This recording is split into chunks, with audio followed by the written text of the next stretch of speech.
You're now live, Your Worship.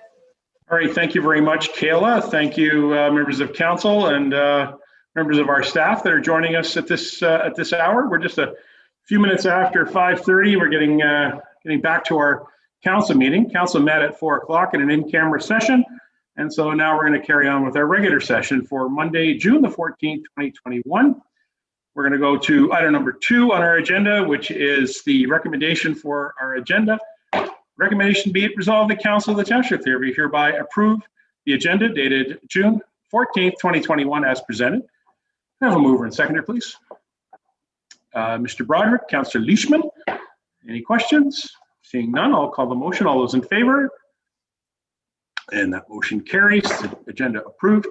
Item 3 is disclosure of pecuniary interest and general nature thereof. Anybody with a disclosure at this time? Okay, and if anything comes up during the meeting, please bring it forward. We'll deal with it at that time. Council, item number 4 is our public participation period. We did receive four public participation period items. I'm going to answer item number 1 with a rather lengthy statement, and then we'll get to the other 3 items on the public participation period. So members of council, I just want to remind the public that they have an opportunity to send in their public participation questions through our website. There's a portal on our website that leaves a form available for the public to send in their questions and comments. I do wish to acknowledge that there was another 5th person who did send in a question.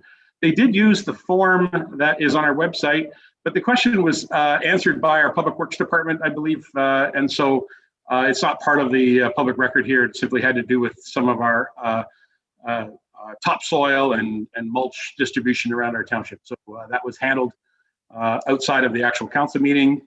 No problem. I understand that our resident received their answer fine. So, members of council, Christopher Dodd has asked in regards to a land acknowledgement for Indigenous people.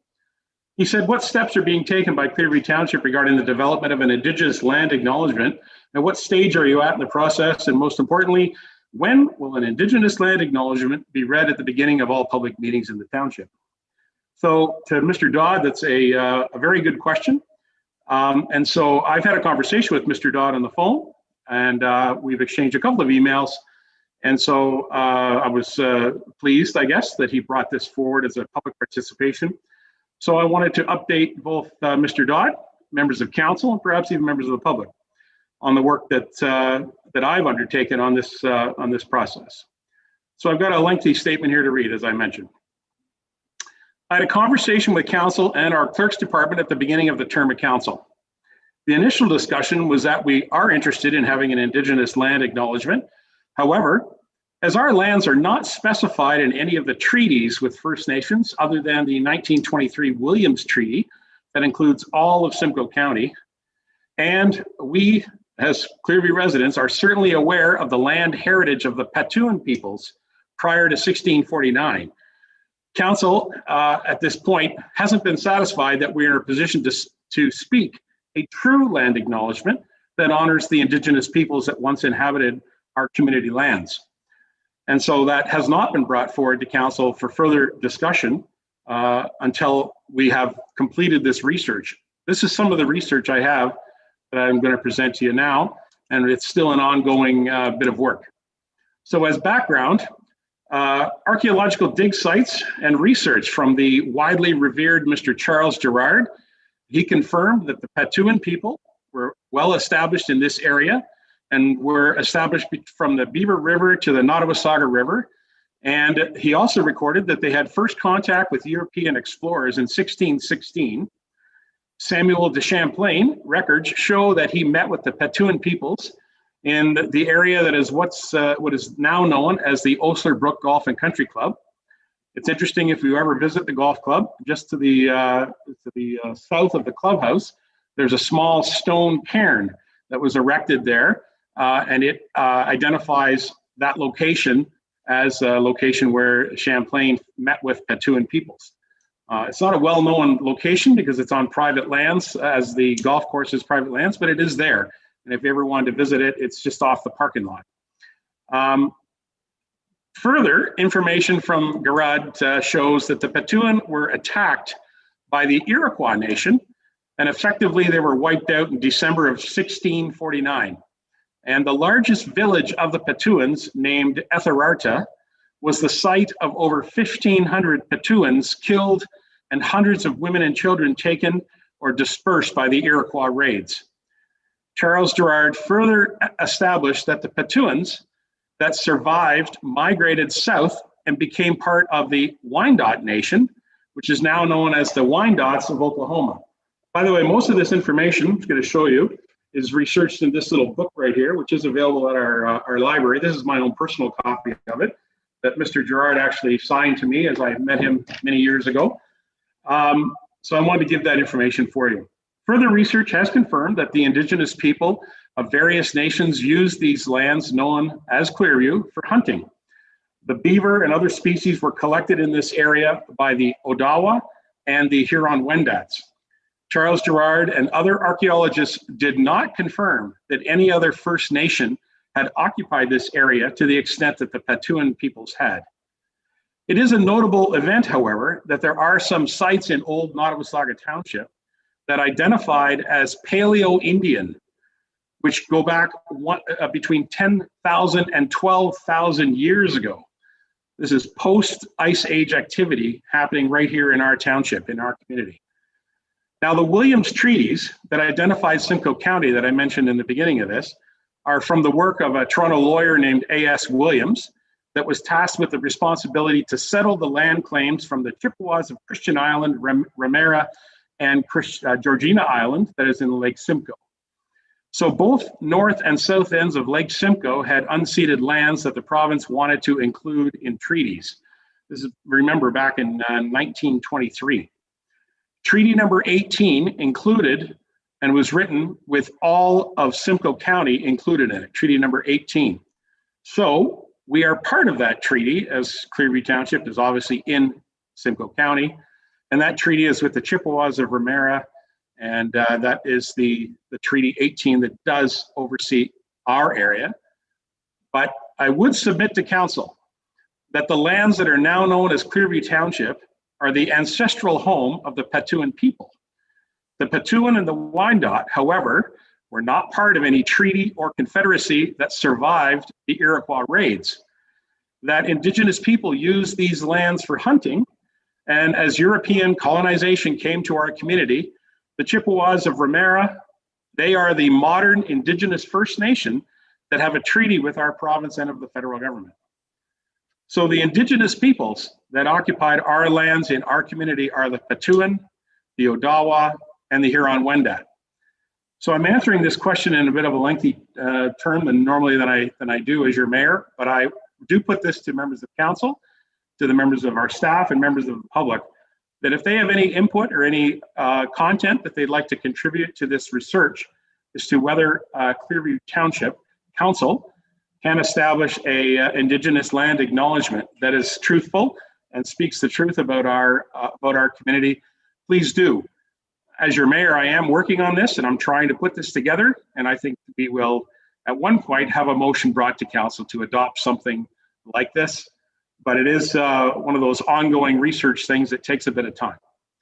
So I wanted to thank Mr. Dodd for bringing this forward at this time. Okay. Oh, I'll take a question. Mr. McKechnie, go ahead.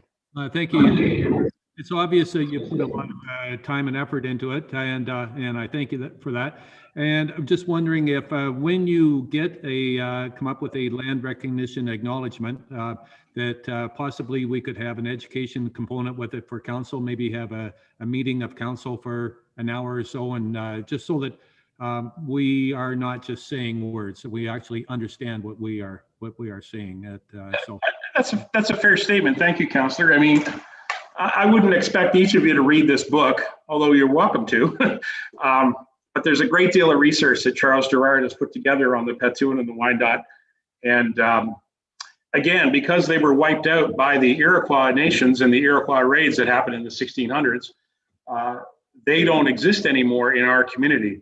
And so this is why it's an interesting sort of predicament that we as a municipal government are in, because we obviously want to do the right thing and recognize the ancestral heritage lands, but we also, don't want to, speak incorrectly and identify Indigenous groups and Indigenous nations that are not part of this land. So it is something that we need to do and something that we need to provide more research. And so I'm very open to hearing from people about this. And if there's anything further that they can bring forward that helps us bring some clarity to this question, I would be more than welcome to hear it. Thank you. Council, I got some other items here. Number 4.2, which is Jerry Rankin. Jerry Rankin, on behalf of the owners and residents who live on the concession 6. Jerry had some questions about the Creemore Nature Preserve, the operation there, as well as, frankly, the condition of that road. And he had some great concerns. It's very timely that Jerry had written us and asked some questions, as we have Bob McRae appearing in a few moments here on our council meeting to help us answer some questions from the Ontario Nature Conservancy. I do want to acknowledge that the Conservancy lands are privately held. They're not owned by the township, so it's not our area of responsibility for the private lands, but certainly the road and the access to it is something that we can discuss here in a few minutes. So thank you very much for your letter. Item 4.3 is Martin Ridlow traffic assessment study. And also Jim Campbell and Suzanne also wrote to us about the traffic assessment study, something we're going to be talking about here in a few minutes as well, or a little bit later on in the council meeting. To all of those who wrote there about the traffic assessment study, it is something that our staff were tasked to do as a direction of council. Certainly the traffic assessment was done by road engineers who are focused on the road road activities, and we'll hear some more in their presentation a little bit later. It's interesting to note that the whole purpose of the traffic assessment came up as a result of contacts from the public that have reached out to members of council who have concerns about speeding in our community, and this was part of the traffic calming discussion. We passed those resolutions to create those policies as well. So there's a lot wrapped into this traffic assessment study, and it will, if passed by council, give opportunity for council to pass resolutions that may bring some changes to some of our roads and perhaps some of the future planning for some of our roads. So I want to thank you all for your letters. Again, contacting council through the public participation portal is always an option, and a simple option also is to simply email members of council at clearview.ca. All members of council receive that email. All right, so thank you very much for that. Members of council, we'll move on to item number 5, which is our deputations. As I mentioned, Rob McRae, who's the program director, is here from the Eastern Ontario Nature Conservancy of Canada. Hello, Rob. Nice to see you. Good evening, Mayor and Council. Nice to see you. Appreciate the opportunity to speak with you this evening. Okay. Where are you coming to us from tonight, by the way? Physically this evening in Kingston, Ontario. Beautiful Kingston. Yes, but I work very closely with a team that are quite active across your municipality in that part of Ontario. And if council will allow us, we do have a short slide presentation that your staff have teed up. Very good. I'll let you just take over from here. Okay, go ahead. Thank you, Mayor. So again, my name is Rob McRae. I'm a program director with the Nature Conservancy of Canada, and we very much appreciate this opportunity to speak with you about the Creemore Nature Preserve. And the purpose of our deputation this evening is to provide some information about the property and also to communicate some requests to the township regarding visitor parking, signage, and bylaw enforcement at the site. Next slide, please.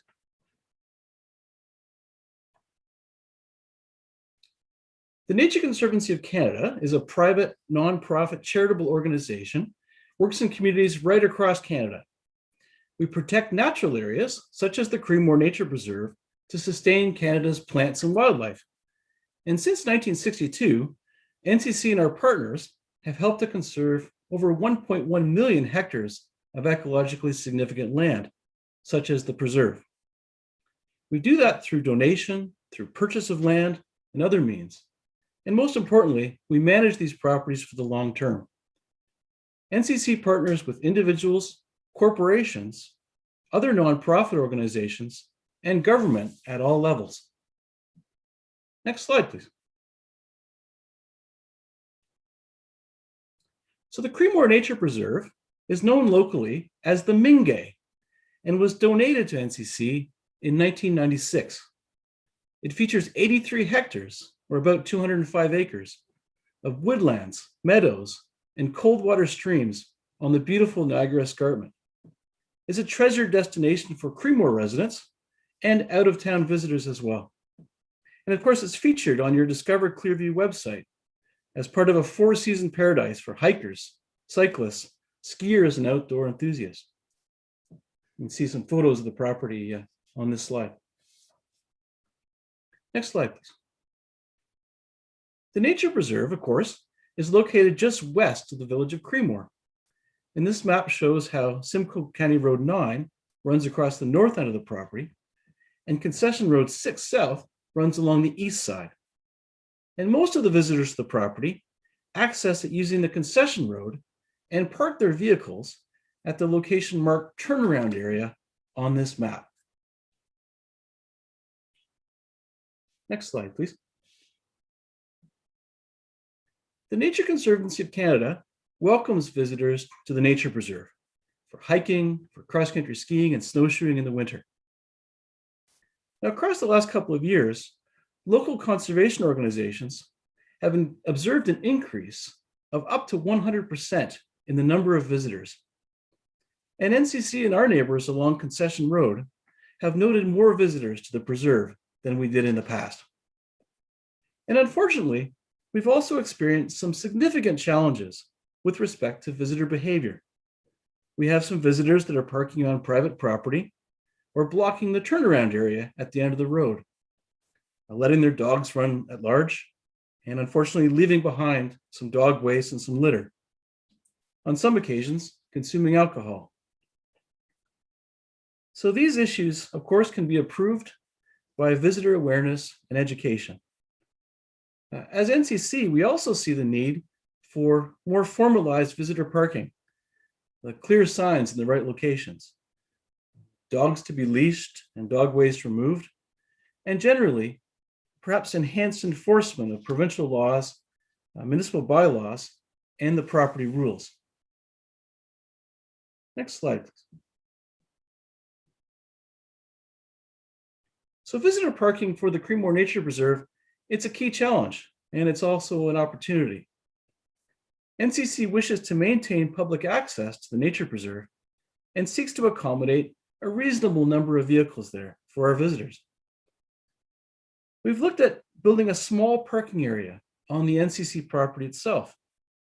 Unfortunately, though, we find that the opportunities are limited by steep slopes along the County Road 9 and by federal and provincial rules that prohibit tree removal and grading on this very environmentally sensitive property. So having completed this research, we seek to work together with the township to formalize parking on the road allowance for Concession Road 6. Of course, in doing so, we appreciate the need to keep the turnaround at the end of the concession road clear for municipal equipment to turn around, and also as a location for snow storage in the wintertime. Next slide, please. This is the draft concept that we put together for what could be a formalized parking area on Concession Road 6 South.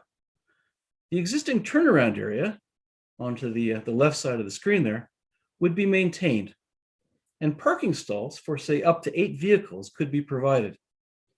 There would still be an open laneway to the south for other landowners and for emergency access. Township staff have very reasonably identified some concerns with this concept related to liability and to municipal operations.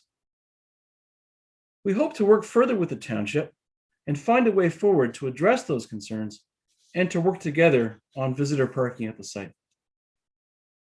Next slide, please. In addressing some of the visitor challenges we have, we recognize the need to welcome our visitors with very clear and helpful signs. And we are working, therefore, to improve the content and clarity of our visitor signs in our information kiosks. Here at Creemore, we request permission from the municipality to install a small visitor welcome sign on the road allowance at the existing turnaround. It would be an aluminum sign mounted on a U-channel post and would be complemented by a much larger information kiosk further south and on the NCC property. Next slide, please. NCC staff and our very generous volunteers are doing everything we can to encourage people to visit the Creemore Nature Preserve in a safe and respectful manner. However, we need and would much appreciate some help from the township in two areas. First, we would ask that the council would consider designating a no parking zone under Clearview bylaw 0736 along portions of the concession road. Enforcement of that no parking area would direct visitors to the more formal parking area described earlier and would keep that turnaround area clear for the municipal equipment and the snow storage. Second, we would please ask that council work with township staff to enforce bylaw 0150 at this location, the canine bylaw, and if possible during evening and weekend hours. As I've described, some of our visitors do not leash their dogs and some do not clean up after their dogs. And this happens on both the concession road and the private nature preserve land. Create some health and safety concerns and environmental concerns, both for our visitors and also for our neighbors along the road. But in combination with visitor education initiatives, enforcement of the municipal bylaw could be a very effective tool to improve this rather challenging situation. Next slide, please. The Nature Conservancy and our generous volunteers are working hard on other activities to improve visitor experiences at the property. We're engaged in an ongoing dialogue with our neighbors along the concession road, many of whom were able to join your meeting tonight online. We've reached out to the Ontario Provincial Police regarding its role in helping to address drinking and driving at the location. And at the Nature Conservancy, we're working to improve our communication with our visitors using a number of tools. For example, we're going to launch a new website about the Creemore property. As part of our stewardship efforts at Creemore, we're working on an improved trail network in fall 21. We're also conducting research on waste management options, noting those ongoing issues of dog waste and litter at the site. And we're so fortunate to work with a dedicated team of volunteers to care for this very special property. Next slide, please. So to summarize, the Nature Conservancy of Canada seeks to work with the Township of Clearview to address some visitor management challenges at the Creemore Nature Preserve. We have three specific requests for Council's assistance. First, to consider formalizing visitor parking on Concession Road 6 South. Permission to install a visitor welcome sign on the municipal road allowance at that existing turnaround area. And also enhanced municipal enforcement of Clearview bylaw 0736 for parking control. That's the no parking area I described. And bylaw 0150 for canine control. I'd like to mention to Council that Township staff have been very, very helpful in responding to our questions and inquiries. And we look forward to working with them in the future on these challenges. Thank you, Mayor and Council, for your time this evening and for your consideration of our request for assistance. And of course, I'd be pleased to answer any questions that you have. Thank you. Okay, thank you very much, Rob. I appreciate it. Please stand by. I think there might be some questions. As you can see, some cards are coming up. Before we go to questions, I would like to just simply ask, have you met with our staff and or our CAO in regards to some of these requests? Yes, I've had the good pleasure to meet with Township Public Works staff, Township Bylaw Enforcement staff. I've been in contact with your Parks, Culture and Recreation staff and corresponded as well briefly with your CAO.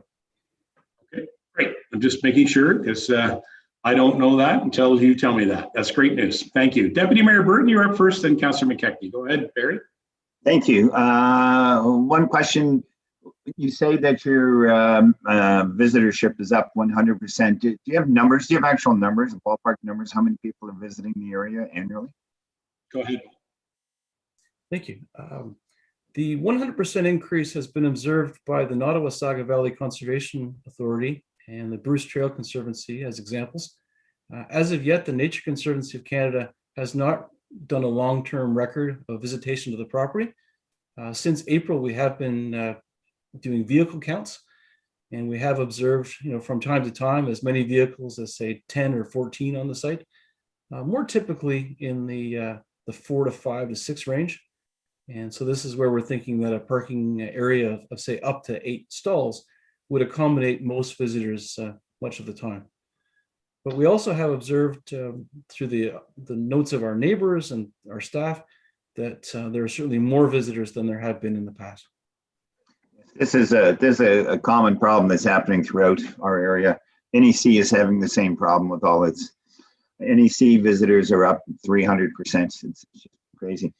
Question to staff. The comment was made that there's concerns or liability concerns about the parking. Could somebody from staff indicate what those concerns are? Mr. CAO, have you got an update on that, or do we go directly to Dan? John? Please go directly to Dan, Your Worship. Okay, no problem. I was just deferring to you first. Go ahead, Mr. Perot. Thank you, Your Worship. Yeah, so there's a number of liability. One particular major concern for public works staff in the roads department, especially is in the wintertime. We had several reports. The grader didn't have the ability to turn around properly up at the end, and had to back down the road all the way to County Road 9. So that wasn't just a one-off thing. So liability, equipment damage. They call it Bobsleigh Hill for a reason.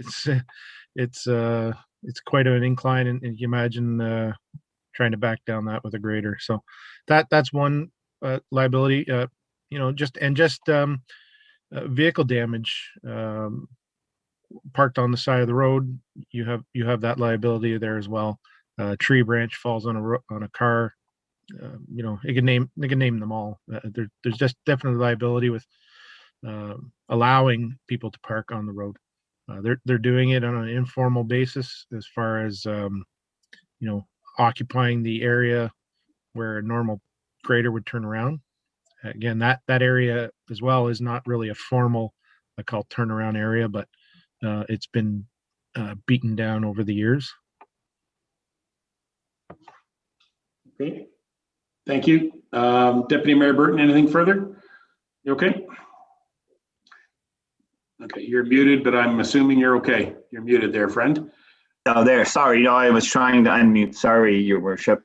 Yeah, so Dan, would not a parking area reduce some of this liability, keep people out of the turnaround area and give them the proper place to park? Would that not help that situation?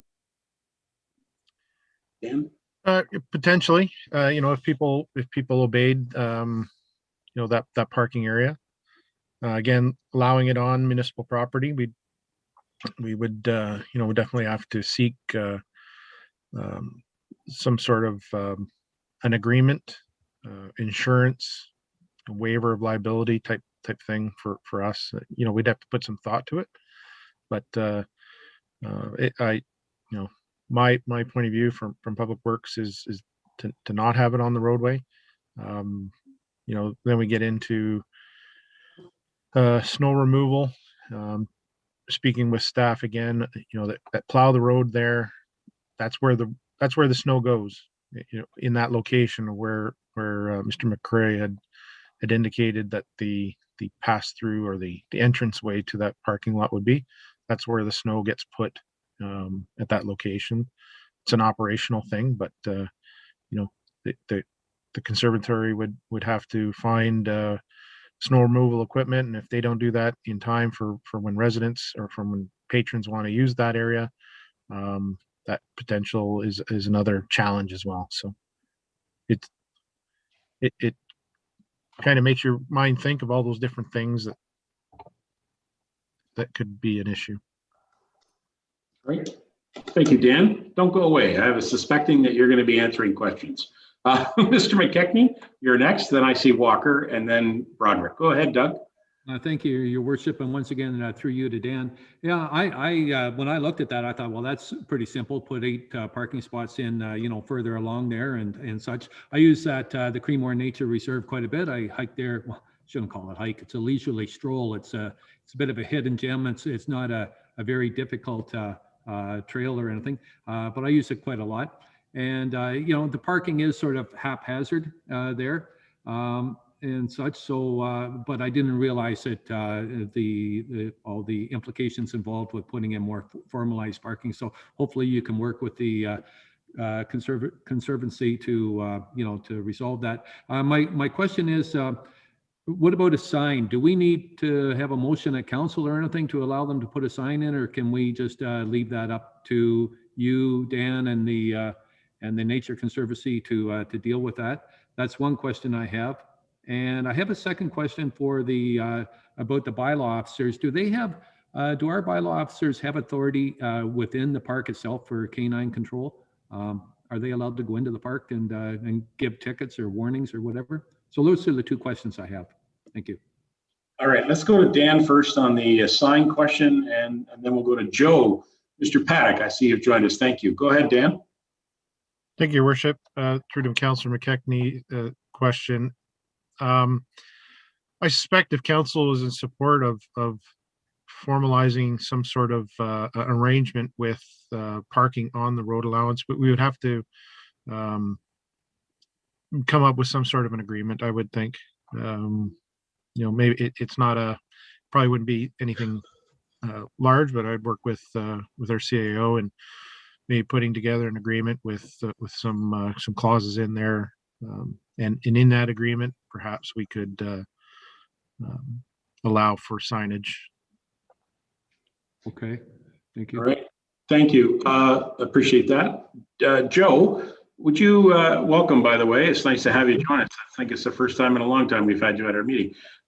Joe, maybe you could outline for us any responsibility that the township may have when it comes to dogs and any access we have to enforcement opportunities in regards to dogs.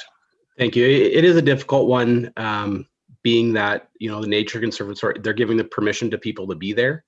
So if you give someone permission to be on your property, it's kind of hard to enforce the canine bylaw saying they have to be leashed and they have to pick up after themselves because they do have permission to be there. The best thing I would say would probably, along with what Dan said, was to have an agreement saying, yes, we're going to enforce our bylaws on that property. For the on leash and the picking up of the waste. Okay, thank you. Okay, thank you, Doug. So does that answer your questions then, Mr. McKechnie? Yeah, I think so. One other question's for Joe then. Joe, you're a busy man. I know there's only 2 of you in the bylaw department there. Do you have time to go to the Conservancy and patrol that at all, or would it's a nice stroll, it's a nice walk. But, yeah, no, I don't doubt that. I think Rob's comment was some more enforcement on weekends and after hours, so that would definitely have to be a council decision to direct enforcement to that place during those times. Okay, but you do have the time, like you can make time then for it. It's not that you're. Of course, yep. Maybe I can just ask Joe just to get in the middle of this, and that is, Joe, do we have any legislative problems or challenges when it comes to laying charges from the Municipal Act on private lands? Like our bylaws, and so it is private lands, but the bylaw does speak to it doesn't really matter where the dogs are off leash, as long as they're not permitted to be off leash. So let me explain this better. Someone invites you over to your property, right, Doug? Mayor Measures says, hey, come over, and then you complain about the dog being off leash on your property after you've invited them there. Okay. That's where the problem arises. All right. So to Mr. McRae, you have a public access policy that members of the public, like Councillor McKechnie, can use that property pretty much any time. And so how do we react to that, Mr. McRae? Thank you, Mayor. Certainly, as I mentioned in my brief presentation, Nature Conservancy of Canada will be upgrading our signage. And one of the things that we really would like to stress on all the signs would be a rule basically for visitors to have their dogs on a leash at all times. And that's something that we do ask of all of our visitors on all properties across Canada, including Creemore Nature Preserve. So we have an existing sign that indicates that at the trailhead right now, but we do recognize to make it a clearer message, and also to get that message out on social media and on other websites that visitors use before coming to the property. So it is an expectation that we have of our visitors.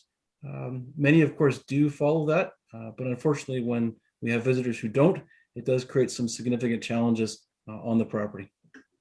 Okay, I'm sure we could talk about this more. We have other councillors. Councillor Walker's next, then Mr. Broderick, go ahead. Thank you, Your Worship. To Mr. McCrae, first of all, you are asking that the township kind of be responsible to increase your parking for you. Is that what I'm getting from the presentation? Thank you, Councillor, for the question. Essentially, Nature Conservancy of Canada would like to work with the township on a mutually beneficial solution that would work with some of the challenges you have at the end of the concession road for turning equipment around and storing snow. It wouldn't necessarily be an increase in parking. It would simply be to reformat what's there and to make it work in a better way for both our visitors and for the municipality as well. So a follow-up to Dan. Then Dan, to add more parking or to refurbish the existing turnaround, what kind of work are we looking at, and what possible cost could be incurred by doing what has to be done to increase and create, continue to create the turnaround? Dan? Through your mayor to Councillor Walker. I guess really haven't put the thought into that. It's not clear whether the conservatory would contribute funds to that, but in knowing the area, there will be some tree clearing or grubbing. You know, if council were to approve that the moving of the parking area to make it more formalized, there definitely have to be some tree clearing, brush cutting, removal of any organic material, and placement of gravel. So it'd be a few thousands of dollars. You know, I don't suspect it would go over 10,000, but you know, we'd probably be approaching that, depending on how many trees and how much material has to be moved. Okay, thank you. And then to Joe, when I read the enhanced bylaw enforcement, I thought, wow, it's hard now to cover Clearview Township and enforce your bylaws that you have already in place without trying to enhance further bylaw. The dog control, I think, good luck on that one, because you know, we're not having a lot of success with that anywhere. Unless you're right there to see it. The other thing is the sign somebody mentioned, Councillor McKechnie, they would have to work in conjunction with the sign bylaw then, would they not, in order to create something that works with our sign bylaw? Yep. Yes. Okay. I mean, I think there's something that can be worked out of that, but it just needs to have further discussion with the right appropriate people to make it move forward if it can.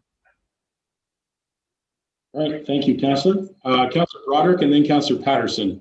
Okay, Councillor, anybody else just looking? Okay, go ahead, John. Thank you, Your Worship. Through you to Rob, I've got a few questions here. The first one is on the canine control issue. Just to be clear, you're asking for assistance from bylaw not only on the concession road, but in the private property itself? Yes, please, to the question. Okay. to that, how long is the trail in, say, kilometers and minutes? I don't have an exact distance on the trail network. It's quite extensive through the property. In terms of enforcement of the municipal bylaw, I would anticipate that a lot of the work could be done on the concession road itself or in the immediate vicinity of the trailhead in terms of greeting visitors as they arrive at the property and perhaps also interacting with them as they're heading back to their vehicles. So there wouldn't necessarily be a need for bylaw staff to be on the entirety of the property. They could perhaps focus their efforts around the parking area and the trailhead. So you'd be working within, say, a 1 kilometer area. Okay. Regarding snow removal, any thoughts on how that would work? With respect to snow removal on the concession road, the Nature Conservancy of Canada would want to have further discussions with the township and your staff on both the construction cost of parking area and also the maintenance cost that would be associated.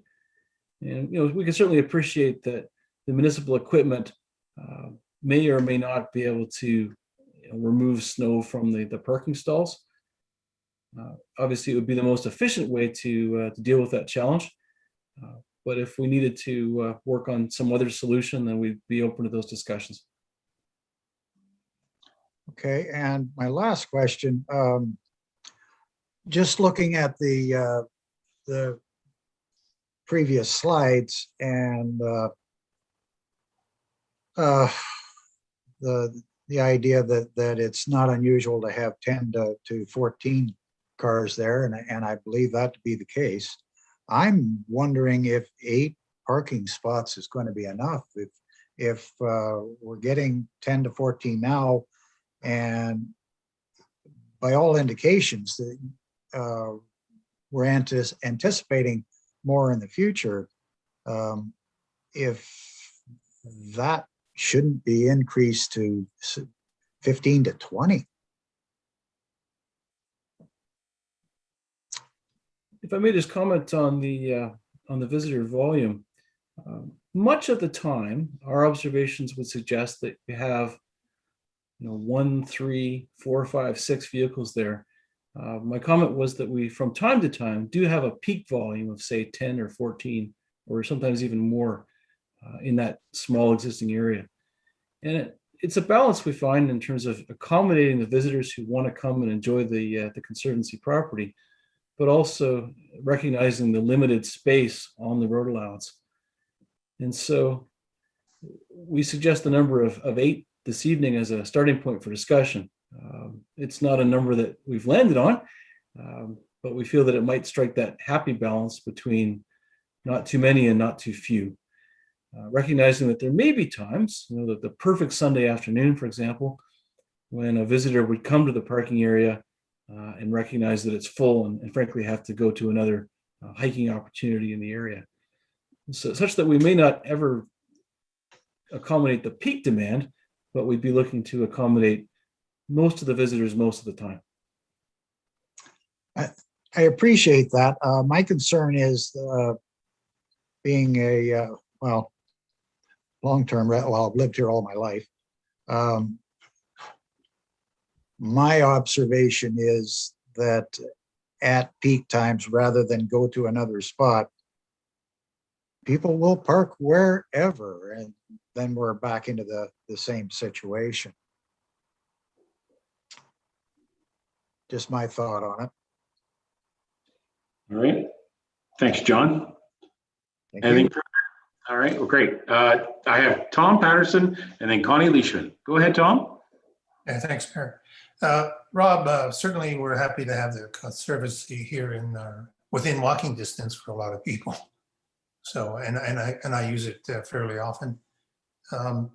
Just to make sure I'm talking about it right area, you're talking about the turnaround area up at the trailhead. This is a turnaround area, Councillor, that's at the end of the traveled part of Concession Road 6 South. By the home. A little north of the trailhead. So you're talking that area there. Okay, not to add to more of the options, but I guess I was thinking perhaps at the trailhead too, you could split the parking. There's a lot of people do walk up from that first parking area, which you call the turnaround. But my suggestion would be, given all the things we've heard and the fact that you've talked to a number of our departments that would be involved, would you be willing and would staff be willing to work, just come back to council with a scope of work?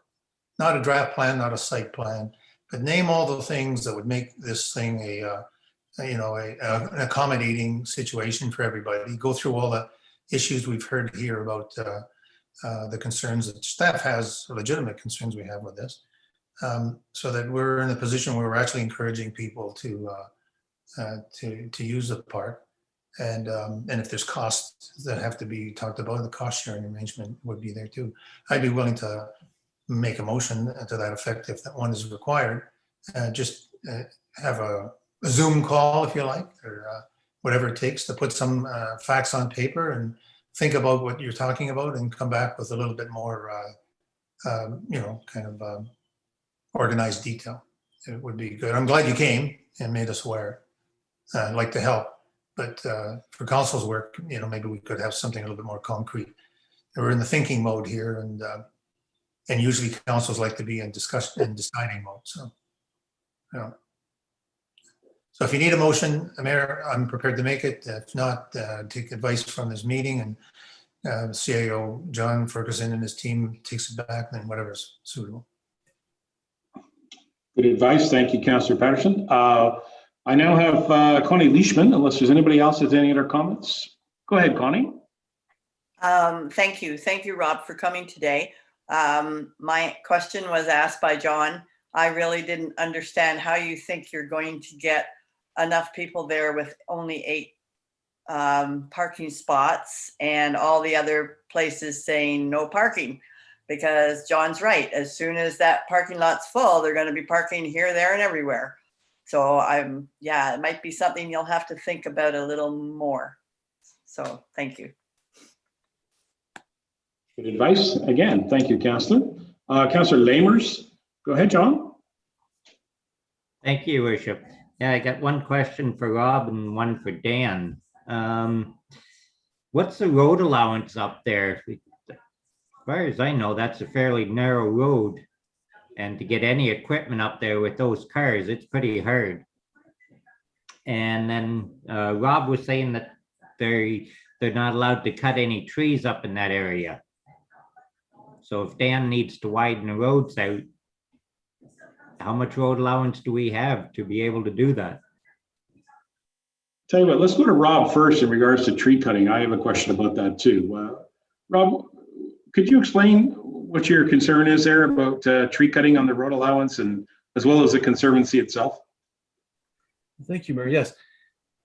In our investigations about options for parking, we've considered the fact that the property was a donation to the Nature Conservancy of Canada in 1996. It was a donation through the Ecological Gifts Program, which is administered by the federal government. And as part of that donation, there are some very strict regulations on us to essentially leave the environmentally sensitive property very much in the existing condition. We can make small modifications to signs and to trail, but not necessarily an area like a parking area. So that restriction would not apply, of course, on the municipal road allowance. So if there was a need for some minor tree removal and grubbing, as staff have described, that would not be restricted by the federal restriction, whereas it is a restriction for us on the NCC land. All right. Well, I would suggest to you that there's further restrictions that would come from the County of Simcoe that have a tree cutting bylaw. Further, NVCA would be interested in having comment about that. And I would gather that maybe even the NEC may have a comment about it. So there's an awful lot of comments about tree cutting around the township and around our area for sure. Dan, would you be able to answer that question that Mr. Lamers had regarding the road allowances? I tend to agree with Councillor Lamers' analysis that it'd be pretty tough to turn some equipment around out there. Dan? Thank you, Your Worship. Council Lamers. I was just checking here on our aerial photography, and it is 20-meter road allowance. So, you know, it's a typical road allowance width, but the existing area where equipment turns around now, they've I call it beaten down pretty much right to the property line on the I guess that's the west side. And I think they do more of a 3-point or a maybe 5 or 6-point turn when they turn around up there. But yeah, there's no formal rounding or any more land that they use to turn around. It's but it is a 20-meter road allowance. And I was just trying to see if it is NEC. This area most likely is NEC, so any work there would have to require a development permit from the NEC. I would suspect. Mr. Lamers, go ahead again. You had another question? Well, that's it. Like they only have 20 meters there, and you're going to take 3 meters per parking spots or 4 meters per parking spots. It's already tight. Now you want to take 8 spaces away from there. You're going to make that tighter. It's going to be hard unless they can get into some of the conservatory to try to make a parking lot in an untreed area or something. All right. Mr. Deputy Mayor, I believe you had your card up again? Yes, thank you. Yes, thank you. I don't know why, just bear with me because I just lost. I'm back. Sorry about that.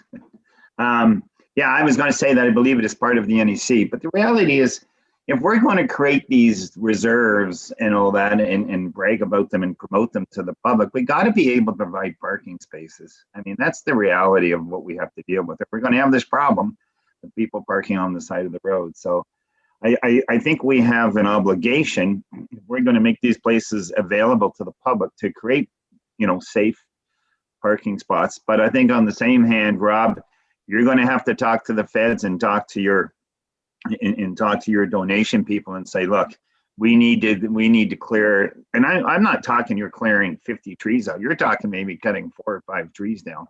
And I don't think. I mean, I think you plead a case to them and say, look, this is what we're doing so that we can preserve the reserve, and have decent access to it. And I think it's just one of the realities that the feds and the people who donated the property, and then we can take part of that responsibility too. But I think we have an obligation to create parking areas for all these reserves and preserves parks that we create, and by just sticking no parking signs up everywhere is not the solution. So thanks very much, Deputy Mayor. Mr. McCray, do you have any comment to that, Connor? Thank you, Mayor. Just to the earlier comments, we have had some pre-consultation with the Niagara Escarpment Commission, and it is correct that we would require a development permit either for work on the road allowance or on NCC land. Certainly, the commission has expressed its preference that we would work with you and have parking on the road allowance. It would appear that parking would be physically accommodated on the road allowance. If we went to a design where the turnaround was, say, at the end of the traveled road, and then the parking was further south within that 20-meter width. And so it would be kind of a long linear parking design with the parking on the one side. So all to be discovered, but we very much appreciate the opportunity to speak with you tonight and for the discussion at council. Much appreciated. Deputy Mayor, one more time, and then I got a couple comments. Yeah. So this is, and thank you. I am an NEC commissioner, so I sit on the commission, and we've become very much aware that parking is becoming a problem and that we have to start creating parking spaces. So you do need a development permit, but I'm not sure the commission would be totally opposed to using some land, and they realize that it has to be done in order for us to be able to accommodate people and people using these preserves and reserves, and that's what they're there for. And so we are looking at ways that we can accommodate them now, and I know we have allowed parking areas in certain areas to be developed, so it's not an impossible task. All right. Thank you, Deputy Mayor. Mr. McRae, I've got a couple. Go ahead, Dan, then I'll jump in. Sorry, Your Worship. Just one more thing I'd like to add there, and staff hasn't done the research for permission from the Mr. McRae at the federal environmental. Help me out. But we haven't done the work on that as far as permission to allow, and perhaps a letter of support, as what Deputy Mayor Burton had suggested, maybe a letter of support from council that, that would do, the Township Council does support the construction of a driveway or parking lot on the commission lands would maybe help in that regard. All right, thank you, Dan. That'll be something that Mr. McRae will need to bring to Mr. CAO and have a discussion with staff. Mr. McRae, I want to bring to your attention a letter that was on our public participation period. Mr. Jerry Ranking, who is a neighbor to these lands, he lives right on Concession 6. He outlined quite a few concerns about the people that are accessing the nature preserve, and frankly, the bad behavior of people dropping garbage and as you mentioned, dogs, and also he actually mentioned something that I think Mr. Perot, our Deputy Director of Public Works, should be concerned about, and that is, when road work is going on that road, that people continue to just drive right past because they want to get up there to park and then go for a walk at a nature preserve. Like, they're completely ignoring safety and road safety and flagmen that are out there doing construction work to bypass them because they want to go for a walk. It's, I'm sorry, I'm not trying to dump on you, Mr. McRae, but that is some pretty bad behavior by people that are genuinely trying to do the right thing. And so I just shake my head when I read that portion of Mr. Ranking's letter, that, the people want to use the nature preserves so bad that they would, endanger road workers and, travel on a road that's in really rough shape because it's being rebuilt just to get up and do a walk. Like, come on, folks. Anyway, Mr. McRae, I think, I would ask that you and your organization, perhaps you need to talk to somebody like Parks Ontario, maybe get some guidance on how you would be able to access some of your own lands to create your own parking system. I'm not sure if accessing the municipal lands to create another parking lot on municipal lands is actually going to solve the problem for you in the end.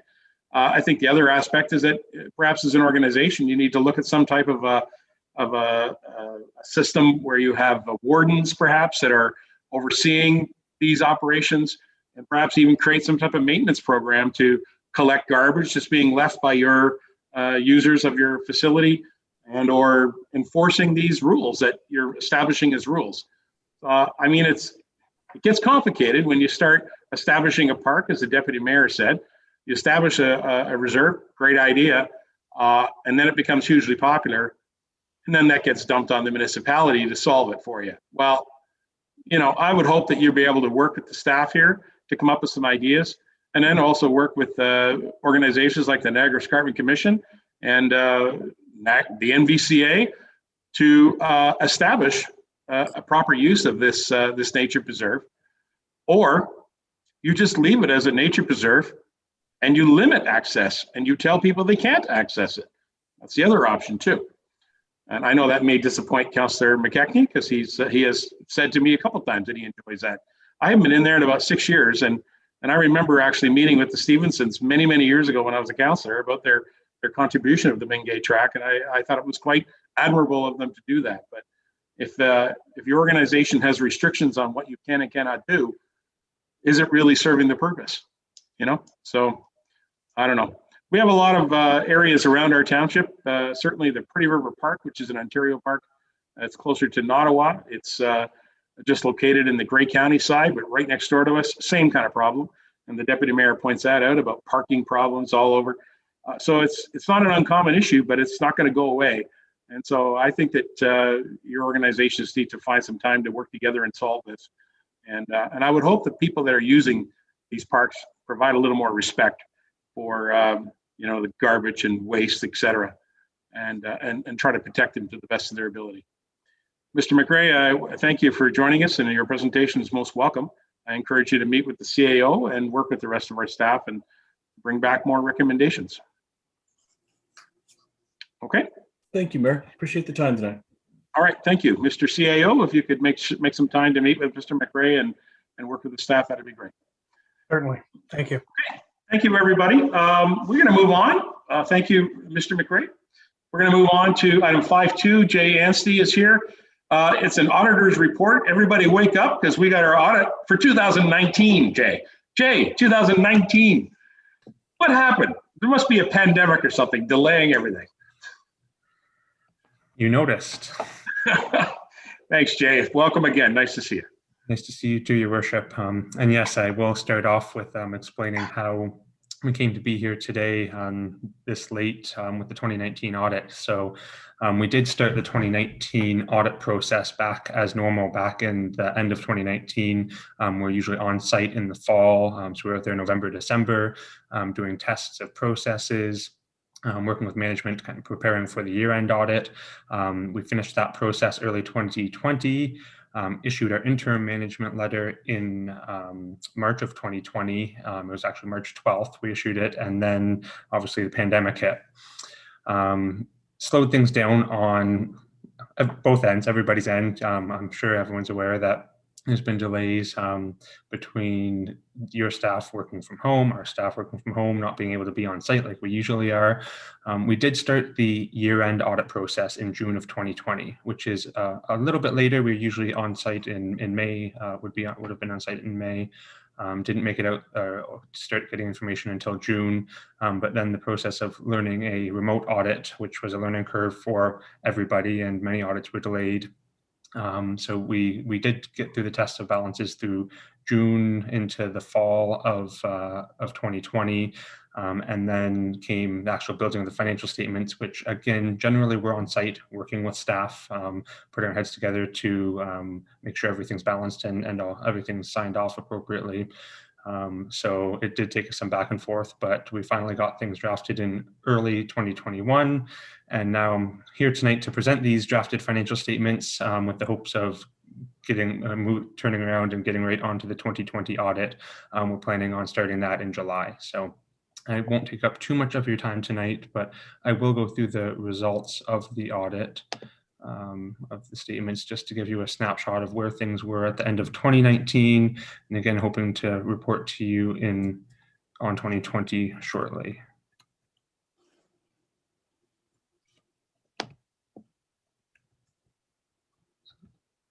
You should have in front of you the 2019 Statement of Financial Position. And starting in the financial assets section, total financial assets of $32.9 million. Not a lot of change in there besides the cash and investments line of about $5 million increase in those lines. It was from an operating surplus during the 2019 year, some of that being budgeted, but overall, there was some cash received from long-term debt financing, but then the operating surplus that we'll see on the statement of operations was the main reason for the increase there. On the liability side, at the end of 2019, I'll key in on two lines. The first being deferred revenue, obligatory reserve funds of $5.8 million. Included in that balance is $3.1 million of unspent gas tax money from the provincial and federal gas tax programs. That makes up the bulk of the balance, and that those get spent as certain projects come up and are earmarked to be spent from that funding source. The other two main areas that the balance is made up of, one is the Building Code Act, which actually any building department surpluses are required under the Act to be put into an obligatory reserve fund and spent specifically on building department activities. With the uptick in building activity throughout 2018 was a start of a big uptick, but then 2019, even more building permits issued as we've seen some large developments start through the township of Clearview. So there is a $300,000 increase in obligatory reserve fund for the building code department specifically. the last thing in obligatory reserve funds is, of course, the development charges balance. There was $1.7 million of development charge balances as of the year end, so unspent money collected through the Development Charges Act to be spent on future capital projects. What that doesn't include is any overspent development charge accounts, and there have been for a number of years now, going back to, I believe, 2017, the DCs were overdrawn. So any balances that are overdrawn actually sit as a reduction in accumulated surplus. I will get to explaining that later on, but overall there was $3.7 million of overdrawn development charges as opposed to balances sitting there collected waiting to be spent. That overdrawn amount did come down through the year. It was $4.1 million at the end of 2018, and it's down to $3.7 million overdrawn at the end of 2019, so moving in the right direction, but nonetheless still overdrawn. And the last thing on liabilities is the long-term debt line of $16.6 million. You'll see about a $5 million net increase in long-term debt throughout 2019. This was mainly from a $6 million new debenture for the Airport Road water main that was drawn through the 2019 year, offset by about $900,000 in regular debt repayments. With regards to long-term debt, when you look at the debt servicing overall between principal repayments that I just referred to of $900,000 as well as interest payments of $400,000, so there's about $1.3 million spent on long-term debt through 2019. When you compare this standard measures to the town's own revenues, so those being from taxation and user charges, total debt costs are about 4.7% of the town's revenue raised for its own purposes. This is actually right in line with provincial averages, and the province and municipal indicators would indicate this is a low risk area still, as long as you are below 5%. So right on the cusp of that low risk moving up to the medium risk range, but at the end of 2019 still was in that low risk area. That brings us down to net financial assets of $3.2 million. And I always like to point this out in that if the township was able to collect all of its accounts receivable, all of the taxes outstanding, and obviously holds cash and investments, it would have $3.2 million than all of the liabilities it has outstanding. So it would be able to pay all of its liabilities off, including long-term debt, which of course isn't expected to be repaid. So overall, the township is in a strong financial position that it has the cash or the assets that it could pay off its liabilities if required. The last line on the statement of financial position that I will refer to is the tangible capital assets of $126 million. And this is, of course, the roads and bridges, the buildings, the water infrastructure that the municipality owns. So it's where the bulk of the investment goes with the large dollar projects. Throughout the 2019 year, there was $11 million in tangible capital asset acquisition. So a big year for the township of Clearview compared to other years. $2.4 million was spent on the library project in 2019. 5.3 million spent on County Road 42, the water main on Airport Road being installed there, as well as some other ongoing projects, some land acquisition for a new well on Klondike Park Road, the Mowat Street widening and realignment, among other capital projects. The $11 million of acquisition is offset by $3.8 million of amortization expense, and that's the accounting way of depreciating assets over their useful lives. Moving on to the statement of operations. So looking at the first section, revenues, and I'll jump right down to the $24.6 million of actual 2019 revenues. These are revenues from operations as opposed to from capital. So again, namely the taxation levies and the user charges, those being water and sewer charges, your arena fees, rec fees, building permit revenues. So everything from the operation of the municipality. So when you look at the total actual of 24.6 compared to budget and prior year, very equal across the board, really actual revenue in line with budget. So nice to see that that budgeting process is accurate and expectations are lining up with reality. And then moving to the expenses, again, these being your operating expenses of $21.8 million, very in line with 2018. So to me, this indicates cost control and not significant increases in the operating expenditure side of things. One thing I always point out is the $19.7 million of budgeted operating expenditures. That does not include amortization expense. So our actuals have that systematic accounting entry of $3.8 million that it's not cash spent, it's that depreciation of assets. So it's not that the town was actually over budget in their operating expenditures. It's just that the budgeting process doesn't exactly line up with these financial statements under the public sector accounting standards. Overall, operating expenditures were very in line with budget. Again, coming down to net revenues, and this is from operations of $2.8 million. This is what I would key in on from when I spoke earlier to the cash increase. This is where some of the unspent funds from operations, where that cash would have increased. So obviously there is some net revenue budgeted for things like repayment of debt. That doesn't get included in this part of the statement, but overall an operating surplus.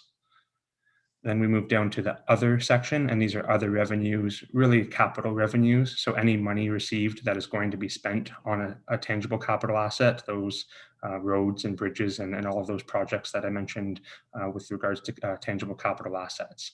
So again, contributions from obligatory reserve funds, the main source from that. So even though there aren't overdrawn in many areas, the money that is coming in, there was over $2.4 million that brought in, but all of that's being spent on current projects too. So even though the more money's coming in, it's going out equally as fast, or just under that. Brings us down to our annual surplus of $4.8 million. I don't key in on this as much because, again, the difference between the $4.8 million annual surplus and the net revenues of 2.8 are just capital revenues. So again, we always expect these to go to an increase in tangible capital assets. And the last thing I will key in on is the accumulated surplus. So you'll see $130 million accumulated surplus at the bottom of this page, the same amount that you would have seen on the statement of financial position. And that is broken down in note 14. So again, you see the same $130 million total accumulated surplus, and that breaks that down. Always I go over this, that it's not $130 million of cash that the municipality is sitting on. $110 million of that 130 is invested in the tangible capital assets. So your tangible capital asset balance less your liability long-term debt that is funding those capital assets is the bulk of where this is invested. The overdrawn development charges, so this is where you now see this sit in accumulated surplus, so a reduction of your accumulated surplus. In other words, we're borrowing from our accumulated surplus, whether that's from, it's not a specific reserve, it's not from anywhere in specific, but DCs aren't funding projects because the accumulated surplus is currently funding it with the anticipation that the development charges will be replenished and catch up and then refund this accumulated surplus. You'll see general taxation of $9.7 million. And to speak to that, I believe council has cued in on this before, but this is general surpluses, the annual surplus that I referred to, the net revenue on the statement of operation that have built up over the years.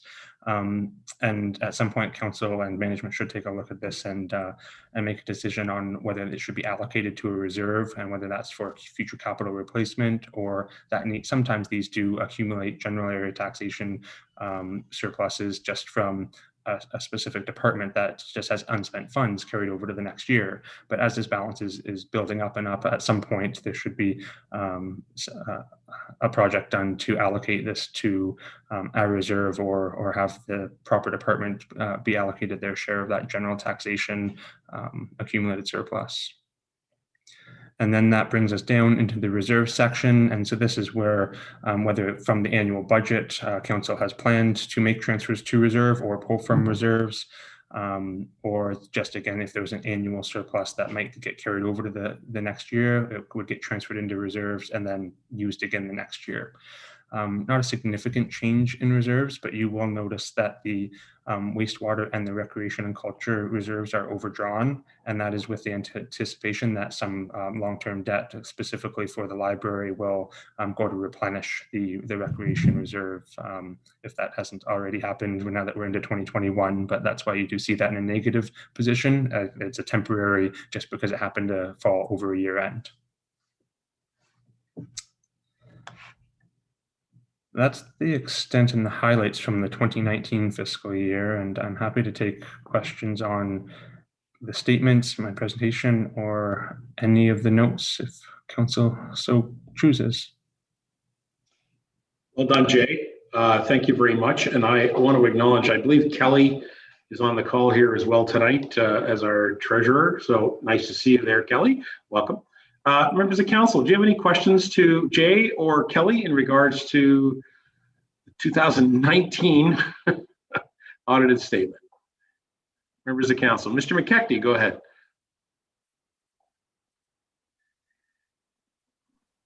Thank you, Your Worship. That looked very good. I was especially like the fact that Jay mentioned that we are in a strong financial position, and I like to hear those words.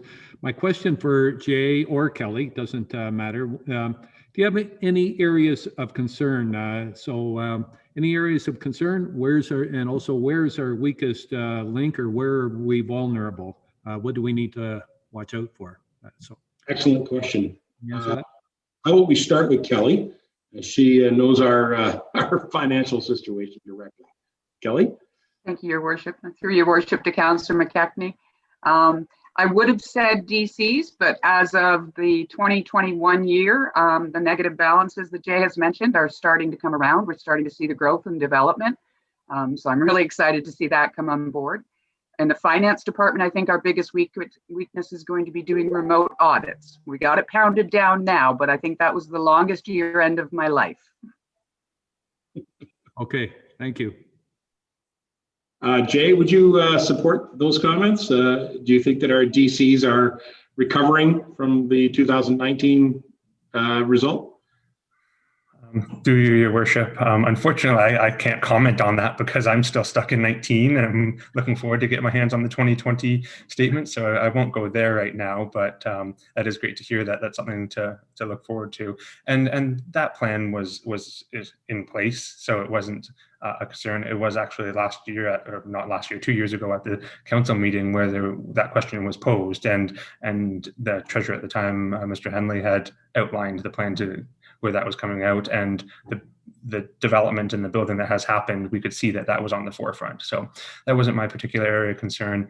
We did issue a management letter back in, I guess it's March 2020, and we will follow up on those points, but some of those just relate to the Treasury Department and controls that they have, and minor points. It's making sure that there's evidence of approval for a certain reconciliation, that we always recommend there's two sets of eyes on things. So just minor things that we're finding through the audit process that we bring up to Treasury, and Treasury has always been very responsive of implementing controls that we do recommend, but nothing critical that we're aware of. Excellent. It's great to hear. Thank you very much. And I didn't mean to put you on the spot because I know that you're still working on it, but I know for sure that our development charges has improved dramatically because of our development that's been going on in our community. So, all right. Anybody else with any questions to our staff or our auditor? Okay, I don't see anything else. Perhaps Kelly, the allocation of general taxation reserve that Jay mentioned just on his last slide.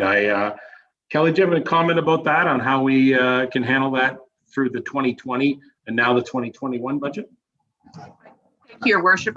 My deepest apologies. I have a dog fight going on in the middle of my living room here. But so that general surplus, we do have allocations for that, and that's through our budgeted items reserve and things that are non-specific. So for example, Collingwood General Marine Hospital Reserve is on there. The Portable Senior Housing Reserve. Hold on a minute. That's pretty funny, actually, listening to what's going on there. I'm sorry. I just want to interrupt you because it's. My apologies for living in a zoo. As I was saying, yeah, the General Taxation Reserve, it encompasses all of those sort of designated council reserves that don't fall under a different category. So we do have some of them allocated. Okay, all right. Well, I'm sure that we'll have other discussions when we get to our next round of budget. And I know members of council can always reach out to you and your staff. You've always been very responsive. Any other members? Mr. CAO, do you have any comment to this? I know this is certainly prior to your time, but isn't it great to get the report from 19? It gives you a good update on how this township's doing. Your financial statements look good. They look good. I under the management controls, I'm not sure if they go over the tests at this point in time, but usually when they're preparing the audit scope, they'll look at the management controls and the tests that they use. So I think that'll be a discussion for the 2020 return. Is that correct? Jay? Yes, through you, your worship, and it's going to be a different one. The test of balances that we do at the end of the year, where we're literally looking at the numbers that make up these statements, that's easy enough to do remotely. I know we're all learning the process, but it's the processes and the controls are, it's a little bit different doing that remotely. We've all been learning to do it, but that will be part of this audit in June, that we're going to be doing that alongside the test of balances all at one time. And if I may, the one weakness that Jay had mentioned about dual signatures and double checking, and that problem was resolved when we brought our deputy treasurer on board in January of 2020. So there was just that bit of a gap where I was kind of a one-man band, so there weren't too many signing authorities backing it.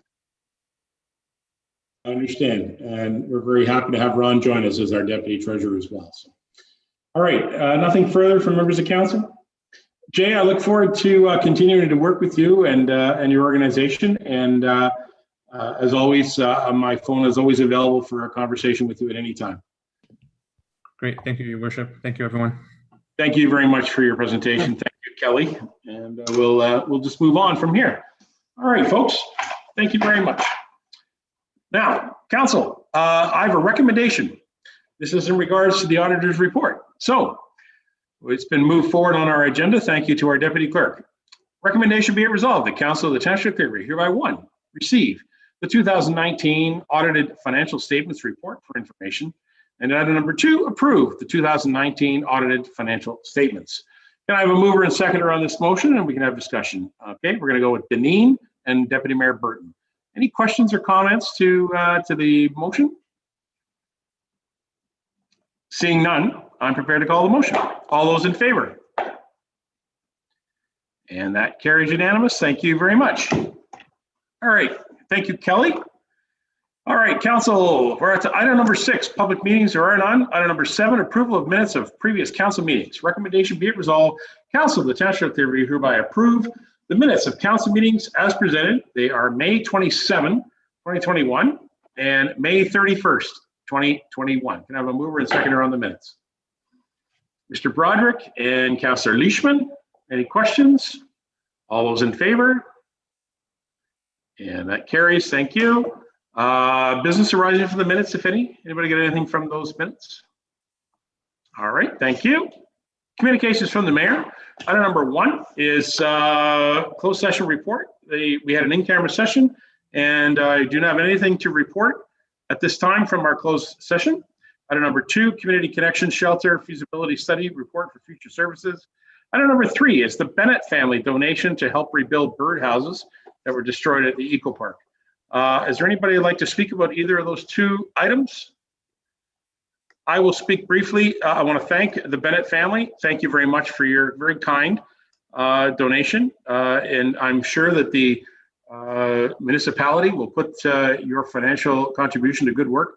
I know that the work of our Recreation and Culture Department, Terry Vachon and his team are right in the middle of establishing those bird houses again and reestablishing them. So I thank him for and his staff for that work.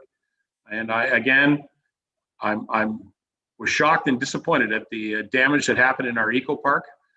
But then, some weeks later, we received this contribution from the Bennett family, and I just want to simply thank them for their effort and for their contribution. It reassures me we got great people that live in our community. Thank you. All right, council. Nothing further there. Can I have a recommendation? Be it resolved, Council of Township Clearview hereby receive the communications from the mayor for information. Mover and seconder, please. Leishman and Broderick. Anything further? All those in favor? And that motion carries. Thank you.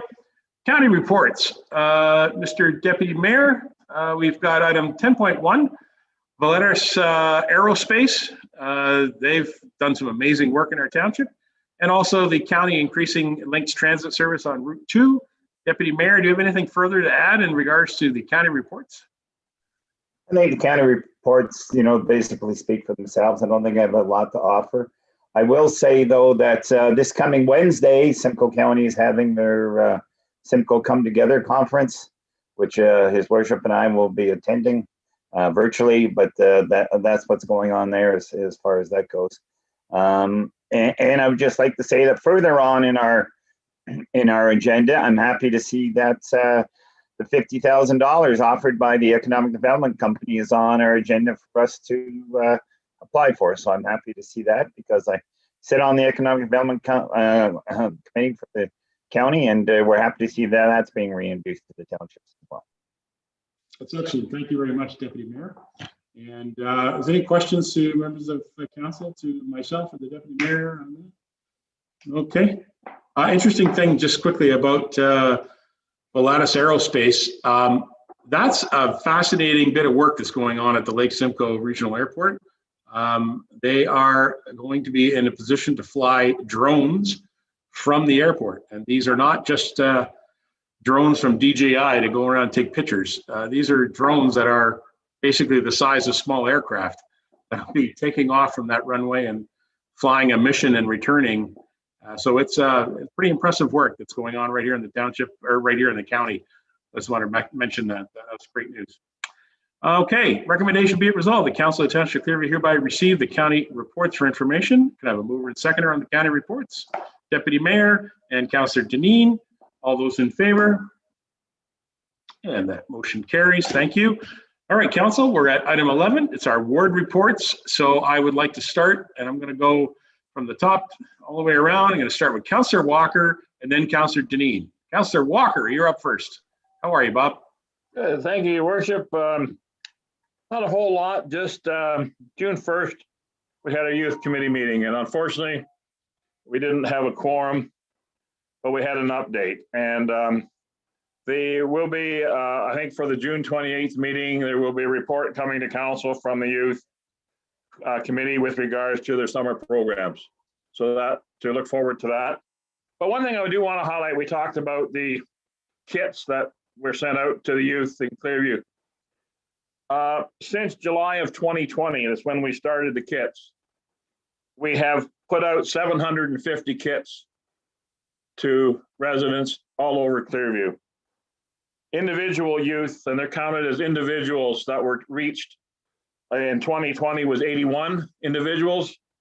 And so far in 2020 the first, 2021, 98 individuals. They may have received multiple kits, but they're classed as one individual. So as you can see, we've reached a large number of youth, and it's not only the youth we've touched some of their families as well. Those kits have involved the families to be involved with the youth to make things work. So I think it's been a great program, and to the youth committee, Courtney and her staff, excellent job. And it's certainly been great. The other thing, couple things I want to say is I'd like to thank the chamber and the township, I believe Parks Beautification, for putting the planters out in Stainer. They look really good. And I'd also like to thank Jan Hume for fixing on Sunday morning the overturned planter that was dumped out. And Jan put it all back together and put the plants back in. So to Jan, thank you very much for helping keep things looking wonderful downtown. Thank you, Councillor Walker. I couldn't agree more. Thank you, Jan, for that, and thank you to all citizens that take that extra effort to help deal with problems and deal with, nuisance around our community. Do it in a positive way. Thank you. All right, Councillor Deneen is next, then Councillor Broderick, and then Leishman. Phyllis, how are you? I'm good, thank you, and yourself? Good. Good. First and foremost, I just want to send out best wishes for a speedy recovery to Mr. Greg Stevens, a good friend and neighbor. And most of you would know him from Collingwood Fuels, Stevens Fuels, Joan Gordon's brother, Verstegen's brother-in-law, all of that connected. I'm just hoping he gets home soon. And yeah, we're just wishing the best for Greg these days. Just wanted to report our Nottawa Hall scrap drive total. We announced at the meeting the other night, we raised $5,885.50. And with a generous donation from Brendan Thompson, as well as his donation of the bins, the use of the bins, we presented a check for $6,000 to the Nottawa Hall. It was very, very well received. I want to thank all of the community. There was a gentleman from up in Duntroon who brought his scrap right to Mr. Stevens, Mr. Ken Vogel, and he just asked that it be donated to us as well. And everybody else who did it anonymously, thank you, thank you, thank you. And that's about it. Thanks. Thank you, Councillor Deneen, and thank you to the community across Clearview who participated in the scrap metal drive. It was impressive. It really was. I was pleasantly surprised at how orderly it was. And the other program that Council, you may not be aware of, or you may have recalled, Councillor Deneen mentioned, was the Have a Bike, Leave a Bike, Take a Bike program, where bicycles that were surplus to people were just laid against the side of the township building there, the small hall, and then if you needed a bike, you just take it. If you have a bike that's surplus, you leave it. And during that scrap drive, it was quite impressive. There were no bikes left at the end of it. So people got to recycle their bicycles. Good job, Councillor Deneen. Councillor Broderick is next. Pictures of the bicycles, and it was very well received. Thanks. Yeah. Thank you, Councillor. Councillor Broderick is next, and then Councillor Leishman. Thank you, Your Worship. June the 4th, attended the Library Board special meeting. And on June the 8th, attended the Clearview Accessory Advisory Board meeting. Looking forward, tomorrow, June the 15th, is the regular Library Board meeting. Also on the 15th is a special Clearview Accessibility Advisory Committee meeting. On the 16th will be the Simcoe County Strong Conference. And also the Clearview Chamber of Commerce meeting. And that is it for me. All right, thank you, Councillor Broderick, for all your work there. Councillor Leishman, and then Councillor Patterson. Hi, Connie. Hi, thank you very much. I've been to a lot of meetings, but that's okay. I was also at the Creemore Market on Saturday, and the word on the street is that the market is expanding. They have talked to the Ministry of Health or the District Health Unit for Simcoe County, and they got the okay. So we'll have our regular vendors back very soon. So it'll be nice to see a full market again. I'd also like to say congratulations to our little math geniuses in NCPS, 3 especially. This was a math contest that is from around the world for grades 7 and 8s, put on by the hosted by the University of Waterloo, and 3 of them ranked in the top 25 percentile. That was Hannah Blumendahl, Griffin McIntyre, and Evening Martin. So congratulations, young people. I think that's fabulous, and I hope to see our young geniuses inventing something somewhere along the line in the future. So stay well and thanks very much. Get your shots. Thanks, Councillor Leishman. I agree. Get your vaccination. Also on the farmers market, I want to acknowledge the work and the contribution of Creemore Springs Brewery, who allow them to use the parking lot there. I think that's excellent, good corporate citizenship there. All right, Councillor Patterson, have you gone to the market this Saturday morning? I did. Good. This week, worked with the TSOC to move the Tree Society of Creemore. They're participating in the first steps of the urban canopy renewal. You remember that we got some money set aside, and hopefully this year we'll be doing the tree audit in Clearview, probably predominantly Stainer and Creemore. And probably the outline would be to identify our most hazardous trees to start with, and then some idea where our growth potential is, the new trees. We're working with Dan on Public Works on the side, appreciate his efforts, and we're looking to get a contractor to assist us, some expert help. So we're taking those first steps. We've had a couple of meetings already and making some progress towards that. Looking forward to my meeting with the clerk's office on Wednesday. I guess everyone's been interviewed or will be interviewed. And just to let Sasha know that I have a list. So we'll just get to the tip of the iceberg on some of the things, but it's always a good idea to have those kinds of meetings.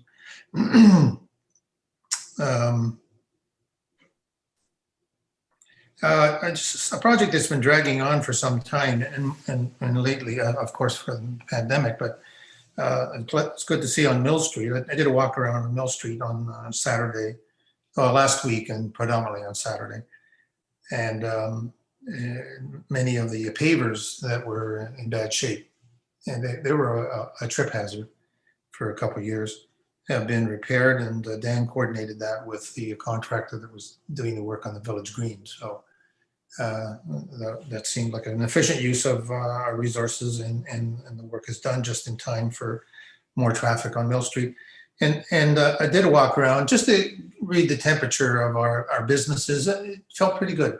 I think people are getting back into the swing. Those I visited, I thought the traffic was still a little bit light when I went by around noon. But the general impression I got was that everyone's getting set to sort of ramp up. So that's good to see. And I'll repeat the message I just heard, I think from Connie, that let's all get our jabs, if you like. And we're doing pretty good. Canada's at 74%, I think I heard, first, and 14% second. Apparently Canada's leading the world in first, which is interesting. It's really ramped up. Someone mentioned that's what Canadians do, and I think that's what people in Clearview do. And they look after themselves and the people around them. So that's my report. Thank you, Councillor Patterson. And Councillor Lamers is next, and then Councillor McKechnie. Go ahead, John. Thank you, Worship. Not too much to report this week. We still have the survey out in Brentwood for people's input on the Brentwood Hall.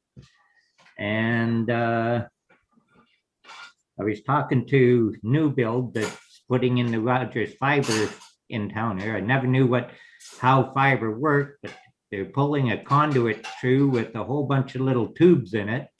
And that's all going to be run down the main road, and then they're going to trench it into the houses. And then they're going to go down to County Road 9 and 10, and they're going to pump some sort of liquid into it, and it flows right to the houses, which makes the fiber optic.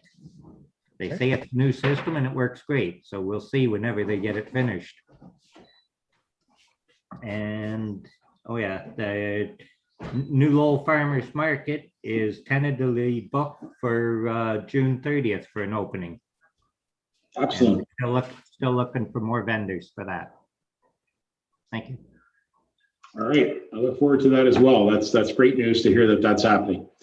All right, thank you, John. Councillor McKechnie, you're next, and then the Deputy Thank you, Your Worship. So my wife was working this weekend, so Saturday morning I thought I'm going to go to the Creemores Farmers Market and see what I can get for breakfast. So I went and I had 2 apple cinnamon buns, really healthy. And then I bought my lunch there as well, and it was something equally healthy, some sort of Italian bun thing with lots of salami in it and cheese and everything. So I had a really healthy day when it was all said and done. So, but I'm glad to hear that the farmers market's going to be expanding in the near future, and also well done to Phyllis and the Nottawa Hall on the scrap metal project there. That was awesome. I went to a number of meetings, but I guess the main one, I suppose, was the Creemore BIA. And things are going along well there. They're putting out lavender painted Muskoka chairs, and they're selling little signs for each Muskoka chair. And the signs were sold out in 2 hours, and so that enabled them to buy 2 more Muskoka chairs for Mill Street. And so things are going well. They want to thank the township for the planters and cleaning and watering and such. They have a bit of a concern about the gypsy moths and the trees. And Your Worship, you attended the meeting as well. I told the BIA that I didn't think anything could be done with them. I think they have to just let them run their course. I might be wrong there. Maybe if any staff have any other ideas, they can get back to me on that. But I think they just have to run their course. And also the BIA are going to the lavender farm. I guess it's called the Purple Hills Lavender Farm on Monday the 21st. And they'll be doing it in 3 shifts. And it's just sort of a night for the BIA. And so I'm going to try and attend that night as well. So other than that, it's all been great in Ward 2. Thank you. Thank you, Councillor McKechnie. Yeah, I want to just comment quickly on the gypsy moths. There's nothing very much that we at the township can do about it.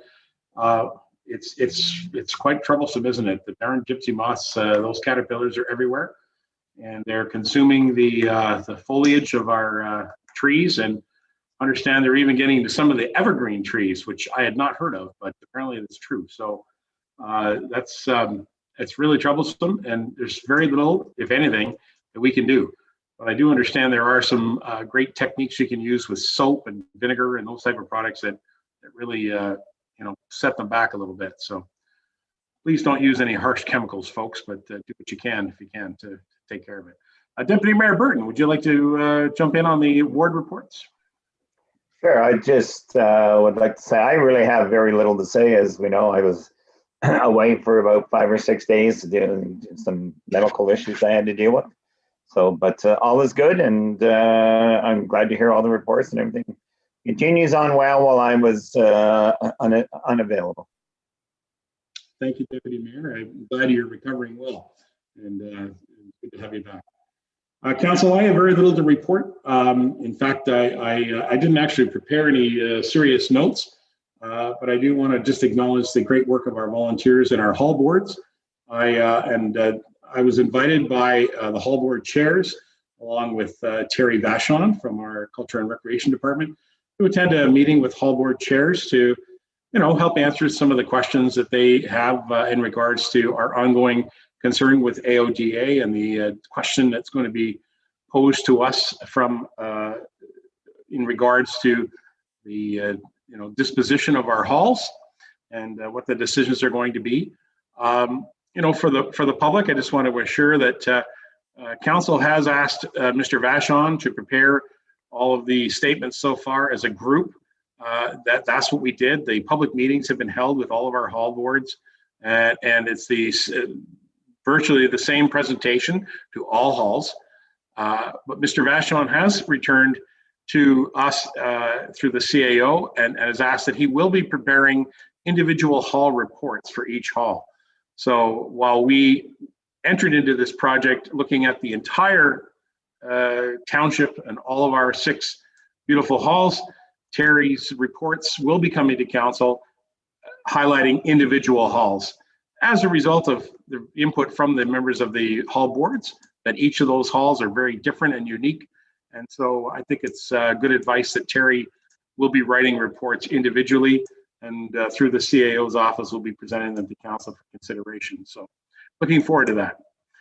Okay, so that's all I wanted to update here. And one last thing I do want to acknowledge through the CAO that the flags have been honestly lowered for several weeks in recognition of the 215 discovered children at Kamloops.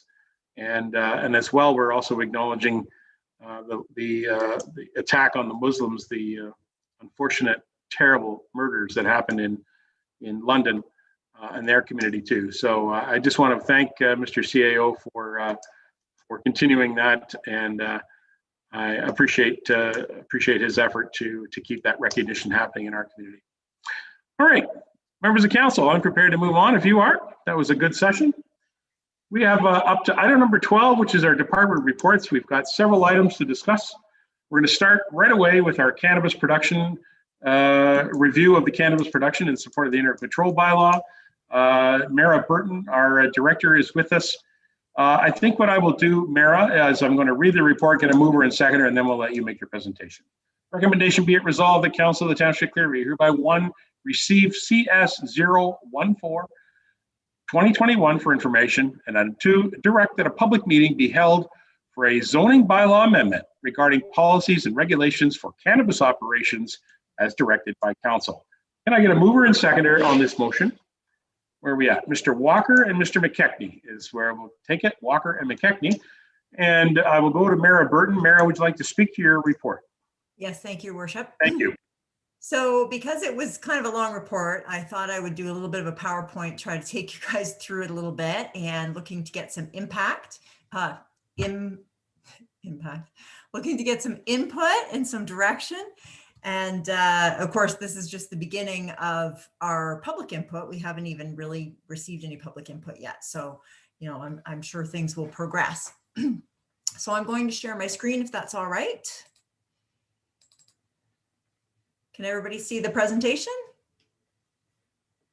I'm thinking yes. Okay, good stuff. All right. So I'm going to click to the next one. So just for some background, and not just for council, but for any public that's watching, council passed an interim control bylaw on October 5th of 2020, and that prohibits the establishment of any cannabis operations within the township, and that is for a 1-year period of time, which will expire on October 5th of 2021, unless, of course, council decides to extend that period of time. Staff undertook a review of what other municipalities are doing in an effort to bring forward some options for us to consider here.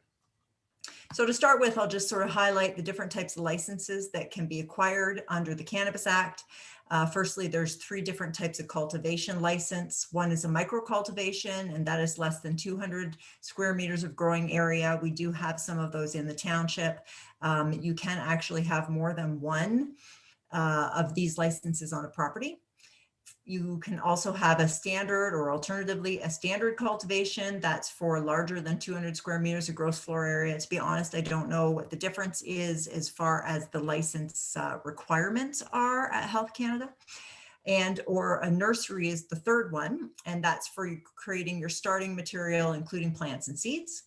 And then the other types of licensing are processing. So of course you can have more than one type of license here as well. So you can have your micro processing license using less than 600 kilograms per year, or your standard processing license, which uses more than 600 kilograms a year. So you could get a cultivation license and a processing license. You could mix and match your licenses. You can also get a license for sale for medical purposes, for analytical testing, and for research. So there is also some unlicensed production that happens. And so persons that are 19 or older have the right to grow 4 plants per dwelling unit for their personal use only. And there's also persons with a medical prescription registered under Health Canada, and that they can grow their specific amount of cannabis, and that's under the old regulations. So a person may grow for themselves and one other person, or alternatively, they may grow for a person who maybe is a grower and good at doing this sort of thing, could be hired and grow for 2 other persons, not themselves.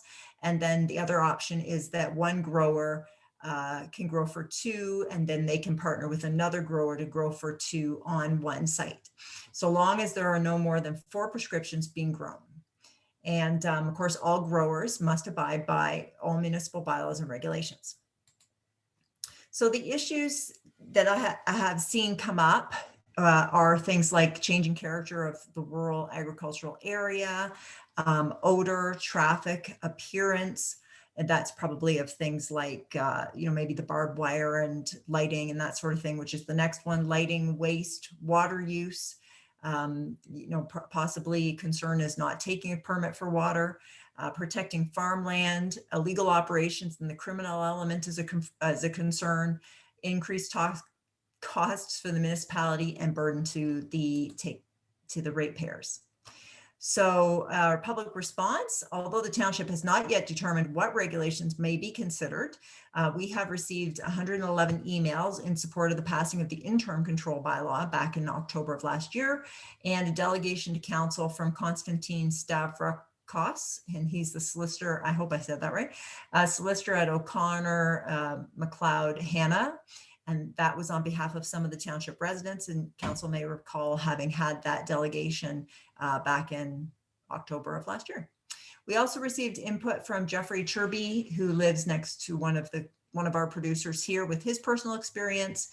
And of course, our next step is to determine what regulations we wish to obtain public input on, and then hold a public meeting where we can receive wider public input. I'm gonna close my door. I don't know if you can hear that, but the wind is banging it. So 1 second. Sorry about that. All right, so concerns raised by local residents. These are some of the concerns that came out of the 111 emails and input that we've received so far. So I'll just go down the list. Cannabis processing is an industrial use that doesn't belong in the rural and agricultural area. Cannabis production in the agricultural area damages farm communities. It takes prime agricultural lands out of production with massive enclosed spaces and paving over these lands. Fencing concerns, security lighting concerns, and surveillance equipment concerns. They're all on one line just to save space. It's nothing special about them. Concern for food security, not being allowed to be classified as a farm and pay farm taxes. Concern for water, electricity, waste disposal, and nutrient management. Odor, traffic, drainage, dust and pollen pollution. Want the township to regulate through site plan control, which we do now, by the way, with our larger operations. Require setbacks, the visual impact, shipping and receiving hours, and noise, and criminal activity. So those seem to be some of the common concerns that we've heard so far. So what we did at the planning department is we searched various municipalities and took a look at their regulations, and that's summarized in the staff report. So if you go to the staff report, you'll see a chart there, and we highlighted a number of municipalities. I specifically looked at every zoning bylaw of those municipalities myself so that I could verify that information. I have summarized those regulations. So the other thing that we were really hopeful for is the University of Guelph, which is actually undertaking a study on best practices. And I was really hoping that they would have completed it by now so that we would have access to that information. However, they right now have only completed their background sort of data collection. And so they haven't developed any policies yet. That is going to be a 3-year study, and they're only 1 year into that study. So we will not have that information in time for putting regulations in. But of course, that doesn't mean that the regulations can't change as we evolve, because, zoning bylaws are changing documents, and we can do amendments to them as we see fit, as we, progress and as new information comes forward. Now, I can say that at the seminar that the University of Guelph was involved in, they did indicate that the 2 main issues that they saw coming out from their data search was odor and lighting. Those seem to be the 2 biggies for people. So now turning to other municipalities' regulations, what I've done here is I've kind of taken some that are points of interest, that some of which are quite extensive, just so that council has an idea of what are some of the other things out there. But just in this PowerPoint, for a more exhaustive list, you can go back to the report. So some of the things that came out were 400-meter setbacks to sensitive uses that some municipalities have. So that would be to residential uses, retirement, nursing homes, schools, daycares, parks, community centers, and that's with air treatment required. So what I've done is with these provisions is I've put the municipality that actually has these provisions in brackets after the regulations, so you can have an idea where they came from. So that was Bradford. Another one is 300 meters to all zones and uses without air treatment. So that was Brant, Georgina, Haldeman, and Severn. Now, Severn's is draft form. 150 meters to all other zones and uses with air treatment. So that was Brant and Ramera. So if you haven't seen here, there's obviously some municipalities requiring air treatment to control odor. 1,000-meter separation to any other cannabis facility, that's in Lincoln. No residential uses are permitted on the property, and that was in Arnprior, Haldeman, and Lincoln. No outdoor cultivation in industrial zones, that's Chatham-Kent zoning bylaw. No open outdoor storage, that would be Georgina, Haldeman, Lincoln, Port Colborne, Ramera, and Severn. And again, Severn's is in draft. Shipping and receiving are internal to a building, not allowed in a greenhouse or a hoop house. That's Aurora, Brantford, and Lincoln. A minimum lot area for cultivation is 10 hectares, and they're not permitted on undersized lots. That's in Pelham. A maximum lot coverage of 5 to 25%. So that would be for buildings, depending on the lot area. So the larger the lot, the smaller the lot coverage.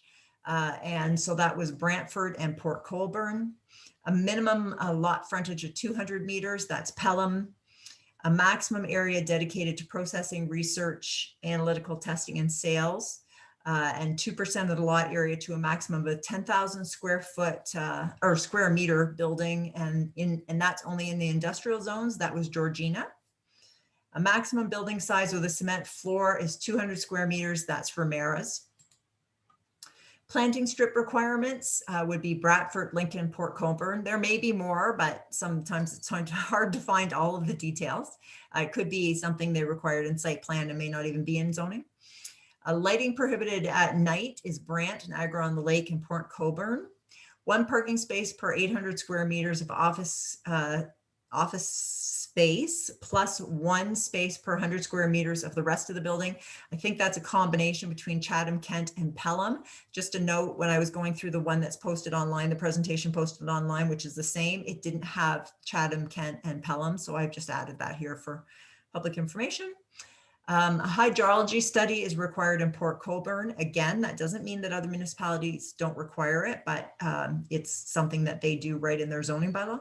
Security fencing is required in West Lincoln. Signage is prohibited in Caledon, and business licensing and inspections are required in Leamington.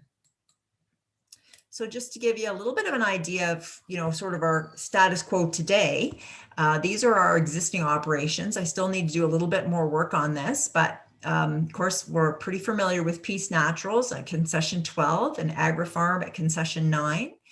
We have some micro operations here, which are under various names. So Farm Care Inc. at 2574 Fairgrounds Road, that's a micro. And there's also Miller Agriculture and Peter Miller Enterprises. So those are all associated micro licenses. Another Peter Miller Enterprise at 7930 County Road 9, another micro there. We have one that I'm waiting confirmation on. I think I'm gonna have to do a site inspection for Jason Sims, and that's at 799036. Oh, I put 3636 Side Road. Oops. And then we have Life Food Naturals at 3001 County Road 24, also a micro. So that's the current state of the union, so to speak, in Clearview. I have done my best to try to get all our notices of licenses to make sure that we've got a good understanding of who we're dealing with that's legal. This would not include somebody who is obviously growing for. It wouldn't include illegal operations, and it wouldn't include unlicensed ones. So if somebody has a prescription and they're growing their own or growing for somebody else who has a prescription, that would not include this, just so you know there.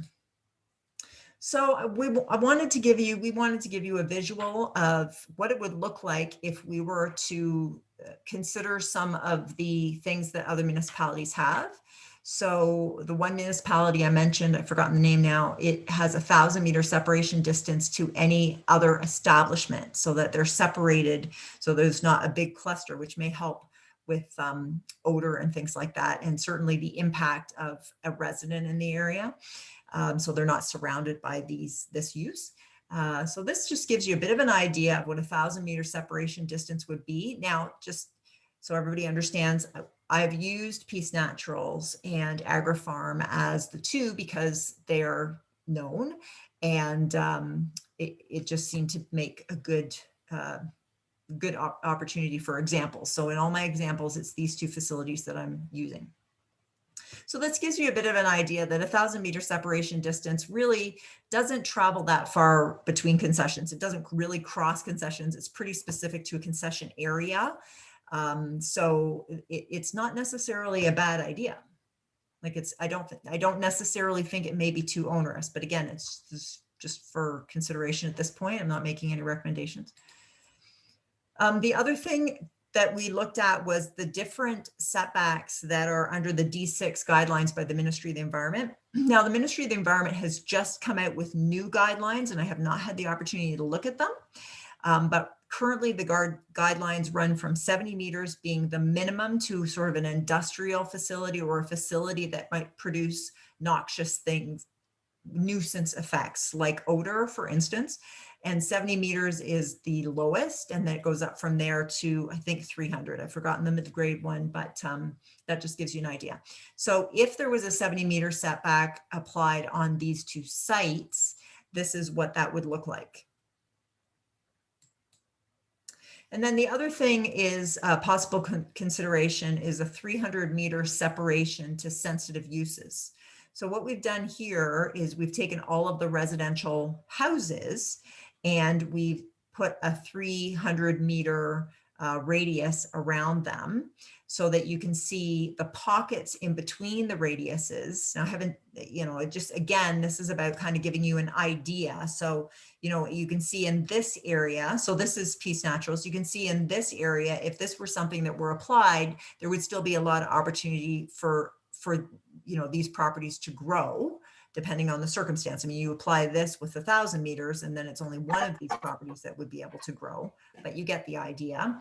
And then an AgriFarm here. So they would have to be set back from the houses, but then they could have a field of growing back in this area, for instance. So in regard to proposed regulations, originally I was thinking that I would bring forward all of this to council and then ask council for direction on regulations. And I thought that might get a little unwieldy. So I thought maybe it would be better if I gave you some recommendations and then you can give us some direction on what ones you like and don't like for the purposes of the public meeting. It doesn't necessarily mean that you're supporting any of these. This is just, do you feel that these items have merit to go out and seek public input on? Okay. So if I'm going too fast, let me know. Just feel free to stop me. But so far, I can only see a few on my screen. I think I might make this bigger so I can see everybody. Just give me 1 second here. There we go. That's better. And of course, I appreciate that the mayor is hosting the meeting, and running the meeting, but this way I can see a lot more of you. I think it's better actually, Mara, when we're doing this type of display, if a counselor has a question or somebody, just speak up and that way we can see you. Okay. That's perfect.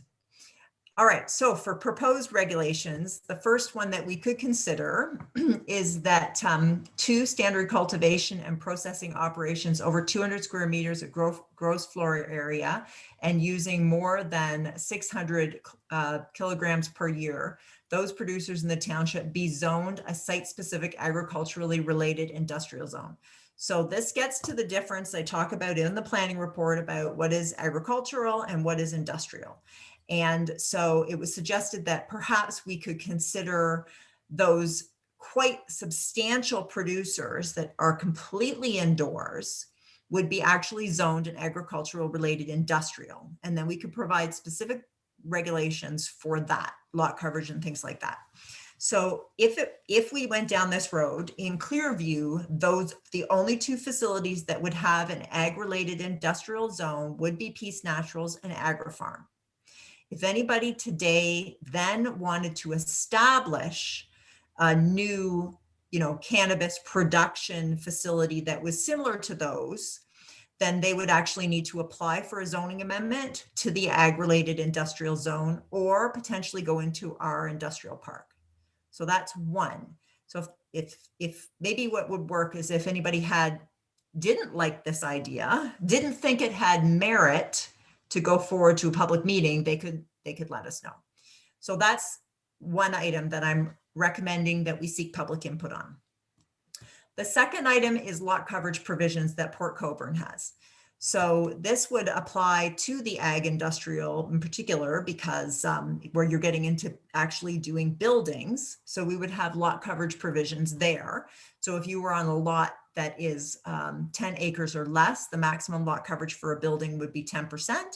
And if you were on a property that had over 10 hectares, the maximum lot coverage would be 5%. And I'll just take you back real briefly here to these two pictures here, because it gives you an idea. To be honest, I don't know what the lot coverage of either of these is off the top of my head, but it gives you a bit of an idea. So AgriFarm's lot coverage is probably, I don't know, what is that? Maybe 4%. Something like that on that lot. I'm taking a stab in the dark here as to what that is. I don't know, maybe it's 5. And then Peace Naturals, that looks like maybe it's more like 15%, 18% of that lot. So just kind of gives you a bit of a feel for it. And we could certainly do some calculations so that council would have an idea of what that looked like. The third item would be a maximum area dedicated to processing, research, analytical testing, and sale at 2% of the lot area to a maximum of 10,000 square feet. So, with these facilities, when they have processing, they also have sales areas and offices and all of these sorts of things that really get it, that becomes part of the business sense of it. And certainly we understand that farmers have businesses, but some of these businesses with their sales potential and stuff, they get rather large. And so, that's where maybe the agricultural industrial zone makes more sense. Mara, can I jump in here for a second? Absolutely. That 2%, would that also be included in the 5 or the 10%, or would that be an extra 2%? That would be included. So the 5 and 2% are for the full building coverage. Right. Okay. And then within the whole of the property, only 2% would be dedicated to the research, analytical testing, and sale. Okay. Thank you. Okay. And the other thing we could do also is put a maximum size of building if we wanted to as well. And so that's another thing that's possible. So all new processing facilities be located in industrial zones. So, I just saw Councillor Patterson put up his card. Yeah, just a quick question. Thanks, Mara. When you keep saying processing research, are we talking in 3, a processing plant? Or are we talking about just the research arm of the plant? So let me just make sure I understand your question. The research, the processing research would just be the research portion, not the processing portion. Right.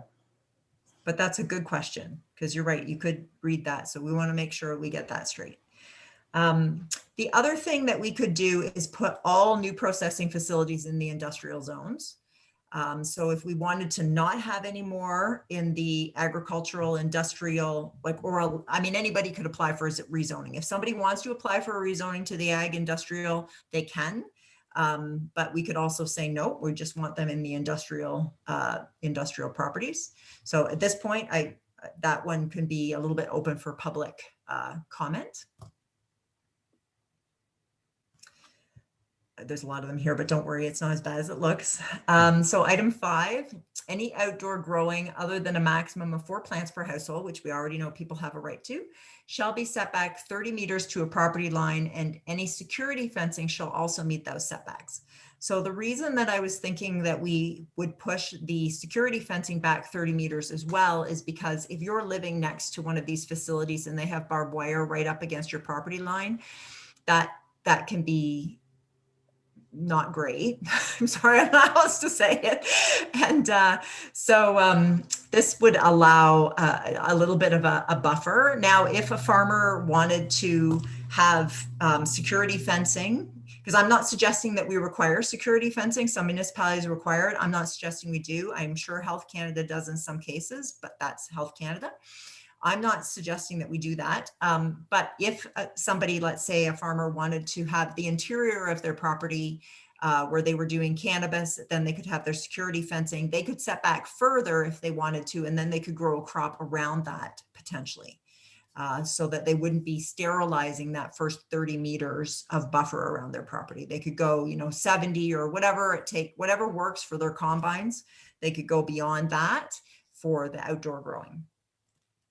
Also, if there were any trespass issues for somebody who did decide, some young people who thought, or maybe not so young, that decided they were going to pull over at some time and maybe pick their own and hop the fence, that if they were going to do that trespass, it wouldn't be on somebody else's property. It would likely be on the property of the person growing, which is a better situation than having some, if you live next door and somebody decided to trespass through your property to access the cannabis, this setback would help prevent that from happening as well.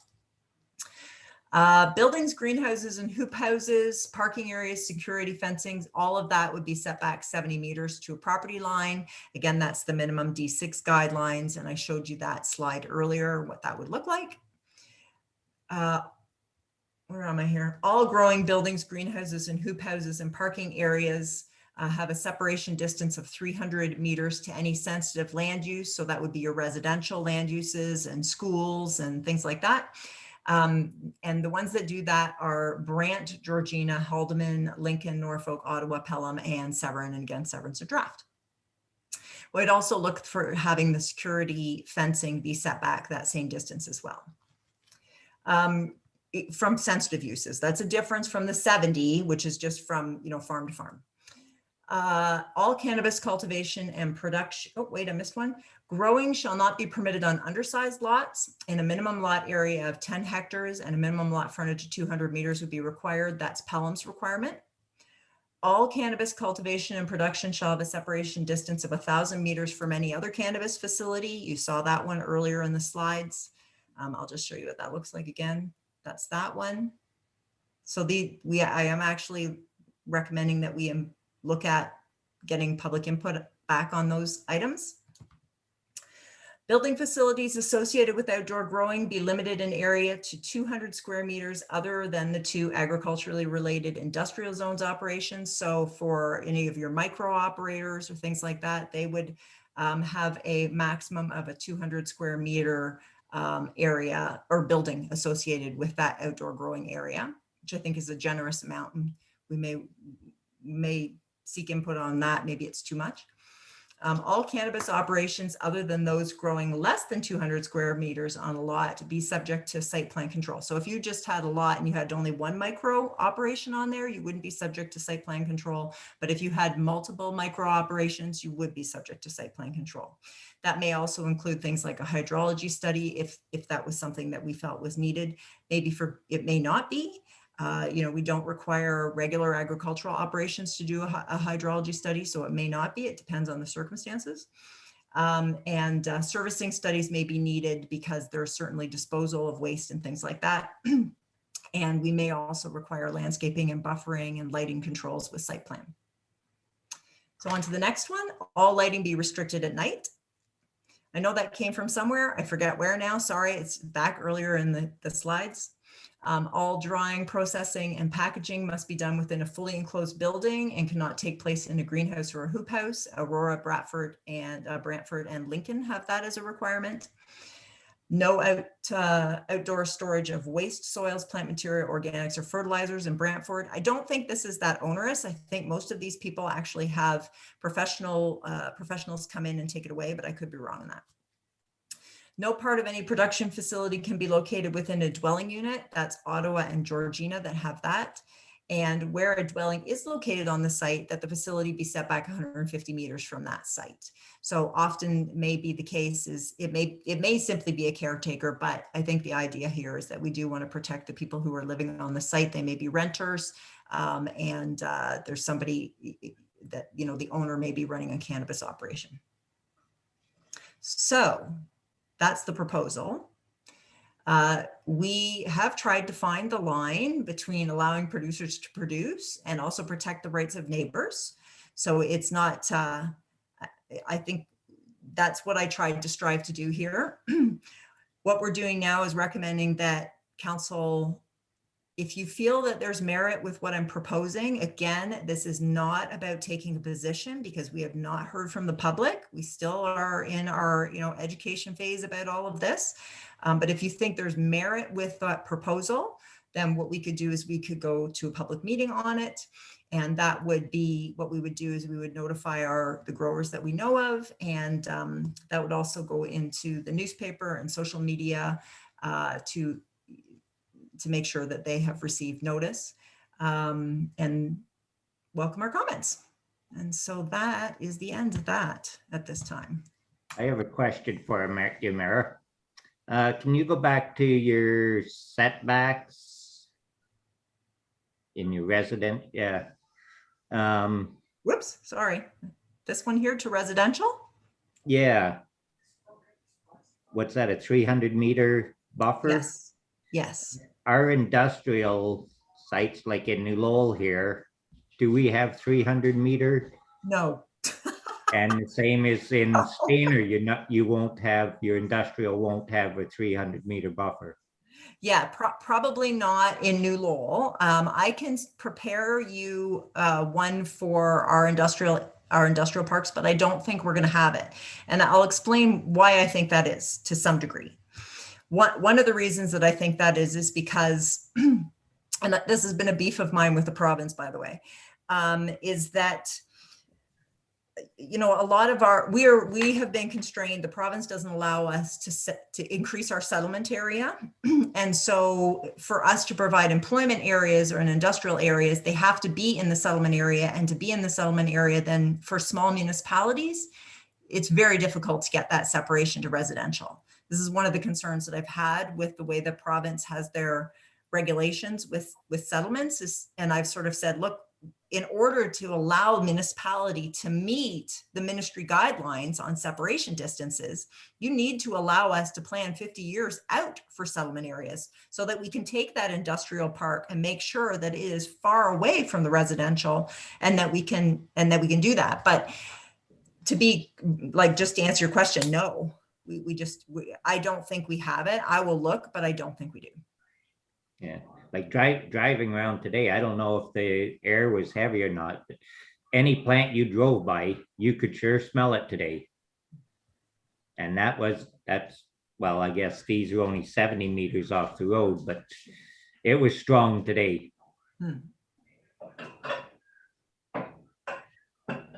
If I may jump in there, Mara.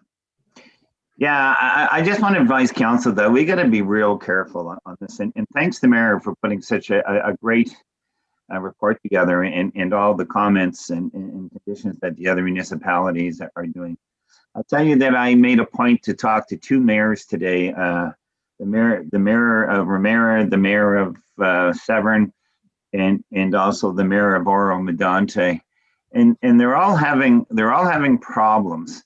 And one of the problems is that Health Canada is just issuing these licenses willy-nilly.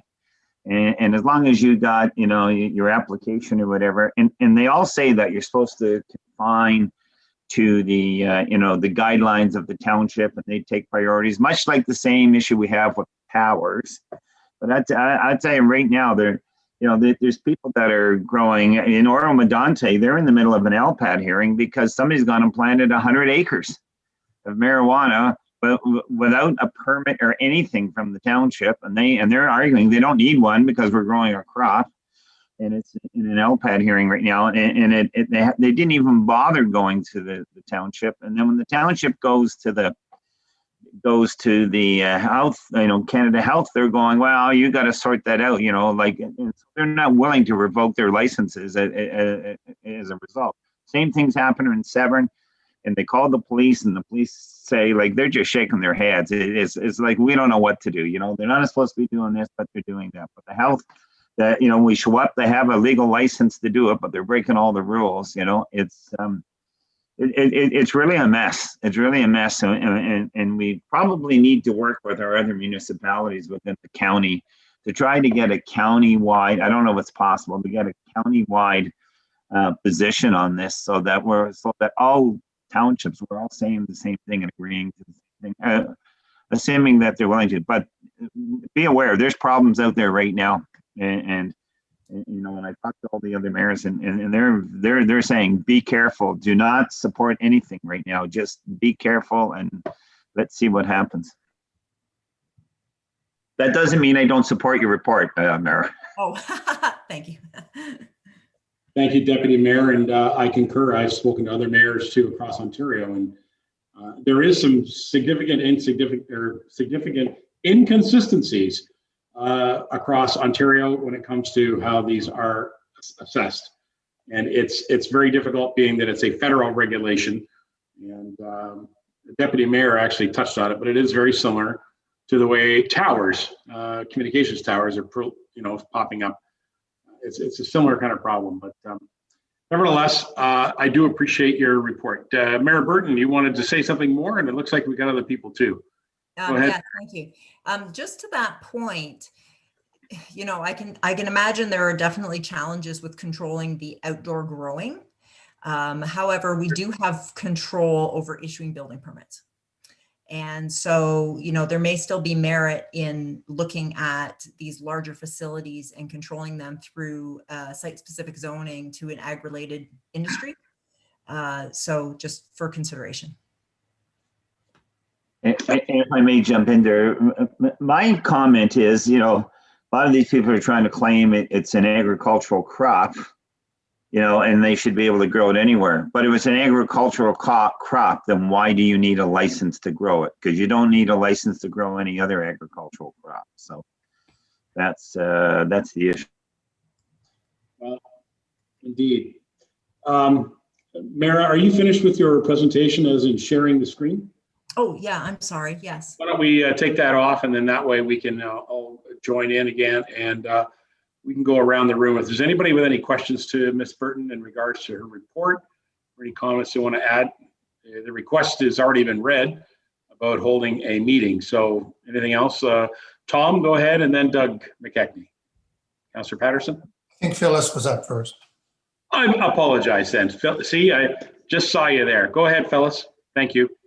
Thank you. Through your worship, Tamara, as far as the residential around even the micro licenses, what notification would neighbors get to know that they're there? It says they must abide by all municipal bylaws and regulations. What do we have that governs that, just for anyone that's listening? That's a good question. I don't think there is any I don't think there is any notice requirement. I'm not sure that Health Canada requires that they send to anybody other than to our fire chief, I think, and to possibly the mayor. However, if we wanted to impose site plan control, we could make it our policy to provide notification that there is an application for site plan before us or something like that. And we could seek public input if council wanted to do that. I guess the other thing would be, you mentioned about criminal activity. It would just make more sense to me to let the neighbors know what's going on around them.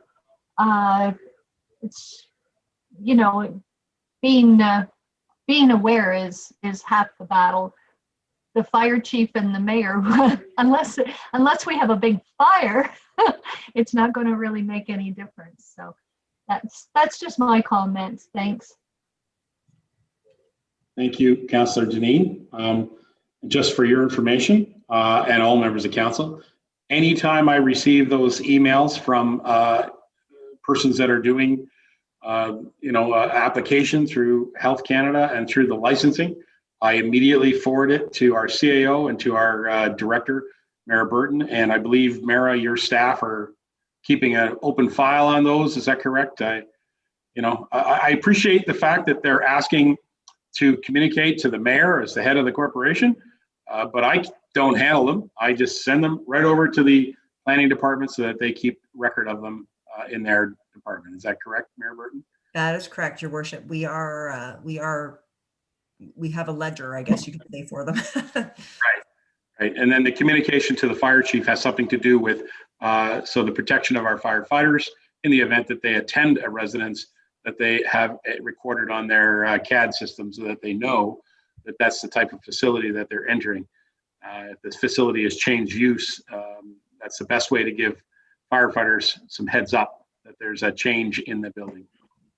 Councillor Deneen, you had your card one more time, and other members, go ahead. Just one last thing. Just wondering if it's public anywhere, the information of these.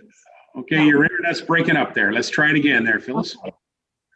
Is that information public as to where they are? Yes, I believe. Yes, it is public. In fact, you can go on Health Canada's website and you can find that information for yourself. So anything in my presentation, I double checked on Health Canada's website. Thanks, Mayor. You're welcome. Okay, I might add through your worship to Councillor Deneen that it's not necessarily easy to find because there's quite a few licenses on there.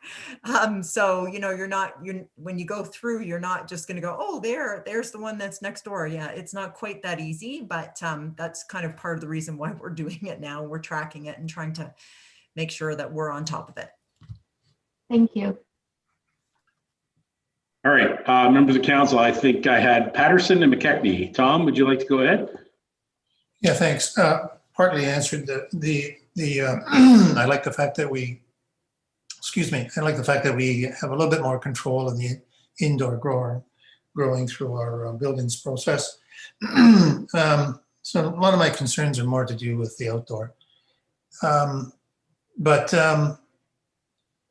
Underpinning all of this, I'm glad to see, by the way, we're going to the public because that'll help me decide and my own personal views here. But how should I say it? Many of our entrepreneurs have a very relaxed respect for our bylaws. They tend to be sometimes, depending on what's happening, what the trend is, a little bit of a wild west in our small rural community. And so I'm not intending to show any disrespect, but that's the reality. And you know what I'm talking about with bylaw enforcement, and et cetera. Will it make any difference what we do here? Because the offenders who are just doing what they want to do without coming to us are going to do what they do without us having a meeting or having bylaws or not. So what's the experience been with the other municipalities? Is that why they're asking us to be cautious? Mayor Burton? Yeah, well, thank you, Your Worship. Through to Councillor Patterson. Actually, if the other municipalities are asking us to be cautious, it's probably better for the deputy mayor and the mayor to answer that portion of the question. But as I mentioned earlier, certainly, I think having a registry sort of the licensed ones that are legal helps us differentiate the ones that aren't, and also can help the public know which ones are and aren't, because a lot of these businesses are, with a lot of things in the world, are hiding in plain sight, and that's how they're getting away with it, because people are kind of assuming that they must be legal when they absolutely are not. So it might be helpful if with having that information that's out here even today, that people can see that. The challenge still, however, is that somebody that has a medical license to grow, or is it actually an illegal operation? Yeah. And I would have to think that if you see an operation that's invested substantial dollars, that it's probably an illegal operation. I'm speculating here, because people who have their own license to grow their own probably don't have the resources and they're not making money doing it. So, you know, talking about all of this certainly helps shed light on maybe the ones that are illegal. And, you know, the police do crack down on them, but they need to be brought aware of them, and they need people to complain about it. And hopefully what we're doing here might help. Yeah, I like the idea of the registry.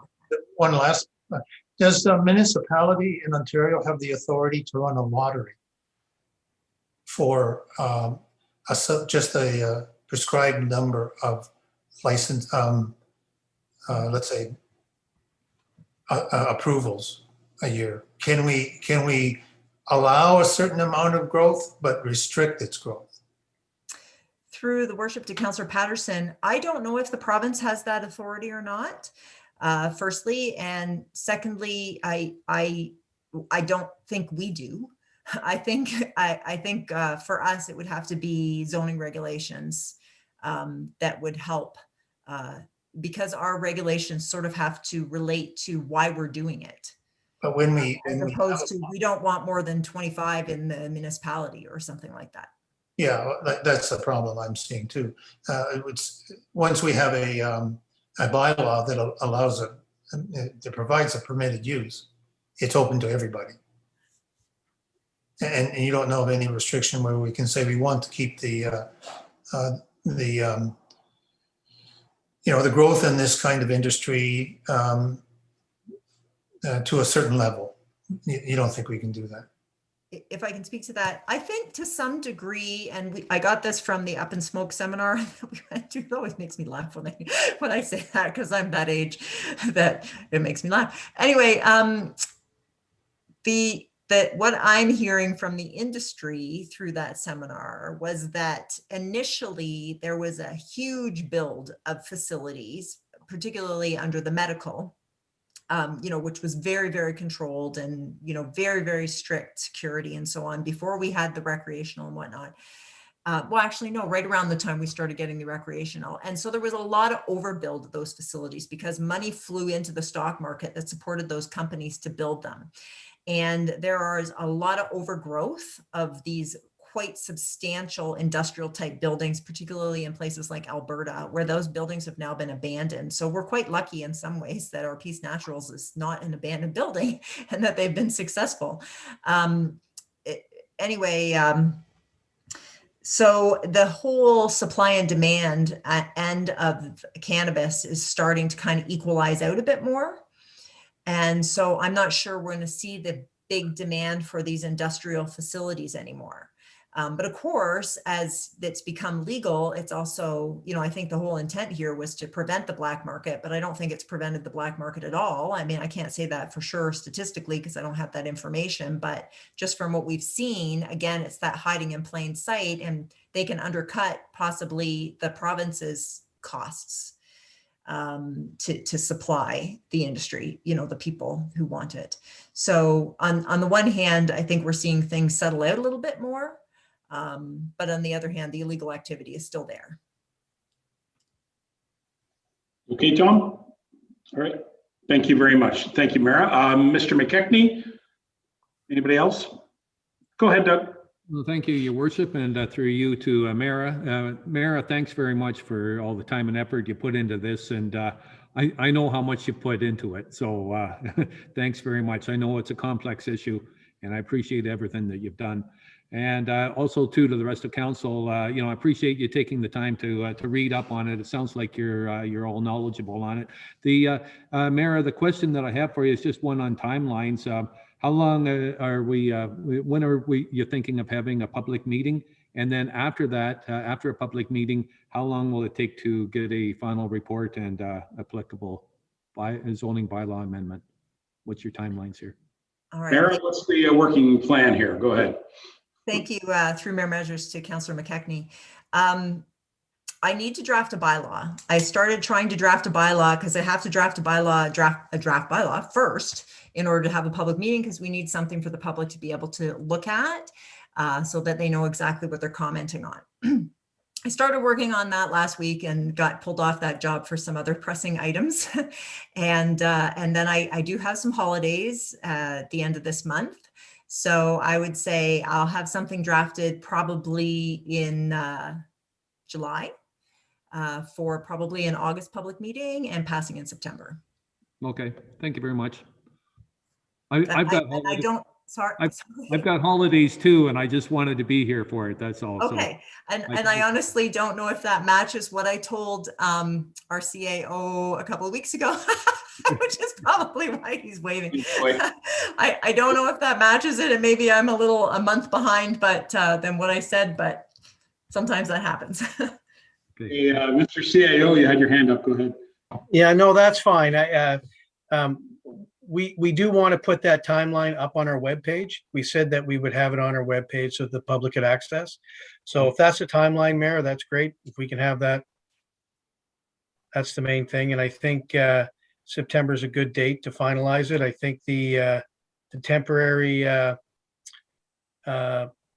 moratorium or whatever we had ends in October, does it not? That's correct. Yeah. All right, very good. Well, I would encourage you, as all staff, to work with our clerk to find the right day. And if you can't find the right day, let me know, because remember, we can always call a special meeting to hold this too. So let me know. Okay, good question, Councillor McKechnie. I appreciate that. Mr. Walker is next, and then Leishman. Thank you, Your Worship. Councillor McKechnie, thank you. That was one of my questions. But Mara, the other question I have is, you talked about abandoned buildings in Alberta. I read there now it's for loading up and shipping out, no greenhouses or no hoops. Is that in effect for growing as well? Because we have seen some greenhouses in Clearview Township that have been left abandoned, and certainly the neighborhood, it's not very pleasant. So I'm beginning to think that we should maybe not allow greenhouses or hoops at all for in this presentation to the public, that it's got to be a solid building. Mira? Thank you through the worship to Councillor Walker. We could certainly do that. And I do think there's at least one other municipality that banned hoop houses altogether, perhaps for the same reason, or perhaps just from an odor point of view. I'm honestly not sure.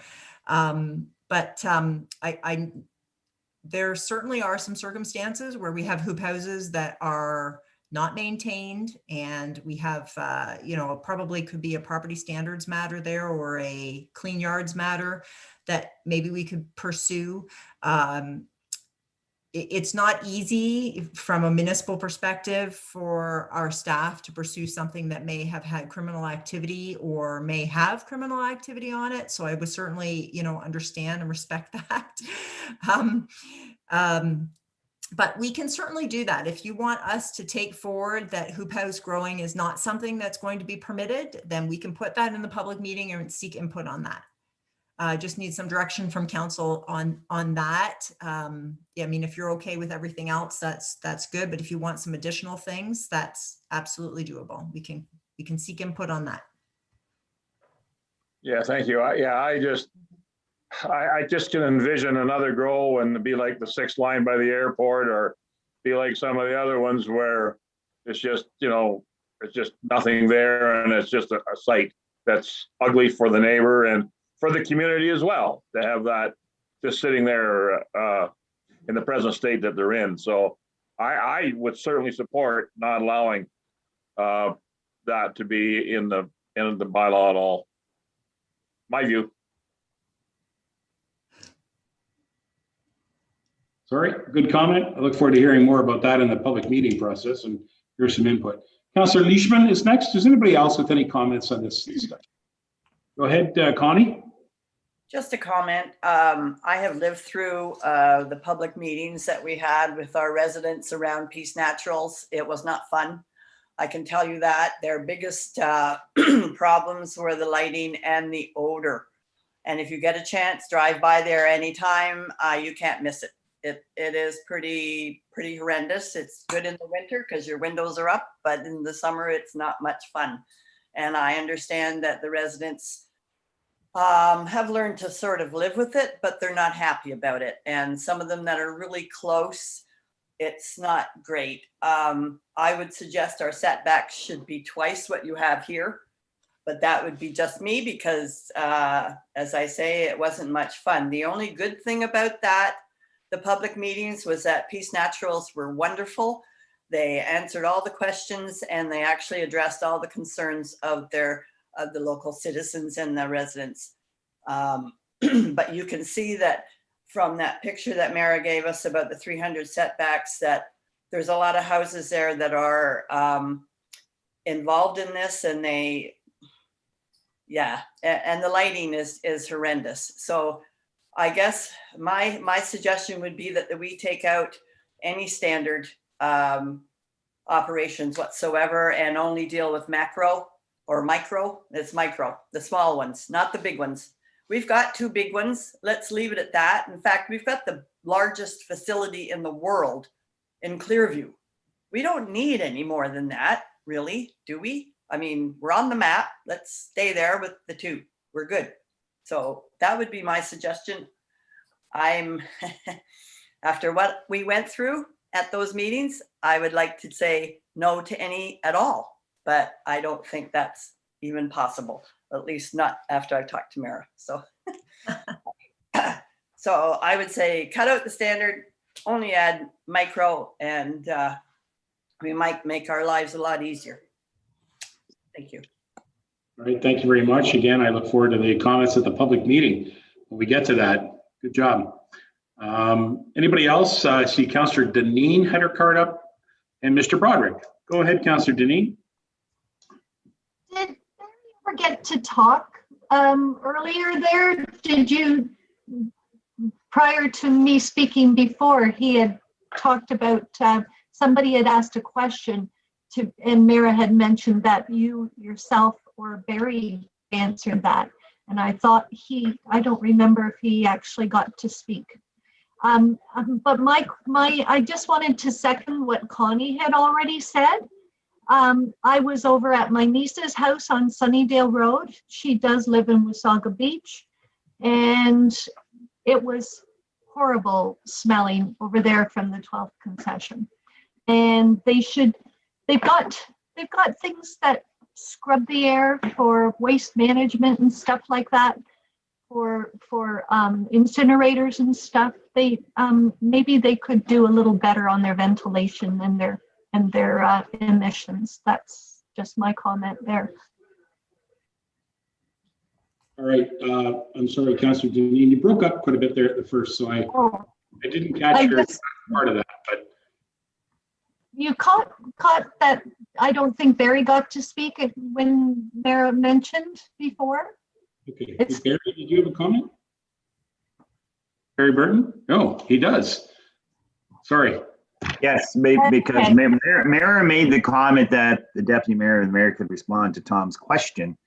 And so I was going to respond to Tom's comment about why are they warning us? And I think I explained that earlier. It's like, the problem is, you're right, Tom, it is the Wild West out there, and people are just buying property and just starting the plant, and they're ignoring any of the bylaws. But they're getting licenses, or they're getting several licenses. Several people are getting together to grow small amounts and then put them all together. So that's why, yes. So Ora Medonte has a problem. Severin's having problems. There's various other townships that are dealing with these issues, and that was why the warning. Because you're right, it is the Wild West out there, and people are just sort of ignoring, not even contacting the townships and just going ahead and doing what they do. And then they go ahead and plant, and that's the problem in Oro right now. They've planted over 100 acres, and they're close to residential, they're close to the road, they're close to everything. Haven't followed any of the guidelines that they're trying to set out. I hope that answers your question, Tom. Go ahead, Tom.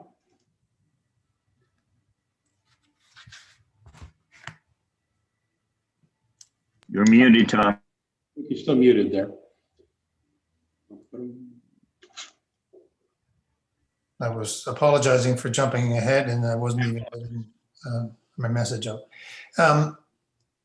We had a heck of a time with the brewery when they first built to make sure that the smell coming out of the odors coming out of the plant were abated on Mill Street, and it worked out good. There were MOE guidelines, so many, micrograms per cubic feet of air, whatever. And it was just a matter of buying the equipment and adjusting the equipment and complying to the regulations. Odor is a problem everywhere with cannabis. Is a problem the fact that there are no standards, and like the industrial standards the rest of Ontario has for the rest of our industries? Is there not a scrubber that works effectively with cannabis?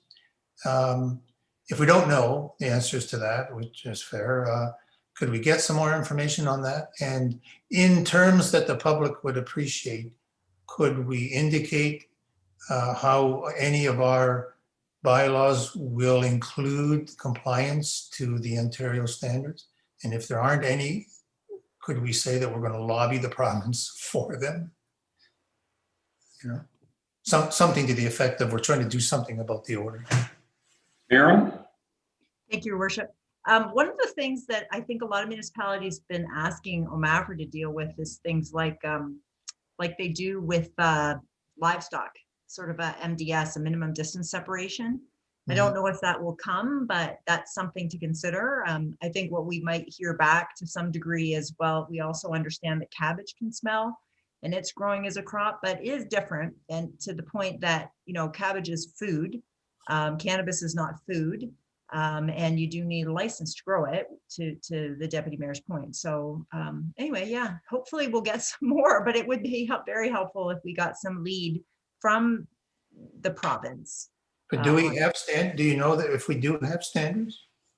I'm not aware that we have standards. I'm pretty sure that there's another municipality that is actually looking at putting in odor controls. And they're trying to figure out the science on that at this point. And there's equipment that you have to buy to register, to actually determine all of this. And I think one of the things is that you get these operators who are willing to work with the municipality and do the right thing. And then you have others that just are going to go off and grow. So, are you controlling the people who are already working with us? Yeah. Like, are you really, so that's always a question that we have, is what's the balance there, right? So. Okay, thanks. It's not easy. There's no doubt about it. Councillor Broderick is next, and then Councillor Leishman, I did see your card. So I'll go to Broderick and then back. Go ahead. Thank you, Your Worship. I just wanted to say thank you, Mara, for an excellent report and an excellent presentation. And in that vein, I firmly believe we really need to set standards for all sizes of operations. It'll prevent issues in the future. And if we don't, we're going to be playing catch up forever. Thank you. All right. Thank you, Councillor Broderick. Good points. Councillor Leishman, back to you. Thank you. I just want to mention that Peace Naturals uses state-of-the-art filters for their odors, and they still have a problem with it. All the neighbors are still complaining on and off, mostly on. So I don't know that there's an actual filter out there that can actually rid that smell. It is just so intense. And if you've ever been inside, when we were inside the Peace Naturals building itself, it was unbelievable. But even outside, you take it with you. I mean, it just travels with you. It's crazy. So I don't know, to Tom's question, I don't know, Tom, whether there's even a filter anywhere that can take out that odor. So anyway, that's my knowledge. There's an opportunity for an entrepreneur to invent something, and I'm sure it would be great. That'd be great. I don't see anything further. I think we've had a really lengthy discussion on this item, but I think the gist of the matter is that Mara has a significant amount of work ahead of her to prepare a bylaw. We've outlined the steps that will be taken in the presentation of a draft bylaw, and then we'll move to a public meeting. And so if council is, Mara, would you like to have any final comments? And then, yeah, go ahead. Yes, if I could, thank you, Worship. So it sounds like I know you're going to take a motion here or whatever and give me direction to go forward possibly, but it sounds like you're all on board with what I'm suggesting, but there were a couple of extra items and I just want to make sure that they're included in the direction if that's where we're going. And one is, and this is just for public input, one is no hoop houses, no growing in hoop houses was one item. The other item was only once micro. Oh yeah. So we would not have any more large industrial. And I think the point there is that those large industrial ones would actually have their own zone. So somebody would have to actually apply for a rezoning anyway to go to that. So that helps differentiate that. There was some talk about ensuring that we had odor controls, and I think that's in my regulations. Now, odor controls you cannot do on outdoor growing, right? You would only be able to do odor controls on indoor growing, so just keep that in mind. And there was a comment also from about setting standards for all operations. So I guess the question is, at this point, the proposal is the site plan control regulations would only apply to properties that had more than one micro operation on them. So I'm just looking for some direction. If they had a micro operation on them, even if it was only 200 square meters, do you want site plan control on that too? For public comment, for public input.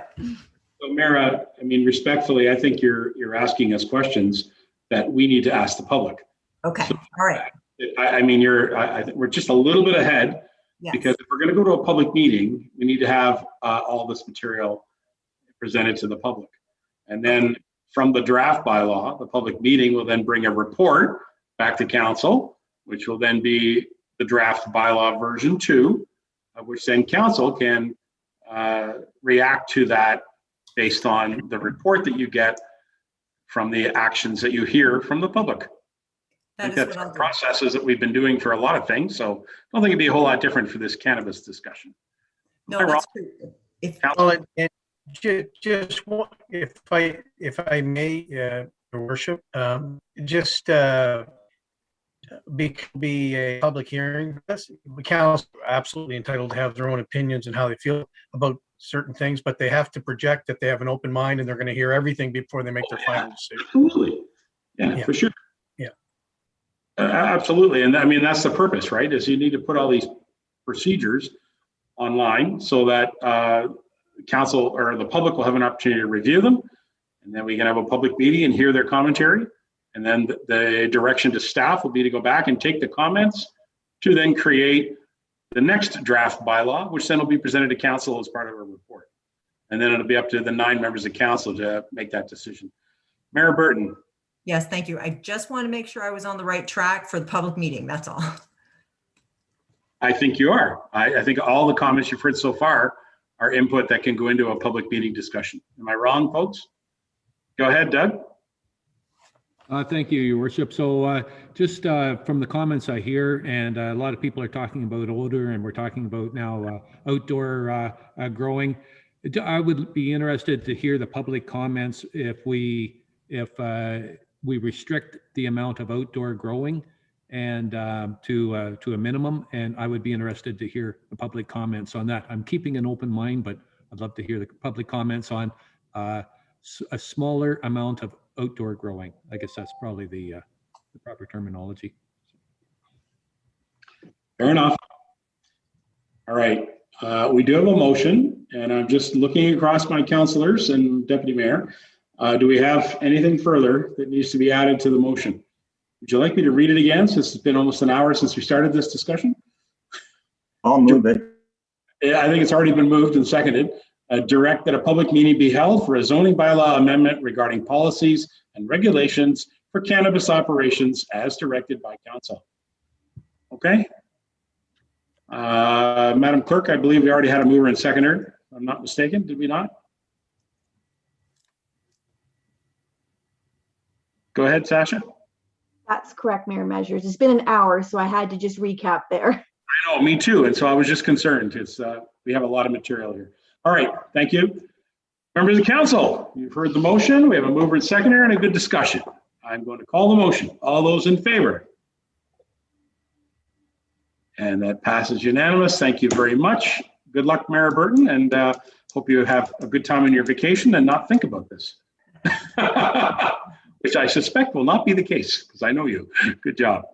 All right, we have another item, though, that's in your purview, so I'm going to get to that. Recommendation be it resolved, the Council of the Township of Clearview hereby one, receive report CS 032-2021 for information, and issue site plan approval for 2815925 Ontario Limited for the establishment of a commercial self-storage facility on a portion of the subject lands as illustrated in site plan SP1 dated May 17, 2021, prepared by Tatham Engineering. And item 3, approve bylaw 2163 to authorize the mayor and clerk to execute the site plan agreement with Gilbert Cooper and Jennifer Marley, who have the authority to bind the corporation known as 2815925 Ontario Limited, owners of 7674 County Road 91 in Clearview.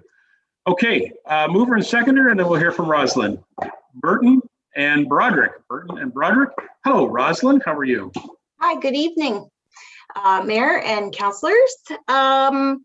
Just briefly, I think you have my report and there is a bit of a site plan there, but I did want to just highlight that this is located in Stayner. It's right on the boundary on County Road 91.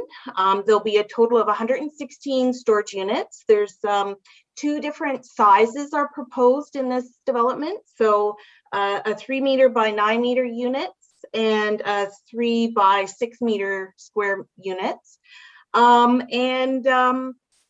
We've worked really hard with Gilbert and his team, and I think we're ready, and we look forward to having this development move forward.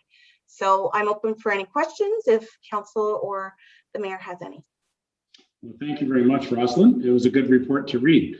And again, storage units are something that continue to be in demand. Members of council, have you got any questions to Rosalind about this? It goes back to May 17th. Is there anything you'd like to ask? Yes, Mr. Walker, go ahead. Thank you, Your Worship. To Rosin, 116, that's an awful lot of units, is it not, for that area? I know they're going to take down the old barn and utilize that property as well. And they're coming in then by the house, correct? They're not creating another entranceway onto that property. Yes. That was the old turkey farm. For those that have lived here years and had to catch turkeys, I caught turkeys out of that barn many, many years ago. Yes. So through the mayor to Councillor Walker, yes, the site is fairly covered. However, the house is remaining, and we have there is some landscaping that's going to be occurring along the front of the property, and wood boards around the rest of the 3 sides of the property. I believe there is a market for this. So while there does appear to be quite a few units proposed, I believe there is a demand. So go ahead, Walker. hopefully that answers Walker. your question. Just another question. Stormwater management, dry pond or a wet pond? Do we know offhand? Yeah, I'm not the expert on that, but I know there is a stormwater management facility that has been designed for the front of the property, and it will drain eventually into County Road and into the Lamont Creek. So I imagine at times it will be quite wet, but whether it's a permanent wet pond is not something I can actually answer for you. I can certainly get back to you tomorrow and have a look at that study. Yeah, it will also then, if that's the case, they will ensure that there's vegetation, et cetera, around it, and it is somewhat fenced in or isolated. Is that part of that process as well? Right. So the landscaping is actually occurring right along the front where the actual storm pond is going. And I think there is actually a bit of a drainage swale along the western boundary. And again, as I mentioned, there's 2-meter board fences that are going along the other 3 property lines. So they will be well fenced. And then of course the front is where the pond and the landscaping trees. There's going to be some trees along there and a sign and so on. So okay. I'm happy to actually send you the landscaping plan too. So I didn't include that in this, but we actually do have a fully landscaped plan. And we will be taking securities for that. So. All right. Thank you, Ms. Workman. Is there any other, hello, Mr. Perot. Is there any other members of council with questions? Mr. Perot, did you want to jump in on something here? Yeah, thank you, Worship. Just a quick answer for Councillor Walker.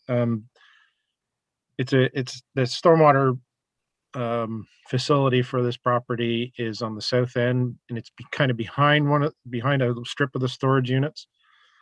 I think it's a mix. It's called a bio retention facility. So I think it's kind of like we call it a hybrid, but it's kind of a wet land type area with very shallow water, and the vegetation sucks up the water.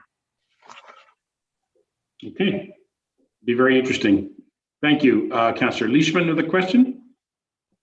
Yes, Rosalind, the green part of the plan here, these are big trees, are they not? That are in this picture? On the report that you have? Yes, on the Appendix A location map. Just bear with me and I'll go to my copy of that report. I don't believe I submitted the landscaping plan for you. No, but I'm saying the trees that are already on the property, are they not rather large? Oh, well, I don't know. You may not have been around there lately, but those trees are no longer there. They took them all out already. I'm surprised the county didn't say something. Well, I said something and they stopped. But I believe they were trying to get ahead of sort of the season of nesting birds. So they did go ahead and they did cut those trees, and I wasn't pleased. But at that time, there really wasn't a whole lot more I could do other than to just ask them to stop work. So they have been stopping work, but yes. That is why we did ask for a full landscaping plan, and Envision Tatham has provided us a landscaping plan. As I said, I didn't provide that for you, but I'm happy to send that out tonight, and you can have a look at it. Thank you. I can't support this. I just feel that it's taking up the whole property. It's an awful lot of units, storage units, and I have a problem with storage units in the first place. I think we already have enough of those facilities in Clearview. And I know it's within an industrial, and I know it's within the town limits and everything else. I just can't support it. It's just so many. If they could cut it down in half, maybe I could consider it, but I'm sorry. I just can't. It hurts. I understand. Thank you, Councillor Leishman. The staff, Rosalind, Mara, and Tom, I acknowledge you were there. Go ahead, Ros. Yeah, so I just was going to mention to Connie that this is kind of in the heart of our industrial land. So, you know, they have complied with all the zoning requirements of the zoning bylaw. And so I appreciate that that is your purview of this project, but I just wanted to reiterate that this land is all surrounded by industrial. They are in compliance with the zoning bylaws, so this is a permitted use and the numbers are permitted. And so the site plan is just here to kind of help implement that zoning bylaw. Mara? Yes, thank you, Your Worship. Yeah, also to Councillor Leishman, the mini storage is something that is allowed in our industrial zones, and this may be something that we might want to park as part of our look at our official plan, because certainly we've been having a lot of interest in people developing mini storage in the municipality. And, you know, I'm honestly not sure how much real employment it provides to the municipality as well. So, you know, as we do our official plan, it may be something that we want to look at. You know, do we really want to start protecting our industrial lands for higher employment, productive type uses as opposed to mini storage units? And, you know, do we want to put some policies in that place? So that's something that we might want to look at there. It may also be that Clearview may be providing storage for our neighboring municipalities like Collingwood and Wasaga Beach. Maybe they're not doing them there. Maybe they're doing them here instead. And people are driving to our facilities, which makes us more potentially a target for this sort of thing, taking up our industrial property. And maybe Rosalind and Dan can remind me here, but I'm trying to recall whether this property is on full sewer or not. Because if it's not, yeah, I see Rosalind saying it's not. So, you know, as far as a use that is on partial services or only on private services, this sort of use is actually kind of suitable in some ways, as opposed to an industrial operation that would have a lot of employees and using a lot of water. So those are other things that we can maybe consider in our official plan. I'm not trying to convince you, Councillor Alicia. I'm just trying to suggest that as we move forward through our official plan, to keep these things in mind, so that it's something that maybe we can put in our official plan and try to provide more direction, because right now this is a permitted use. And so, you know, we're sort of limited in our abilities to, from a staff point of view, to do anything other than that. The other thing too is we can consider lot coverage provisions. We can consider additional landscape provisions and things like that, because people will maximize their property. You know, they will maximize the property to get as much benefit as they can out of it. And it's kind of all part of the intensification the province wants us to do, so we're not sprawling so much. So, but that doesn't mean that we don't still have the ability to write policies for our community. So if that helps for future. Deep subject there, Mara. Thank you. Ms. Workman, and then I'd like to go to Councillor Patterson. So go ahead. Thanks. And I was just going to add to Mara's comments that we did actually ask this applicant to not have the orange. So I don't know whether you can see it, but there are color swatches on this actual site plan that is like a muted gray, so that it isn't going to stand out like the orange. I know that may not still make you feel very happy about it, but anyway, we were trying to make it blend in a little bit. So. Aesthetics. Well done. Councillor Patterson, you have a comment? Yeah, and Mara's touched on it. She's always ahead of us, so it's good to know she's thinking about these things. But when I was looking at this over in the weekend, of course, I went to my friend Google Maps, and are we looking at the red boundary? Is that just the site plan boundary, or is that the lot pattern? Because when I look at the Google Maps, I thought this property at least went to the power lines, maybe beyond. Rosal? No, this doesn't go to the power lines. This is the lot that was severed off, and there's actually another lot right to the east of it before you get to the power lines. So. Well, you mean to the north of it? No, to the east. Okay. So on my planning report, there's a red line around the location of the subject lands. I'm looking There's at a lot. And that's the actual lot pattern. The red line outlines the actual subject lands, yes. Okay, all right. And then there's a lot of land in behind all of that, that is, yeah. Yeah. So So that's the subject lands are about 2.3 acres in So that's the reason I was asking is because, and I agree with Connie. While it may be a great business for some to do with their land, it doesn't really fit in with our job strategy as it is, like economic development, to the extent that we would like to see.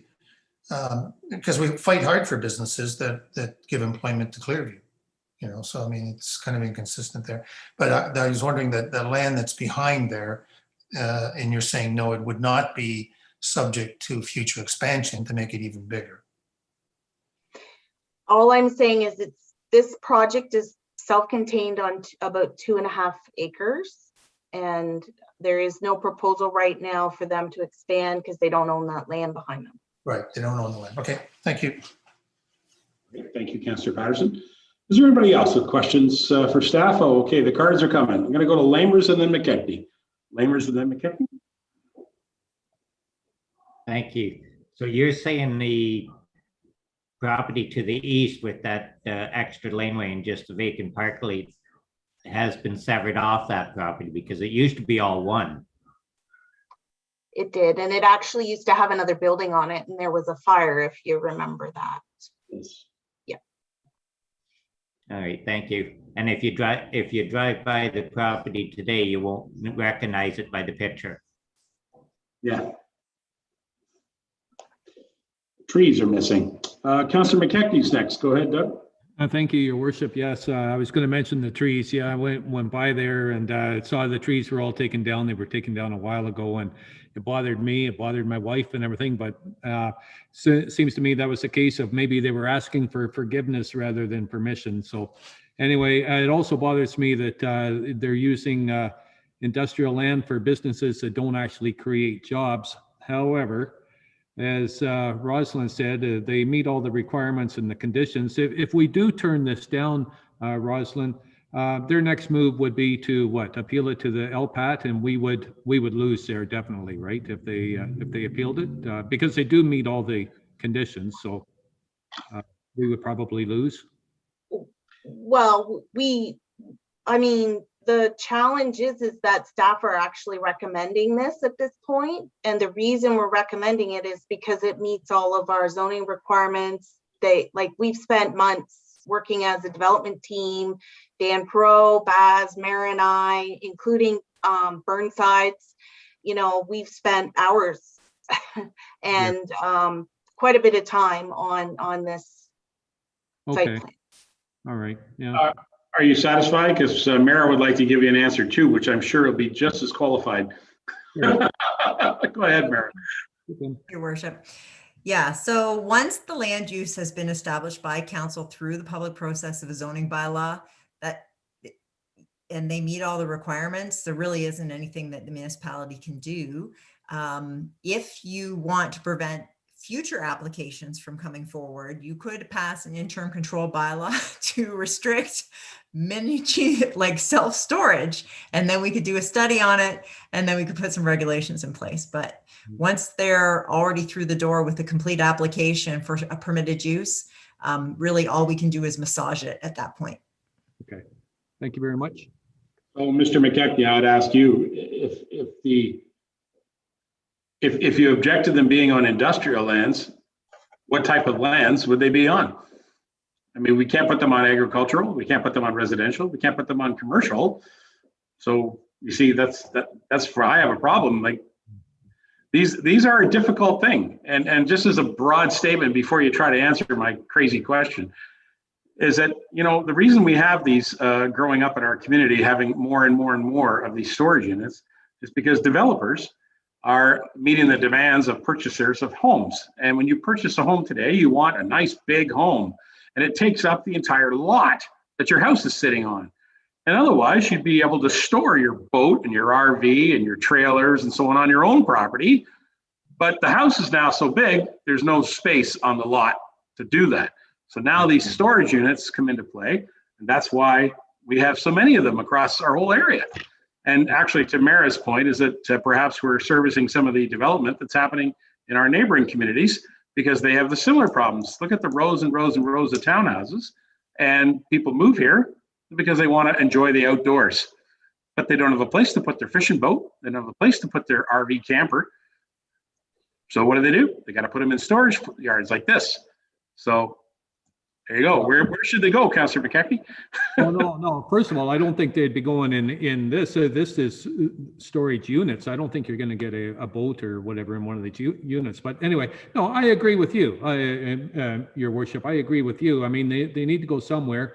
Maybe we need more industrial land, industrial zone land. Maybe that's it's just a shame, I suppose, because, you know, I think we're backed into a corner here. They've met all the requirements, the conditions and such, and they have a right to be there. You know, it's a shame that we're not able to create jobs from it, that it's not a business that creates jobs. That's my main concern.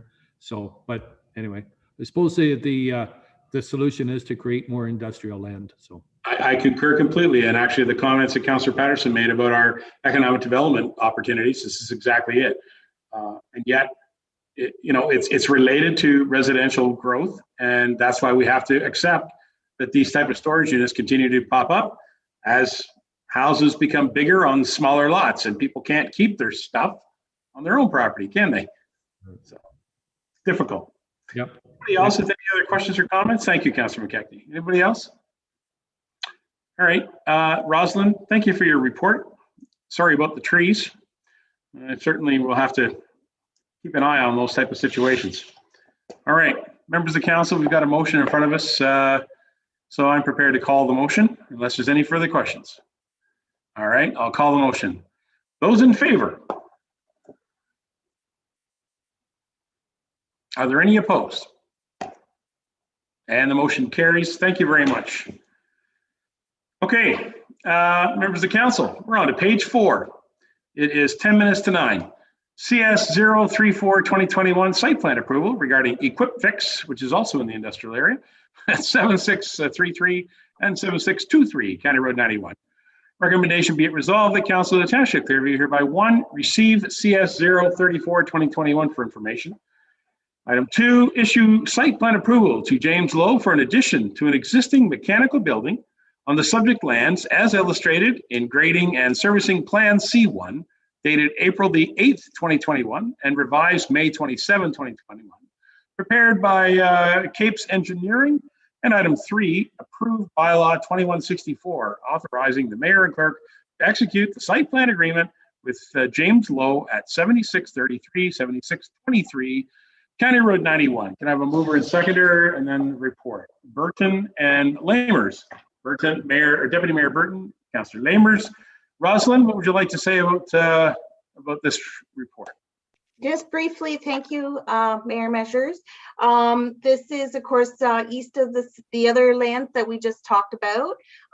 There is an existing building of about 361 square meters, and the proposed addition will add, it's almost doubling, it's over doubling what is there. So there will be a 460 square meter addition.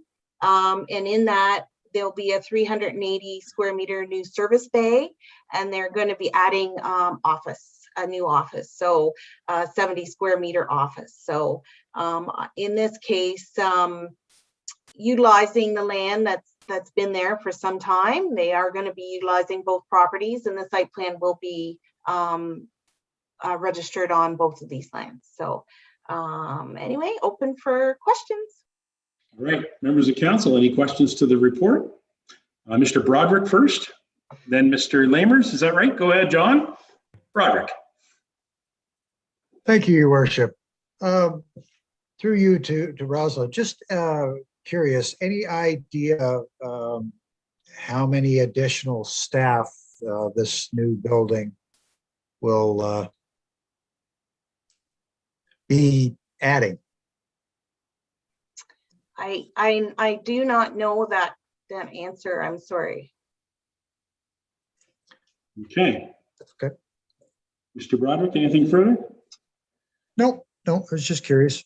Yeah, me too. I'm interested to find out that answer too. Okay, Councillor Lamers, you're up next. Anybody else? Go ahead, John Lamers. Thank you, Your Worship. To Rosalind, you said they're building an office area, so they're going to take that lean-to off the front to make the facade look a little better? Thank you, through Mayor Measures. Yes, Councillor Lamers, I believe that is the location of the new office. They're going to formalize it, yes. Yeah, that's been there for a while. I know exactly what you're talking about. Anybody else with any questions to this report? I have one small one for, if I may, Roz, and that is, hello, Connie. Roz, that intersection right there, Industrial and 91, if I'm not mistaken, I believe we have kind of a triangular shaped extra bit of road space there, sort of an easement that's set back for the intersection. I believe that's set back because it's an industrial road and it's a little bit larger than most intersections because of it being an industrial road for future turning radius for any large vehicles, that kind of thing. And so there's a couple of signs there, community signs, I think, that are located there that are township signs. Are they going to be relocated as part of this site plan approval? Thank you, Mayor Measures. So I believe maybe what you're describing is a site triangle with County Road 91. Yeah. So there, I don't believe there's any proposed development in that triangle because of that reason. And yeah, I'm not, so do you think that the signs would be impacted by the proposed landscaping? Well, I'm thinking when I visited that site last winter, I noticed that part of the signs, the community signs that are there, kind of just forgotten what's on it right now, but it's a community sign. It's not a township sign, but it's some community sign. So I believe it's actually on his property. And I was wondering, with the redevelopment there, and he's putting up some trees and shrubs, whether we would have that community sign moved into our triangle rather than on his property. I can certainly find that out before we go and finalize everything. So yeah, I think there is something there on the corner. Hello, Mara, go ahead. I thank your worship. I think it is a welcome to Stainer sign. I'm just looking on that, and it has the service clubs on it. Yeah, that's the one. Service club sign. That's the one. And yeah. I don't believe it's proposed to be moved. I think it is on the township property. So okay. I don't think it's going to be affected, but we can certainly look into that and get back to council. Okay. Well, I'm just thinking if it was going to get moved, maybe we could clean it up and make a new one. Anyway, that's just the thought I had. So, all right. Thank you. Is anybody else with any questions or comments in regards to this? All right. I'm looking forward to seeing this project come around. Thank you. You've got a mover and seconder on. Thank you, staff. We've got a mover and seconder. I'm prepared to call the motion. All those in favor? And that motion carries. Thank you. All right. Here we are. CS 035. It's regarding 8073 and 8077, Highway 26. Recommendation be it resolved, Council of the Township hereby one, receive report CS 035 2021 for information. Item 2, pass zoning bylaw amendment to the Township of Clearview zoning bylaw 06-54, being bylaw 2161 for the lands known as 8073 and 8077, Highway 26, and legally described as North Part Lot 30, North Half Lot 30, Concession 3, Registered Plan 51R13044, Part 1, formerly in Ottawasaga, now in the Township of Clearview. Can I have a mover and seconder on this motion? Mr. Broderick, Mr. Walker, and Raj, you got anything to add to this? Just a reminder that we had the public meeting already for this one, and just a refresher that what's happening is we're taking the commercial self-storage facilities that are already there, and they're on top of about approximately 1 hectare of land, and we're going to be adding that to the residential lot, which is the 8073, for a total of 1.4 hectares. And the agricultural land will then be free and clear with no structures. So, all right. And yep, just an update that the Committee of Adjustment on June the 9th did conditionally approve the lot the lot addition. So one of the conditions, of course, was that an approved zoning bylaw be adopted. So. Excellent. All right. Any questions to Roz in regards to this recommendation and report? I'm not seeing any hands or movement, so I'm going to prepare to call the motion. There's a mover and seconder. Those in favor? Thank you. That carries. Thank you very much. All right. Mara, one of your favorite things, the vending and shipping containers. Recommendation be it resolved that Council of the Township of Clearview hereby one, receive CS 036 2021 zoning bylaw amendment for vending and shipping containers, and item 2, pass bylaw 2126, being an amendment to the zoning bylaw 0654 as it relates to clarifying the prohibition on vending from shipping containers. Mover and seconder. Walker, McKechnie, Ms. Burton, would you like to say anything? I'll be brief. Just that the actual vending bylaw amendment that we had the public meeting on and is going to be brought forward by the clerk's department. So this report is only on the modification to the zoning, just to clarify that a shipping container cannot be used as vending. And we just cleaned up the wording to make sure that it was more easily understood, and there's really no changes. Very good. Any questions to Mara? Again, this is a two-part process. Anything further? All right, Mr. Deputy Mayor, you're there, then you're not. Okay, no further questions. Thank you, Mara. I'll tell you what, Council, I'm prepared to call the motion. We've got a mover and seconder. All those in favor? And that motion carries. Thank you. Council CS 038 2021. Deputy Mayor, you mentioned this one. Proposed county economic development funding for the community improvement plan. Recommendation be it resolved.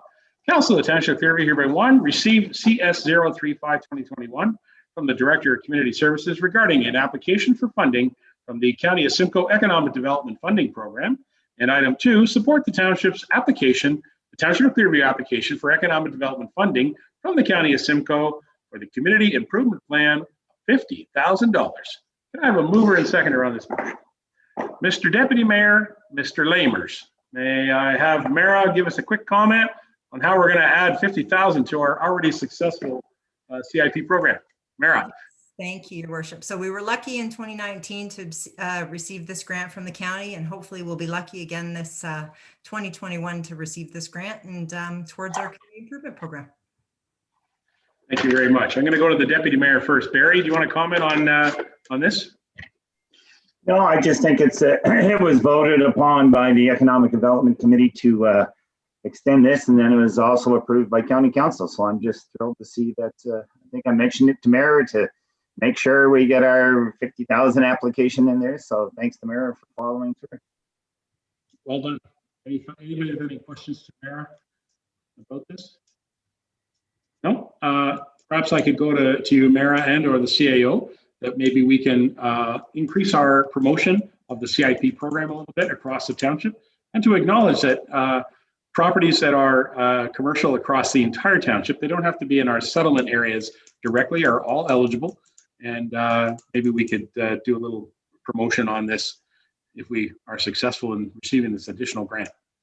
Okay, members of council, you've got a, there's nothing further. All right, you've got a mover and seconder on this motion. I'm going to call the motion. All those in favor? And that carries. Thank you very much. Hello there, Madam Clerk. Hi, Mayor Measures. I just thought this might be an appropriate time as we're getting to 9 o'clock if we make a motion to extend the meeting time past 9:30 because we're going into some bigger discussions, I think. Oh, that's not a bad idea. We might as well do that now. Why not? We'll just put that out there right now. Can I have a mover and seconder on a motion to extend the meeting as per our procedural bylaw? Moved by Broderick, seconded by McKechnie. Any questions? Call the motion. All those in favor? Always ask, are there any opposed? The motion will carry. Thank you, Madam Clerk, for stepping in at an appropriate time. All right, Council, Public Works, Dan, this is our traffic assessment study. I'm going to read the motion, look for a mover and seconder as per our procedure, and then we'll have a discussion. PW 027-2021, a traffic assessment study recommendation, be it resolved. Council of the Township of Clearview hereby receive PW 027-2021. It's the draft comprehensive traffic assessment study. And item 2, approve the recommendations outlined in the traffic assessment study. Can I have a mover and seconder on the motion, please? Mr. Patterson, Mr. Broderick. Thank you very much for that. Hello, Mr. Perot. Thank you for joining us. We had a very good workshop session on the 27th, and I'm glad that you have your report now on the agenda. Dan, would you like to speak more on your report, and then we can go to questions from members of council? Thank you, Your Worship. I don't know that there's much more to say. There was a fulsome discussion on May 27th. At that meeting, there were some comments made. Written comments were received by Councillor McKechnie and Councillor Patterson. Those are being processed by Mr. Henry Senton, and a written response is forthcoming once he has had an opportunity to review everything and following tonight's meeting. So he is not on the call tonight, but if there are further comments or questions, I'm certain that he's either going to review this meeting and watch it over, and I'll take some notes as well. Great, thank you, Dan. I acknowledge that Mike Ron is with us also on the call, and of course our CIO is here. So we have some staff that are available to help answer any questions. So I'm looking for some questions. If anybody got questions, I see the cards are coming. I'm going to go to McKechnie, then I see Deneen, then I see Patterson. Go ahead, Doug. Thank you, Your Worship. So I've got a few questions, but the first one I'd like to sort of get settled here is item number 2. It says approve the recommendations outlined in the traffic assessment study. So I think we need some clarification there, whether it's Dan that gives it to us or maybe Sasha. So I'm concerned that if we approve the recommendations outlined in the traffic assessment study, that we are possibly handcuffing or tying our hands for future motions, whatever. And so I was wondering, would it be more appropriate if we change that, instead of approve the recommendations, maybe acknowledge the recommendations outlined in the traffic assessment study? Would that be appropriate if we just change the word approve to acknowledge? Because I just don't want to see us handcuff ourselves on this. And I'd like to... Councillor, I appreciate that maybe you're asking for an amendment. Why don't we ask the question first to Mr. Perot, how he interprets the approve the recommendations, and then maybe you can make an amendment. Does that make sense?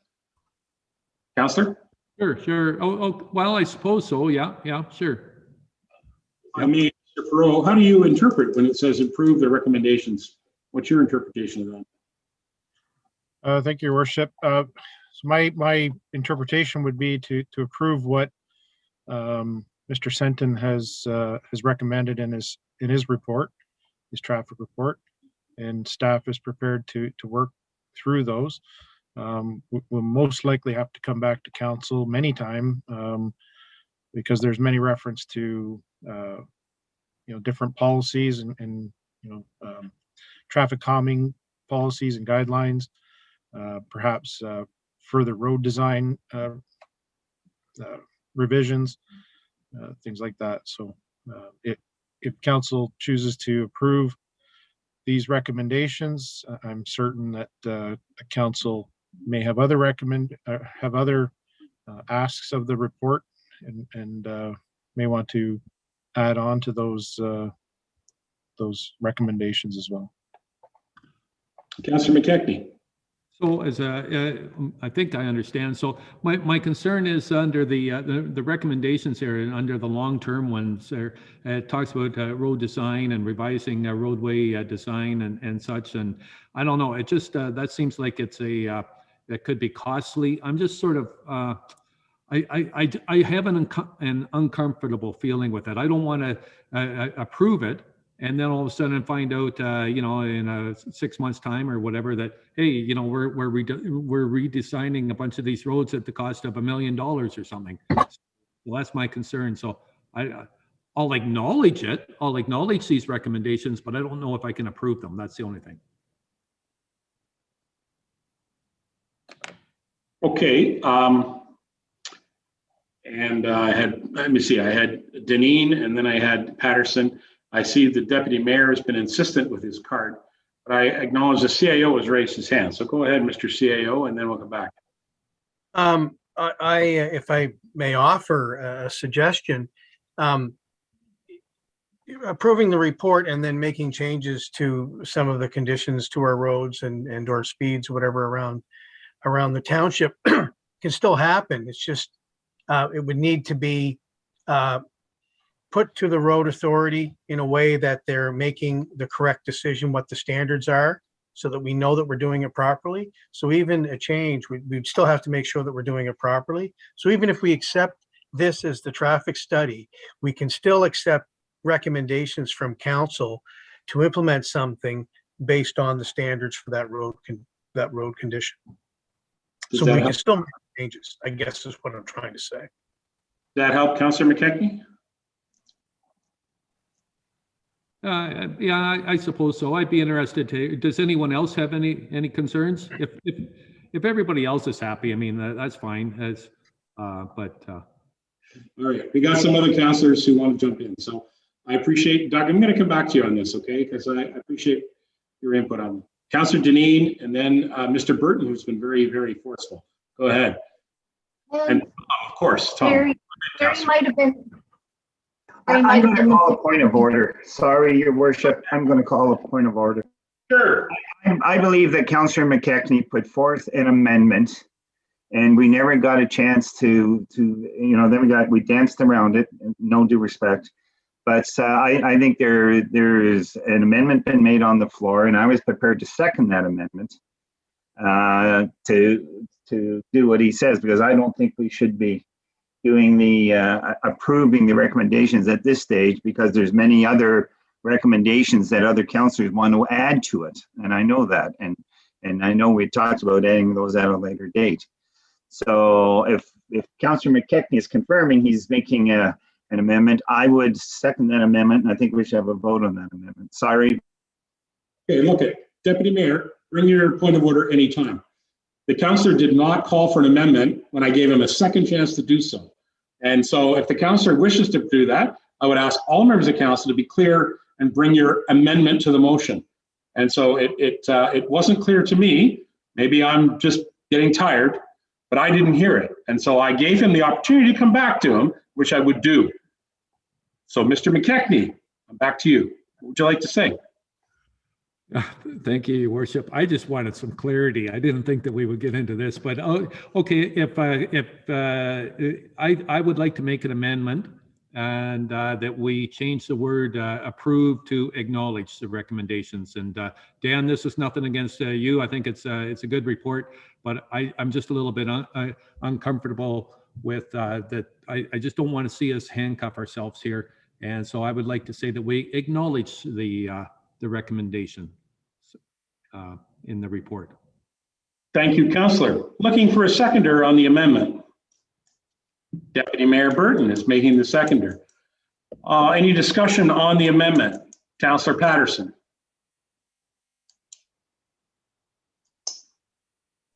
Yeah, I understand where Councillor McKechnie is coming from. I had this sort of the same concern, but when I went through the report, I meant what I said 2 weeks ago, and I wrote it out again and with a lot of notes, which I had no intention of going through tonight, because I think the report was very well done. It did not move all the way to specific recommendations, although you can see some obvious ones and you can debate ones that you wonder if the report author or the staff would agree with. However, I'm very comfortable in the fact that he gave us a lot of information. He told us what we needed to do if we're going to make recommendations, and he gave us the precautions that said if we just sort of take the report and make a few site-by-site complaint-based complaints, put a stop sign in, change the speed, we may not be doing the right thing for traffic management of our network. That's what we asked. That's what I asked for when we did this, and this is what I think council approved, that we should do this consistently across our network. to meet the community needs for both local access and alternates to arterials. So I think we've got a good working document.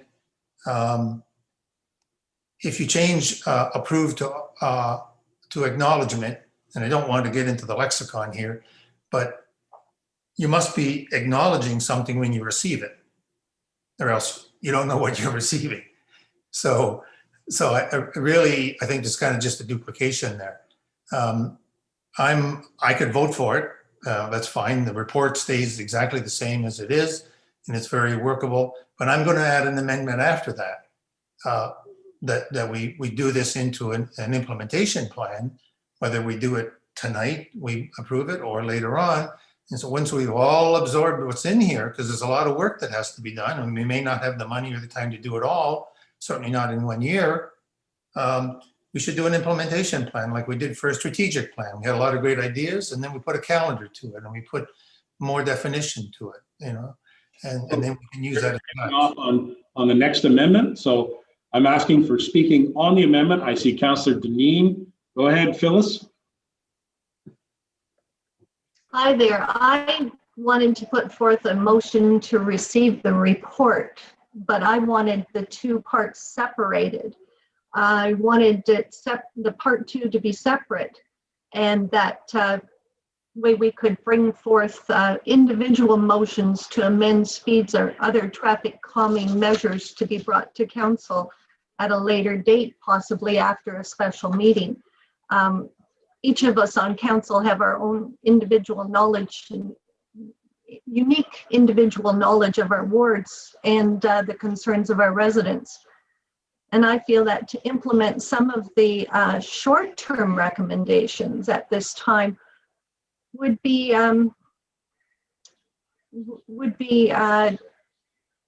too soon, because if we sat there and we did those recommendations and then we decide, we'd have to wait 6 months down the road if we accepted this now. And if we wanted to change anything in those recommendations that we're going to accept, signs could be made, money could be lost, on signs that weren't needed to be even printed. And then if we all came together and we had a special meeting with all of our concerns, then things could be ordered en masse. We could discuss it, our individual requests, like I said, unique problems within our areas, because each of us know them better. And that's what I was asking. I was going to ask that we receive the report, but that part 2 be separated for a vote. If I may, Councillor Deneen, that is certainly the purview that we can separate. At this point, though, we're debating only the amendment that the councillors brought forward, so we can bring that up as yet another recommendation. Anybody else on the amendment that Councillor McKechnie has recommended? Mr. Deputy Mayor, and I see Mr. Ron as well, but I'm going to go to the Deputy Mayor. Thank you, Your Worship, and in response to Councillor Dean, it looked like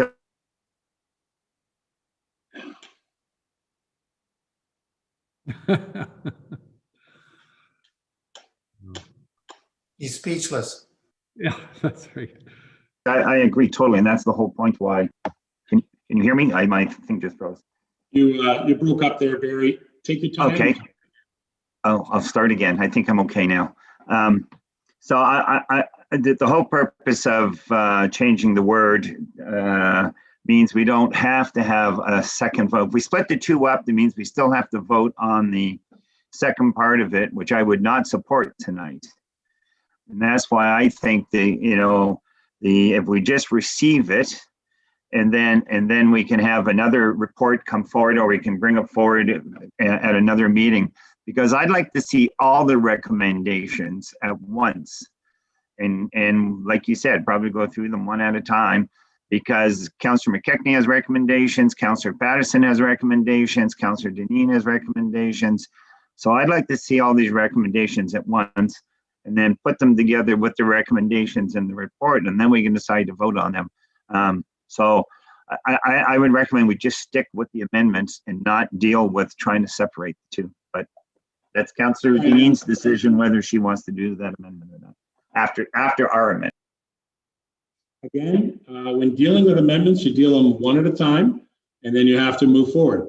So, so far I've got Councillor Patterson with another one that he'd like to bring forward, and Councillor Deneen with a procedural amendment, and that is to separate the motions. But those are not yet on the floor. I'm on the floor with a mover and seconder on Councillor McKechnie's to change item number 2 from approved to acknowledge. Any further comments?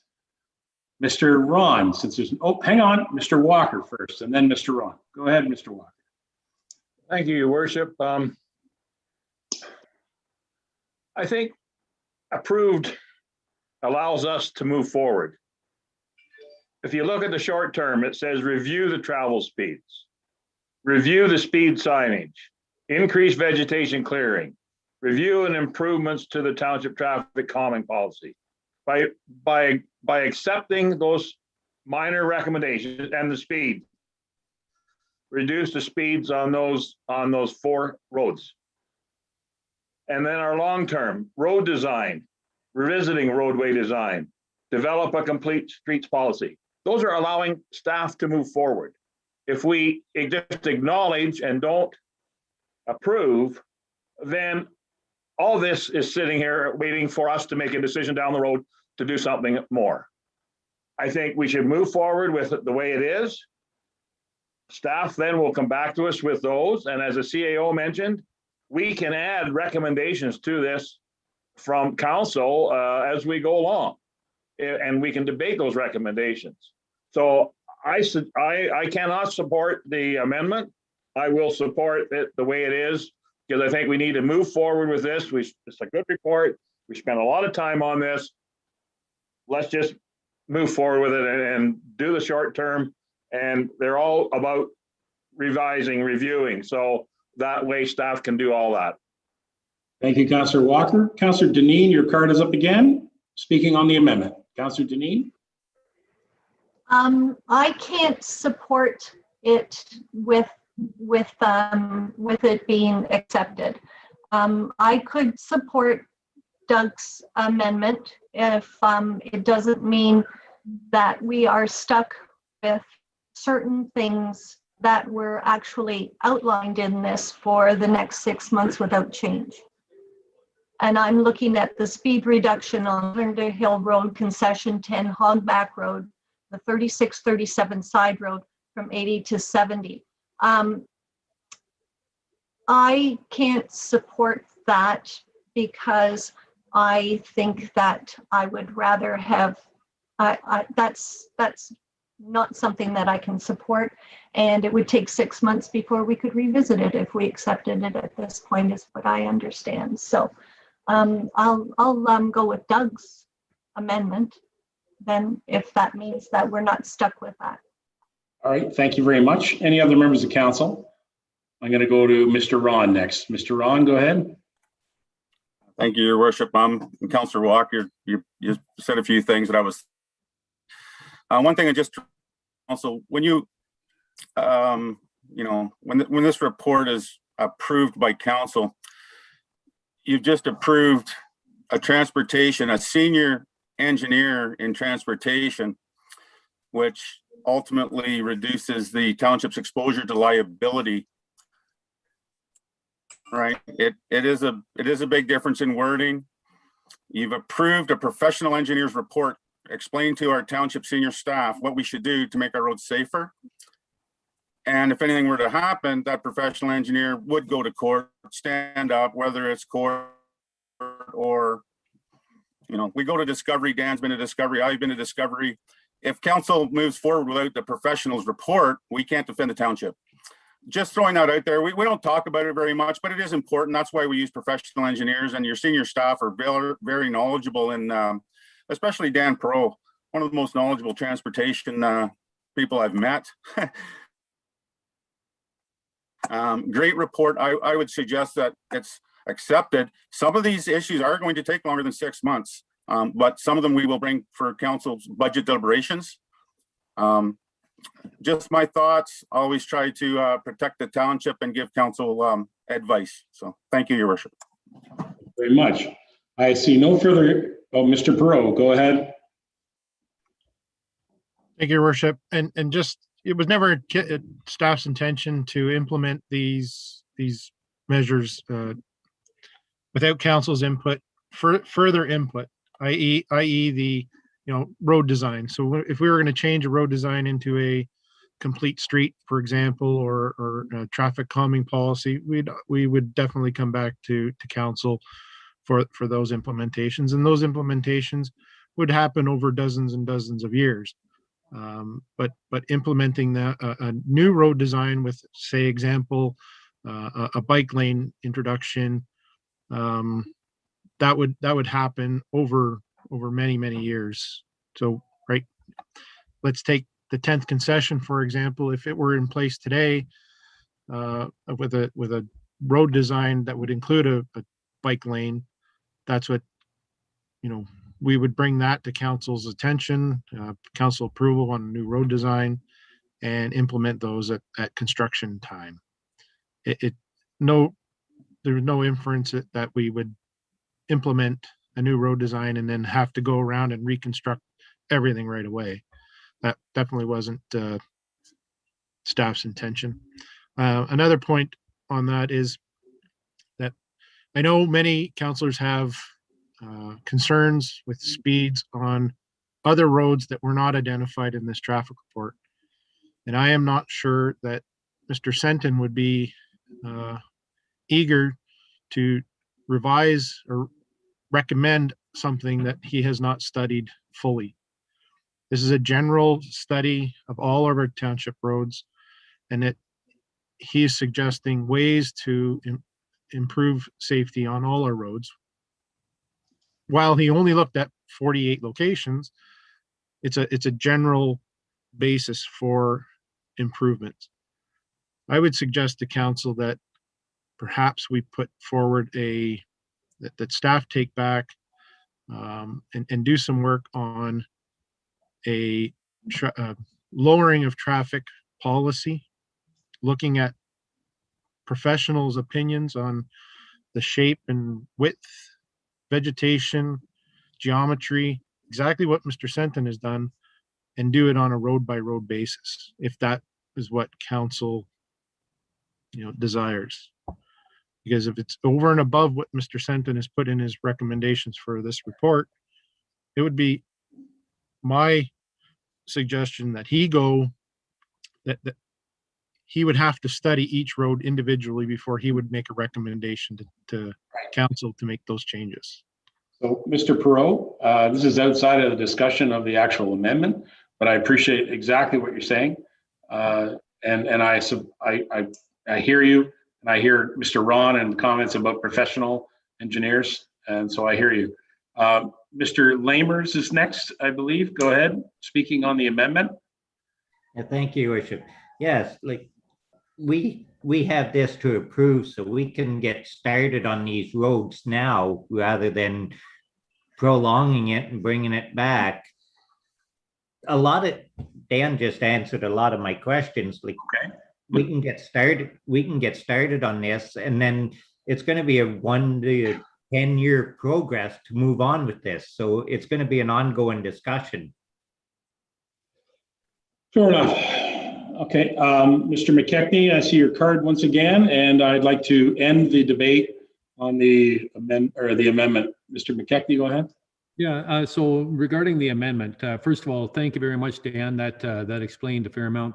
Once again, I'm just, I'm concerned because I just don't want to, if any of the councilors want to bring something to a future council meeting, let's say a meeting in July or August, and that they're not going to be told, no, you can't do that because we just accepted this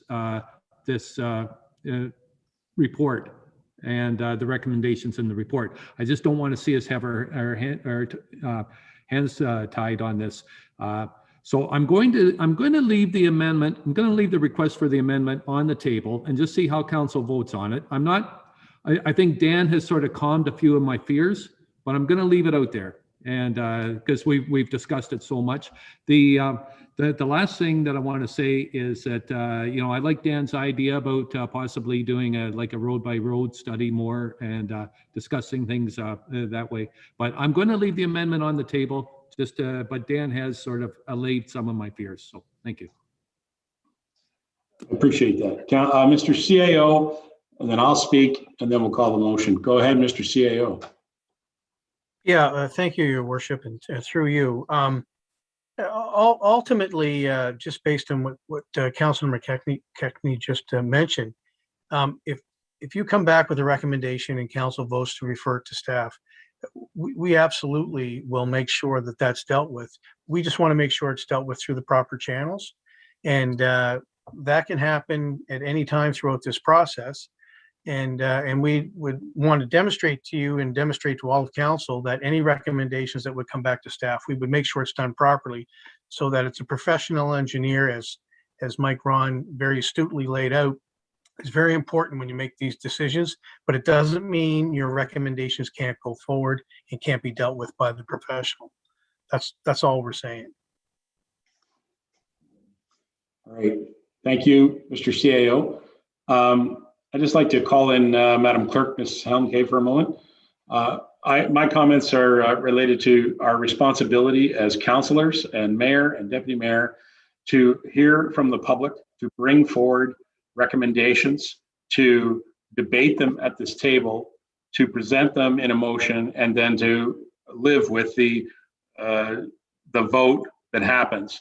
And from what I understand, in my experience at this table, we continue to do that all the time. So, Madam Clerk, by receiving this report in the future, if any members of council bring forward a recommendation, we'll go through the same procedure that we will bring a notice of motion that they're going to ask for something, that the notice will then be correctly distributed, and then the councillor will then have an opportunity to present, look for a seconder, we can then have a debate, and we can move forward.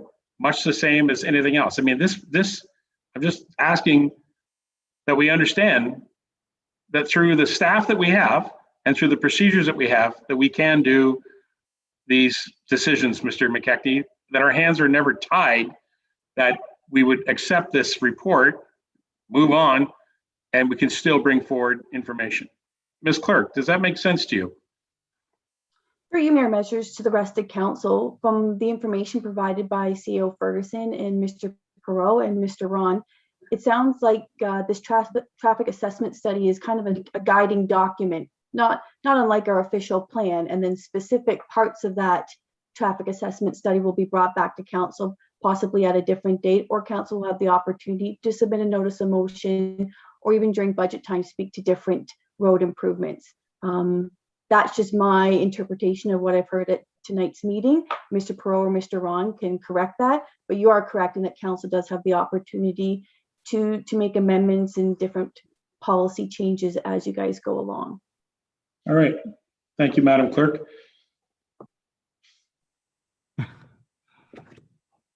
Yes.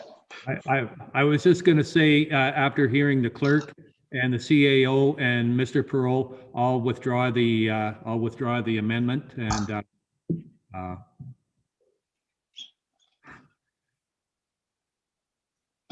all right, council. I have to take their advice here. So, I'm not trying. I think they've explained it properly. So I'll withdraw the amendment. All right, I appreciate that. Thank you, everybody, for your comments around the table. So, from that debate, thank you, Madam Clerk, for joining us. From that discussion, I have Councillor Patterson and then Councillor Janine with opportunities for amendments. Is this an appropriate time to call for Mr. Patterson to go ahead with yours? I indicated in an email, just so that public that's watching earlier, I sent some notes to council. I said I was prepared, and I still am prepared to approve this report as written.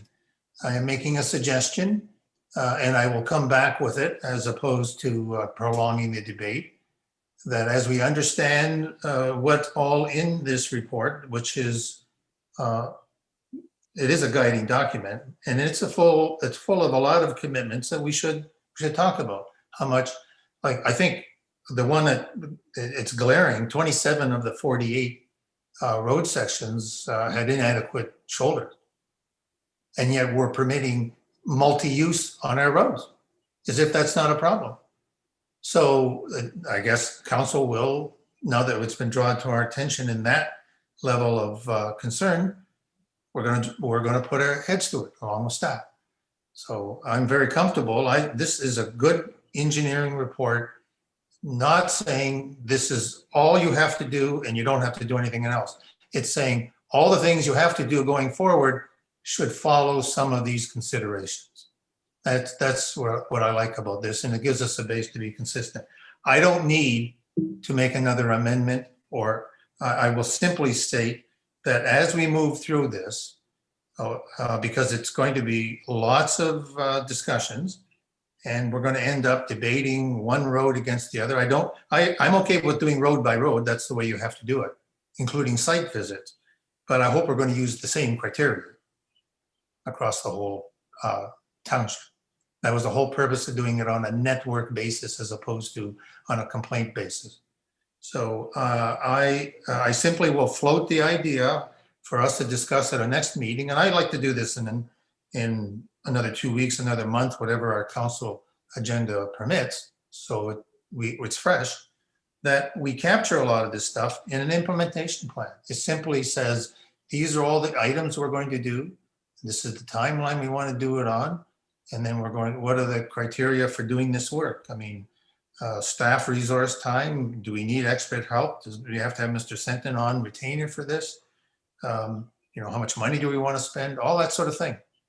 So let's make it a document that is actually a working document, not collecting dust on the shelf like sometimes they happen to do. So I'm in favor of this report as written. I'm okay with 1 and 2.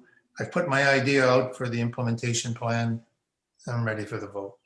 I appreciate that. There are other members of council who want to speak though, so thank you for that, Tom. Councillor Deneen, you had something you want to add? So if we approve the recommendations outlined in the traffic assessment study, that does not hold us to the recommendations that are there, but we are approving them. That's a question I have through you, I guess, to Dan, please, or Mike. Okay, good question. I'm going to put it to Dan, Mike, and or John. So Dan, you're up first. Thank you, Your Worship. And I think, as it was stated before, very eloquently by Clerk Helmke, is that this is a policy setting document. Councillor Patterson referred to it as well, and that the council does have the opportunity at any point in time to come forward with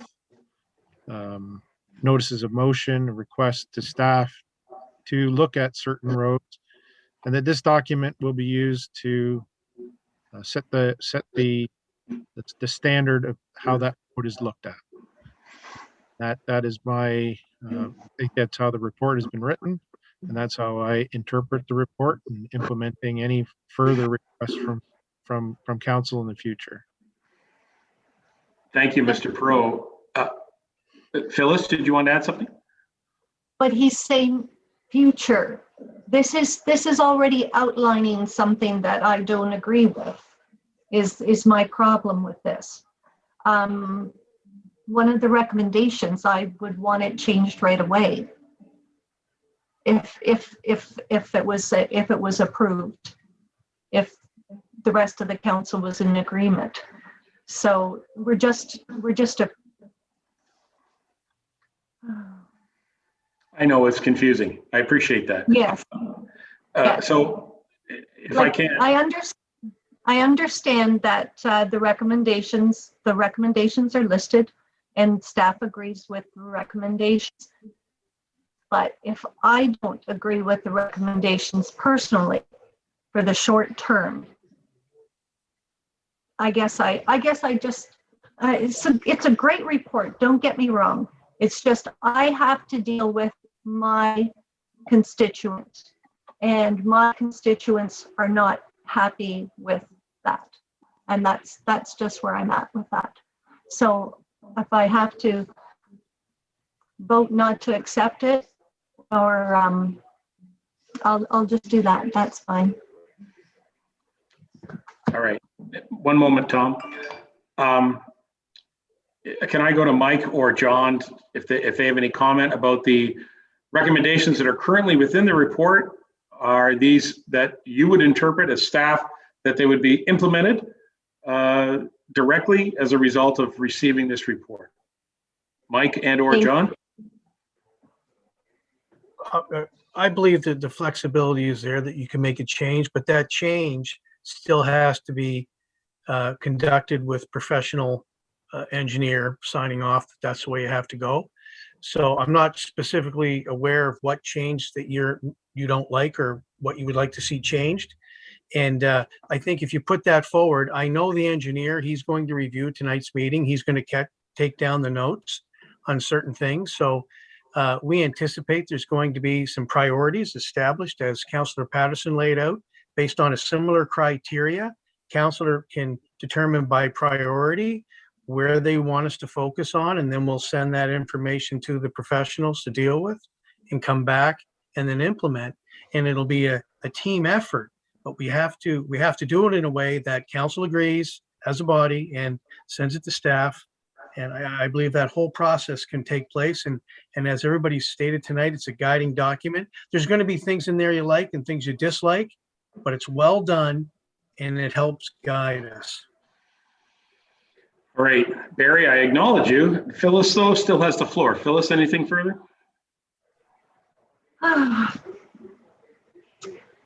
What everyone else is speaking about isn't specifically outlined in the recommendations, not any specific roads. So that's where I'm having difficulty with right now accepting this. Is it was outlined specifically. It's a great report. They acknowledge that we have problems in those areas, but I just don't agree to the recommendation for the speed limit. So if we're stuck with something that's actually outlined in the report, that is why I wouldn't be able to support it. Okay. Perhaps by the time we get through this, we'll have some understanding. Deputy Mayor, go ahead. And then Tom. I'm with Councillor Deneen because our CAO just said exactly what my concerns are.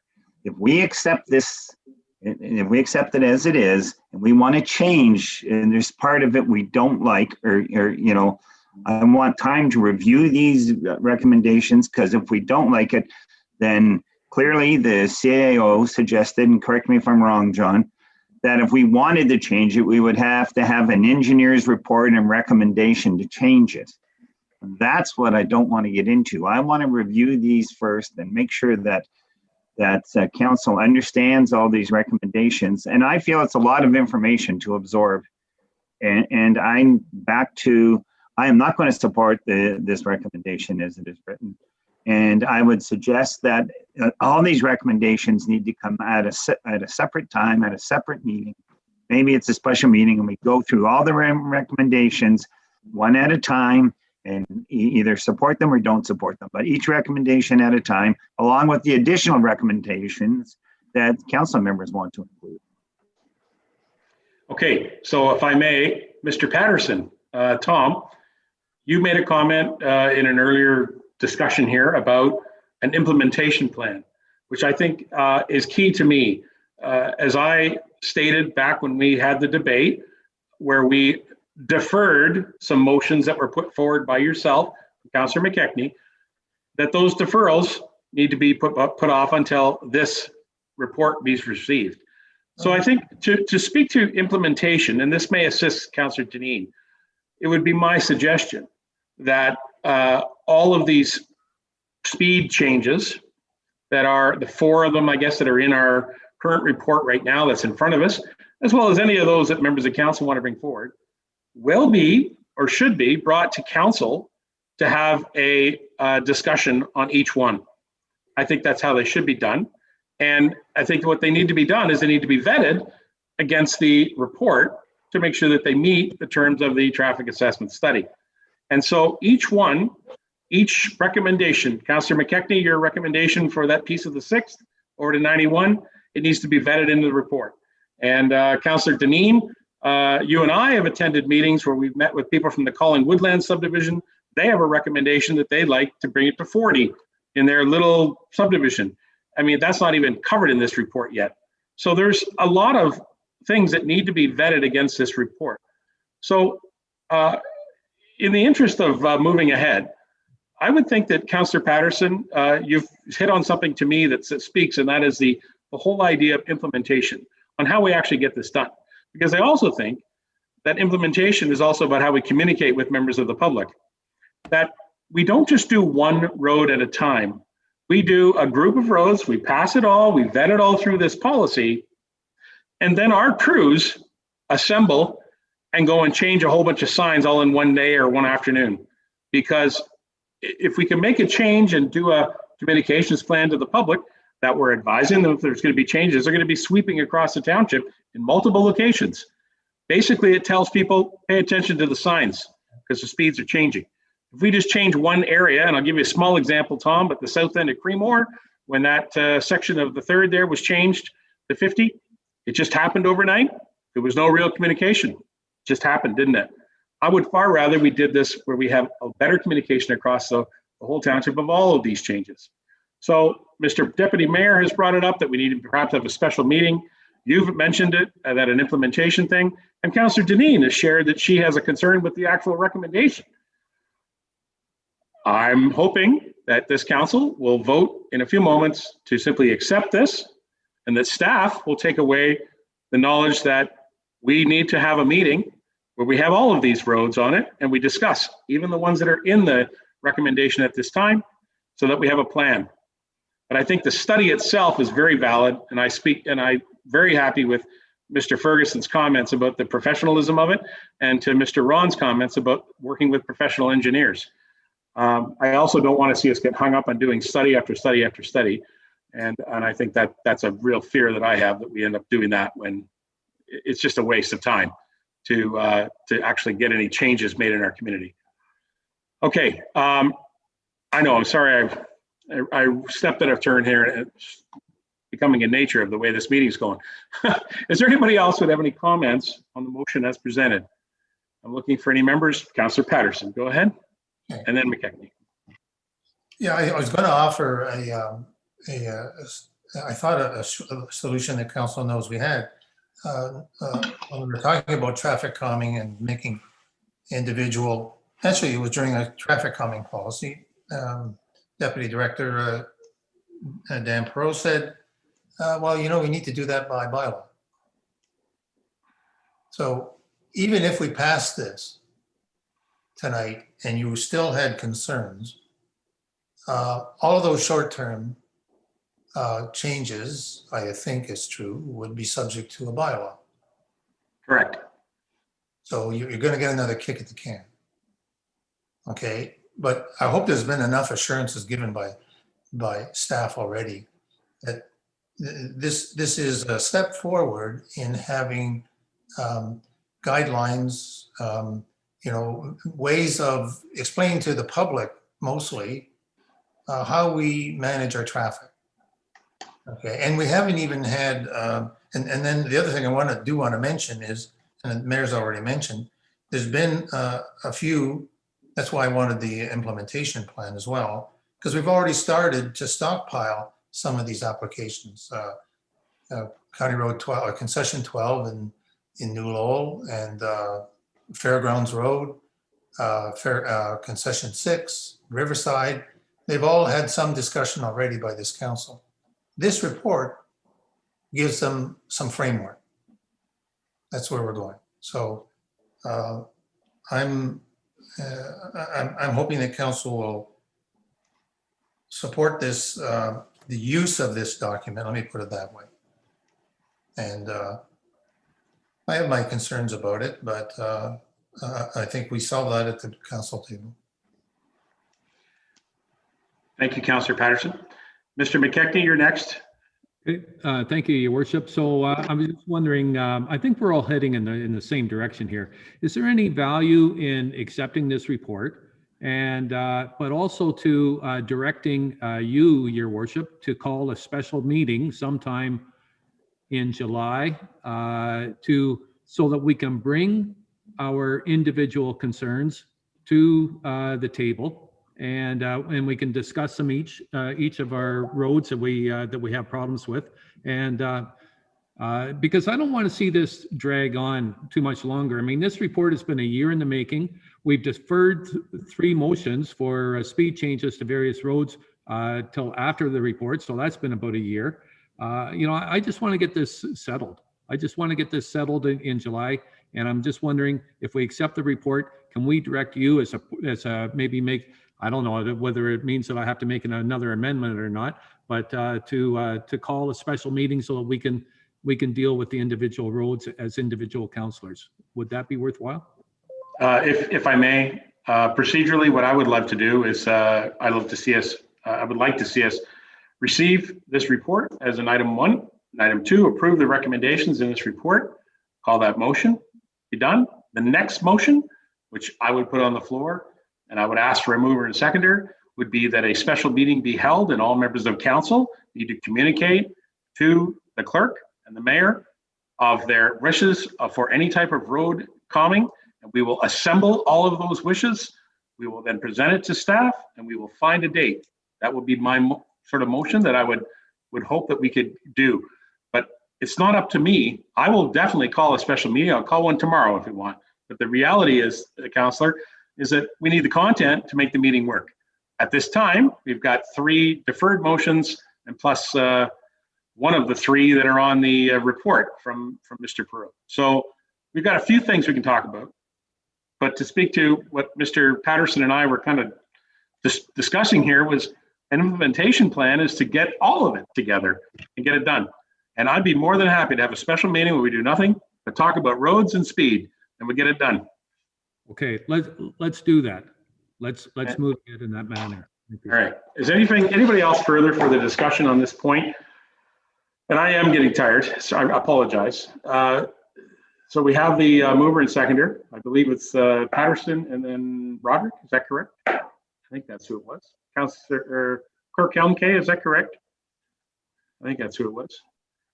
The mover was Councillor McKechnie. The seconder was Deputy Mayor Burton. No, it was Oh, sorry. I'm pretty sure it was Patterson. I think it was Tom Patterson because he doesn't get to do it often, and I remembered it. The amendment.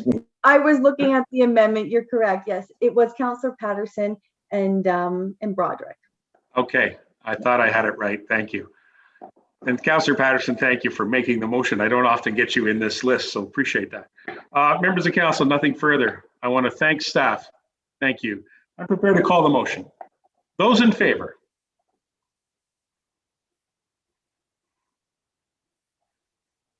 Those opposed? And the motion will carry, and I appreciate that. So thank you, staff. Council, do I need to do a motion or ask for a mover and seconder on a motion for a call for a special meeting and ask councillors to bring forward their recommendations to present to the clerk and the staff for a assembling of a special meeting? Your Worship, that, or have you got direction? Your Worship, you don't need to put forth a motion to call a special meeting. You have the authority to call the special meeting. I know, but I'm just, thank you, you're right. If I may finish, Yes. if you got to put forth a motion, then you have to pass the chair if you are going to put. I agree with you, but I'm asking if I need to do that, and I'm not there yet. So I'm asking if people are comfortable with the direction that's been asked for a special meeting. Madam Clerk. Thank you, Mayor Measures. If council doesn't wish to do a formal motion, because you do have the authority under the procedure bylaw to call a special meeting, I just would like some direction. And then if council is going to provide their comments before the meeting, that I have the authority to put a deadline once we call the meeting to get all those comments so it can be provided to Mr. Perot, Mr. Ron, and then RJ Burnside, so that we can have a fulsome discussion at that meeting. Well done, Ms. Clerk. Deputy Mayor, would you like to make a motion? A motion to have a special meeting. I'm happy to put forth that, but I don't want to set a date tonight. I'd like to review the calendar and set a date. And I'd like to put the motion for the mayor to call a special meeting to deal with any issues regarding the traffic study, and the mayor to set the date after reviewing his calendar. Thank you. Seconded by Councillor Patterson. Any questions? Go ahead, Mr. McKechnie. Thank you. So at this special meeting, are we allowed to put forward motions? Do you want our information in the form of a motion? I think the intention would be for you to indicate to the clerk, the staff, and myself that you have a road you'd like to have assessed for any speed reduction. You bring it to the staff, the clerk, myself, and we assemble an agenda for a special meeting for them all to be reviewed. Okay. And then Mr. Perot. Sorry, is that okay, Doug? Yeah, and then we would make the motion at the meeting. Is that the way it goes? Sure. Okay, thank you. Mr. Perot. Thank you, Your Worship. The only fly in the ointment I would see there is that if there is a road that the council wants us to have a review of for possible speed reduction that does not have any traffic data on it currently, that may be problemsome for timing. I agree. So. I agree, and that gives you and staff notice that perhaps we need to go get some data. Yeah. Right? Yeah, I just on it for timing allowances, we will need a few weeks to gather that data and assess it. All right. I appreciate that. Anybody else? All right, we've got a mover and seconder on the motion, and it's a simple motion. So, Madam Clerk, are you comfortable with the direction of the motion? Thank you. I'll call the motion. All those in favor? Any opposed? Nope, it's all in favor. Thank you.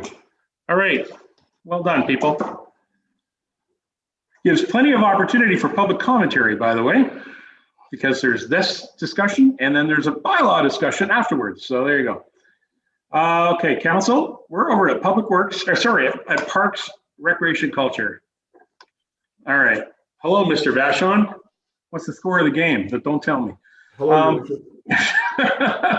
Let's see here. Stainer Pool summary for summer 2021. And Amanda Murray is with us as well. Hello, Amanda. Recommendation be it resolved, the Council of the Township of Clearview hereby receive PCR 012-2021 Stainer Pool Summer 2021 Operations Report for information. Item 2, the Council support reopening the Stainer Centennial Pool effective July 5, 2021 with limited controlled use only. And I would say that would be on or about July 5th, given we don't know what it's going to look like. So that would be just a precautionary there for people. Mover and seconder on the motion, please. That'd be Mr. Broderick, seconded by Mr. Lamers. Hi, Terry and Amanda. Do you want to speak briefly to this? It's a interesting report. Terry? I do. Thank you very much, Your Worship. I will try to be brief. I know Council's been at this for approximately 6 hours now. So, but there are a few points that I would really like to highlight, Your Worship, with your permission. The first one is, and this is, I can't stress this one enough. The recommendations and the decisions that are made or put forward to council on the report are not our department's preferred options.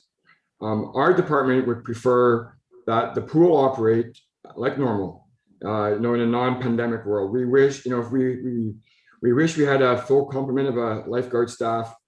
We wish we didn't have these steps that is being proposed to us by the province and by our health unit to try to, to stick handle through this process. We wish we could provide a full-blown pool. That's our preferred option. Unfortunately, Your Worship, we are dealt with rules and regulations from the province, from the health units, and so we're doing our best. And as you know our department, me and my team, we work really hard in trying to open up our facilities and not close them down. As of 2 weeks ago, Your Worship, we had no lifeguards available to us. Without certified lifeguards, we wouldn't have been able to even open the pool, even if we wanted to. I asked Ms. Murray to join us this evening because her and I have worked really hard to at least find 3 lifeguards that we have today. We're lucky that one of our supervisors decided to return to Clearview to assist us. But that's the world that we live in at the moment. On staff shortage, Your Worship, it's a constant issue. It's going to get even worse as we move forward. It's like that for a variety of reasons. This year, a lot of the students decided to stay at their schools and didn't even return home. They chose to work in those communities. Also, due to the pandemic, a lot of lifeguards did not get their certification this year because it wasn't being offered. So a lot of them have now decided not to recertify and choose other jobs. We are working with our Human Resource Department to try to improve this. Amanda and I got very creative with our youth center with Courtney. We do have a plan this summer as part of our programs is to try to convince our youth from the youth center to get certified. The certification process is very complicated. It takes usually about a year to do from start to finish. It usually costs about $1,200 per person to get certified. We can't just go on the street and grab somebody and say, you're now a lifeguard. You have to be certified. So again, I think if we work with our youth center and convince the youth to get certified, we might even assist them, maybe even find some sponsors. I know Councillor Walker has reached out on behalf of the Lions Club to perhaps assist. Our hope is to have an abundance of staff in the future, because if we don't do anything this year, next year we may have, again, no lifeguards, and it's very hard to operate. Also, I guess on the last point, Your Worship, as you mentioned, we've only received from the Simcoe Health Unit step 1 regulations. We still haven't received what step 2 or what step 3 looks like.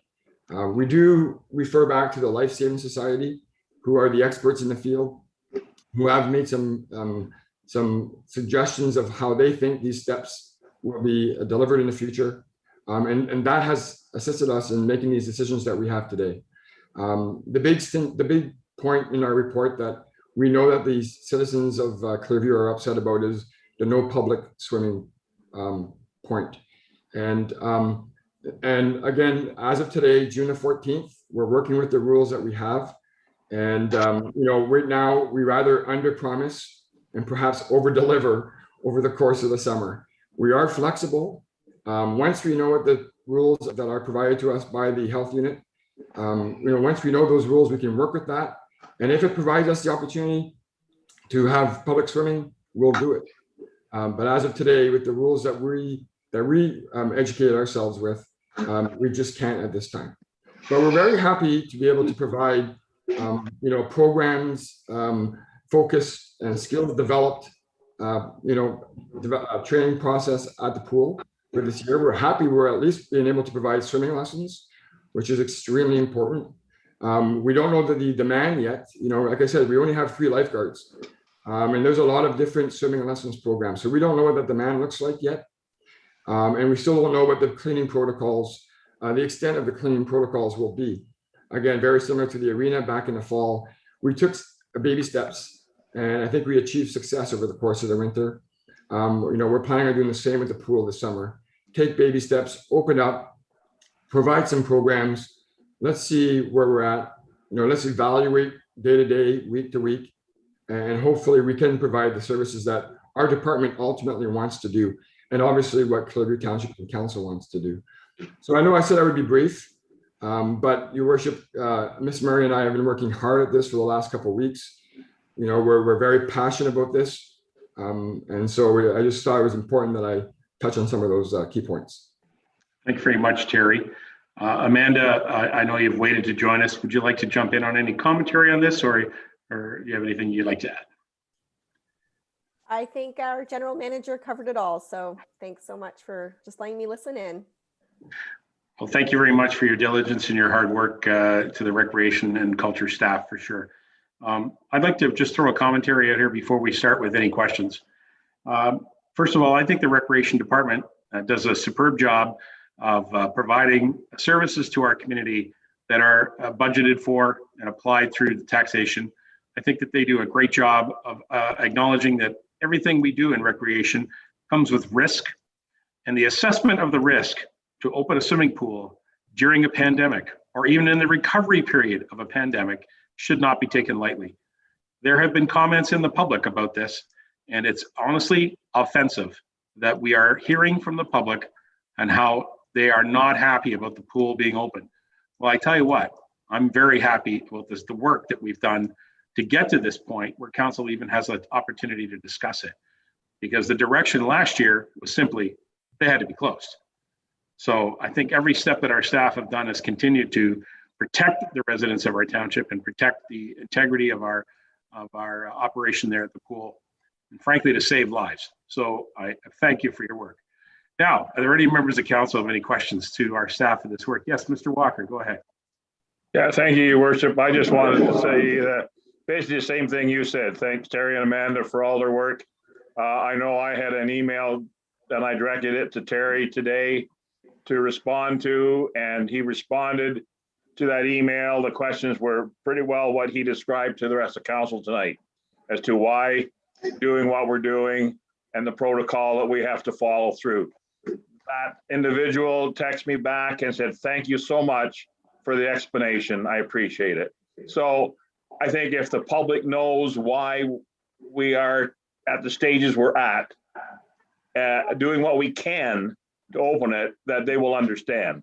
And you're right, Your Worship. Unfortunately, we're getting a bad rap sometimes because people don't understand the processes that we have to follow, the rules and regulations that we're under right now under COVID. And I think an explanation sometimes goes a long way in having people on our side, which happened today with that one individual. So Terry and Amanda, thank you so much for your hard work. And I hope things work for us and we can open further once we get into July and go to that next step safely. All right, members of council, anything further? Is there anything further? No. All right. Thank you, staff. I believe we've got a motion on the floor with the mover and seconder. I'm prepared to call the motion. All those in favor? And that motion carries. Thank you very much, PRC staff. Well done. Before we go on, I just want to acknowledge Connie Leishman sent me a message. She has decided to step away from the meeting. So we'll carry on with our still with quorum on our meeting at this time. All right. Thank you, guys. Moving on, clear and good night. Moving on to Birds Canada landowner agreement. Oh, good. We go from pools to birds.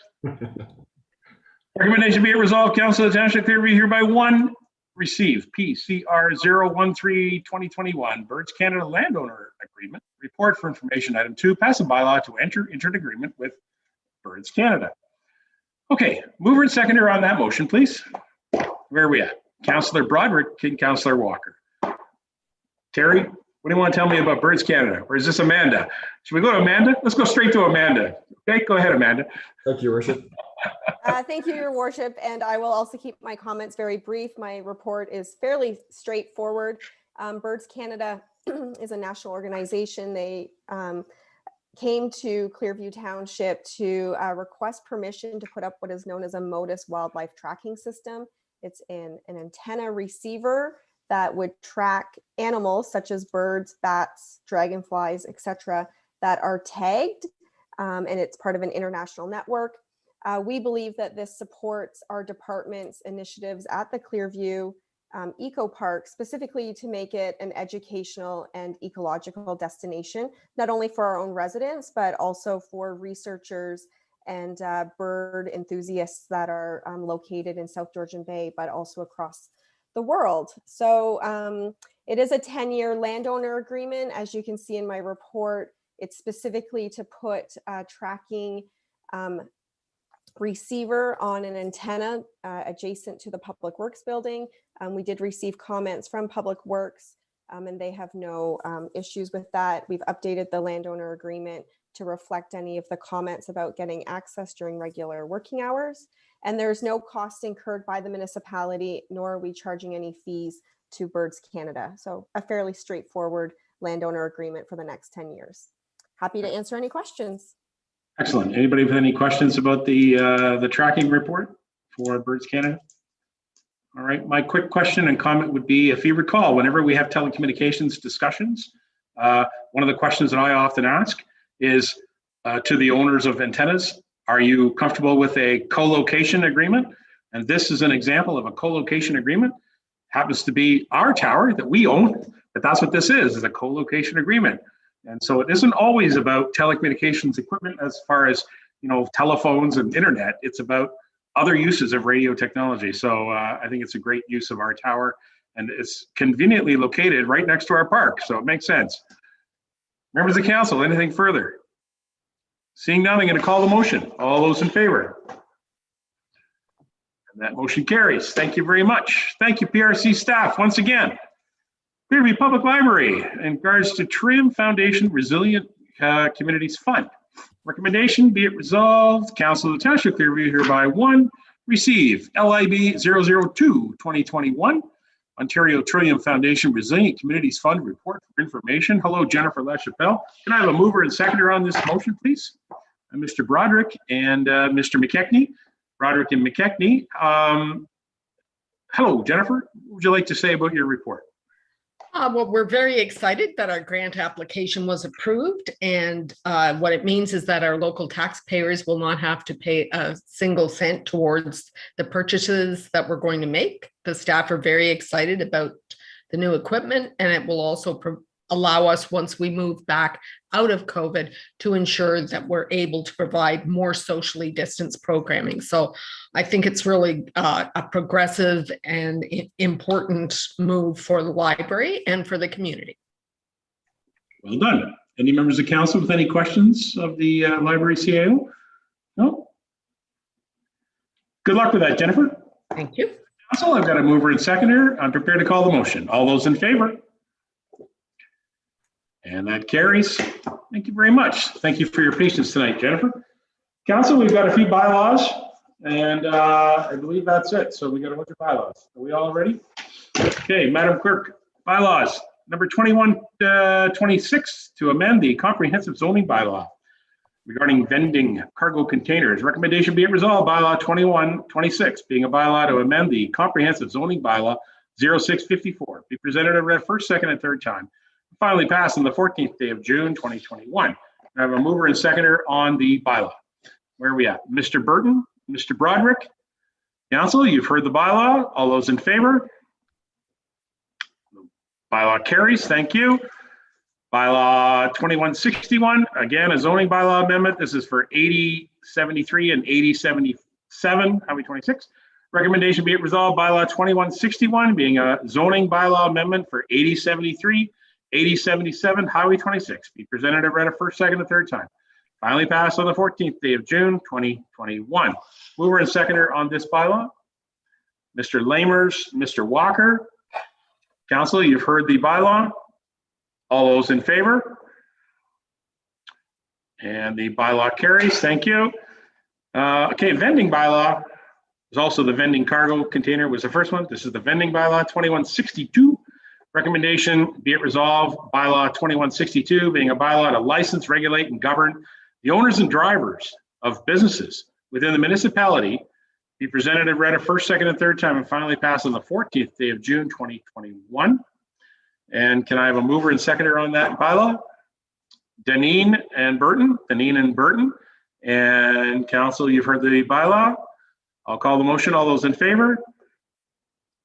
And the bylaw carries. Thank you. Site plan agreement 2163. Recommendation be it resolved, bylaw 2163 being a bylaw to enter into a site plan agreement with 2815925 Ontario Limited. Be presented and read a first, second, and third time. Finally passed on the 14th day of June 2021. Can I have a mover and seconder on that bylaw? Mr. Lamers, Mr. Walker, Lamers Walker. Council, you've heard the bylaw. I'm prepared to call it. All those in favor? And that bylaw carries. Okay, we're on page 7. Bylaw 2164. This is a site plan agreement for Mr. James Lowe. This is 7633, 7623, County Road 91. Recommendation be it resolved, bylaw 2164, being a bylaw to enter into a site plan agreement with Mr. James Lowe, be presented and read a first, second, and third time, finally passed on the 14th day of June, and this is 2021. Can I have a mover and seconder on that bylaw? Mr. Broderick, Mr. Walker, Broderick and Walker. Council, you've heard the bylaw. All those in favor? Thank you. The bylaw carries. Okay, amend the fees and charges bylaw. Be it resolved, bylaw 2164, being a bylaw to amend Schedule F of the fees and charges bylaw 17110. Be presented and read a first, second, and third time, finally passed on this 14th day of June 2021. Can I have a mover and seconder on that bylaw? Where are we at? Mr. Burton, Mr. McKechnie. Thank you. You've heard this fees and charges bylaw. All those in favor? And that bylaw carries. Here's the agreement for Birds Canada. Recommendation be it resolved that bylaw 2166, being a bylaw to enter into an agreement with Birds Canada, be presented for a first, second, and third time, finally passed on the 14th day of June 2021. Can I have a mover and seconder on the Birds Canada bylaw? Councillor Broderick, Councillor Walker, all those in favor? And that bylaw carries. Thank you very much. Council, or at notice of motion, new business. I don't think we have anything on the floor other than I was thinking about it this morning that I should have written up something to bring a notice without motion to ask the Premier to allow hairdressers and salons and barbers to open up sooner than later, because I'm kind of getting tired of this hair. But I'll leave it at that, and I'll send an email to him myself, along with Mayor Tory. I don't know if you've seen Mayor Tory recently. He's a heck of a hairdo. Bylaw to confirm the proceedings. Recommendation be it resolved that bylaw 2167, being a bylaw to confirm the proceedings of the June 14, 2021 council meeting, be presented and read a first, second, and third time, and finally passed on the 14th day of June 2021. Can I have a mover and seconder on this bylaw, please? Councillor Deneen and Councillor McKechnie, and those in favor. And that bylaw also carries. Council, item 15, the motion to adjourn. First of all, I just want to thank all our staff that have continued to join us in this meeting. So thank you for all that. And I know it's a lot of hard work. And thank you to Madam Clerk for her first big meeting here in her new role as clerk. Motion to adjourn. Recommendation be it resolved that the council meeting be adjourned at 10:15 p.m. Burton and McKechnie. All those in favor? Thank you, and that carries. Thank you, members of council, members of staff, and the public for joining on this very long meeting.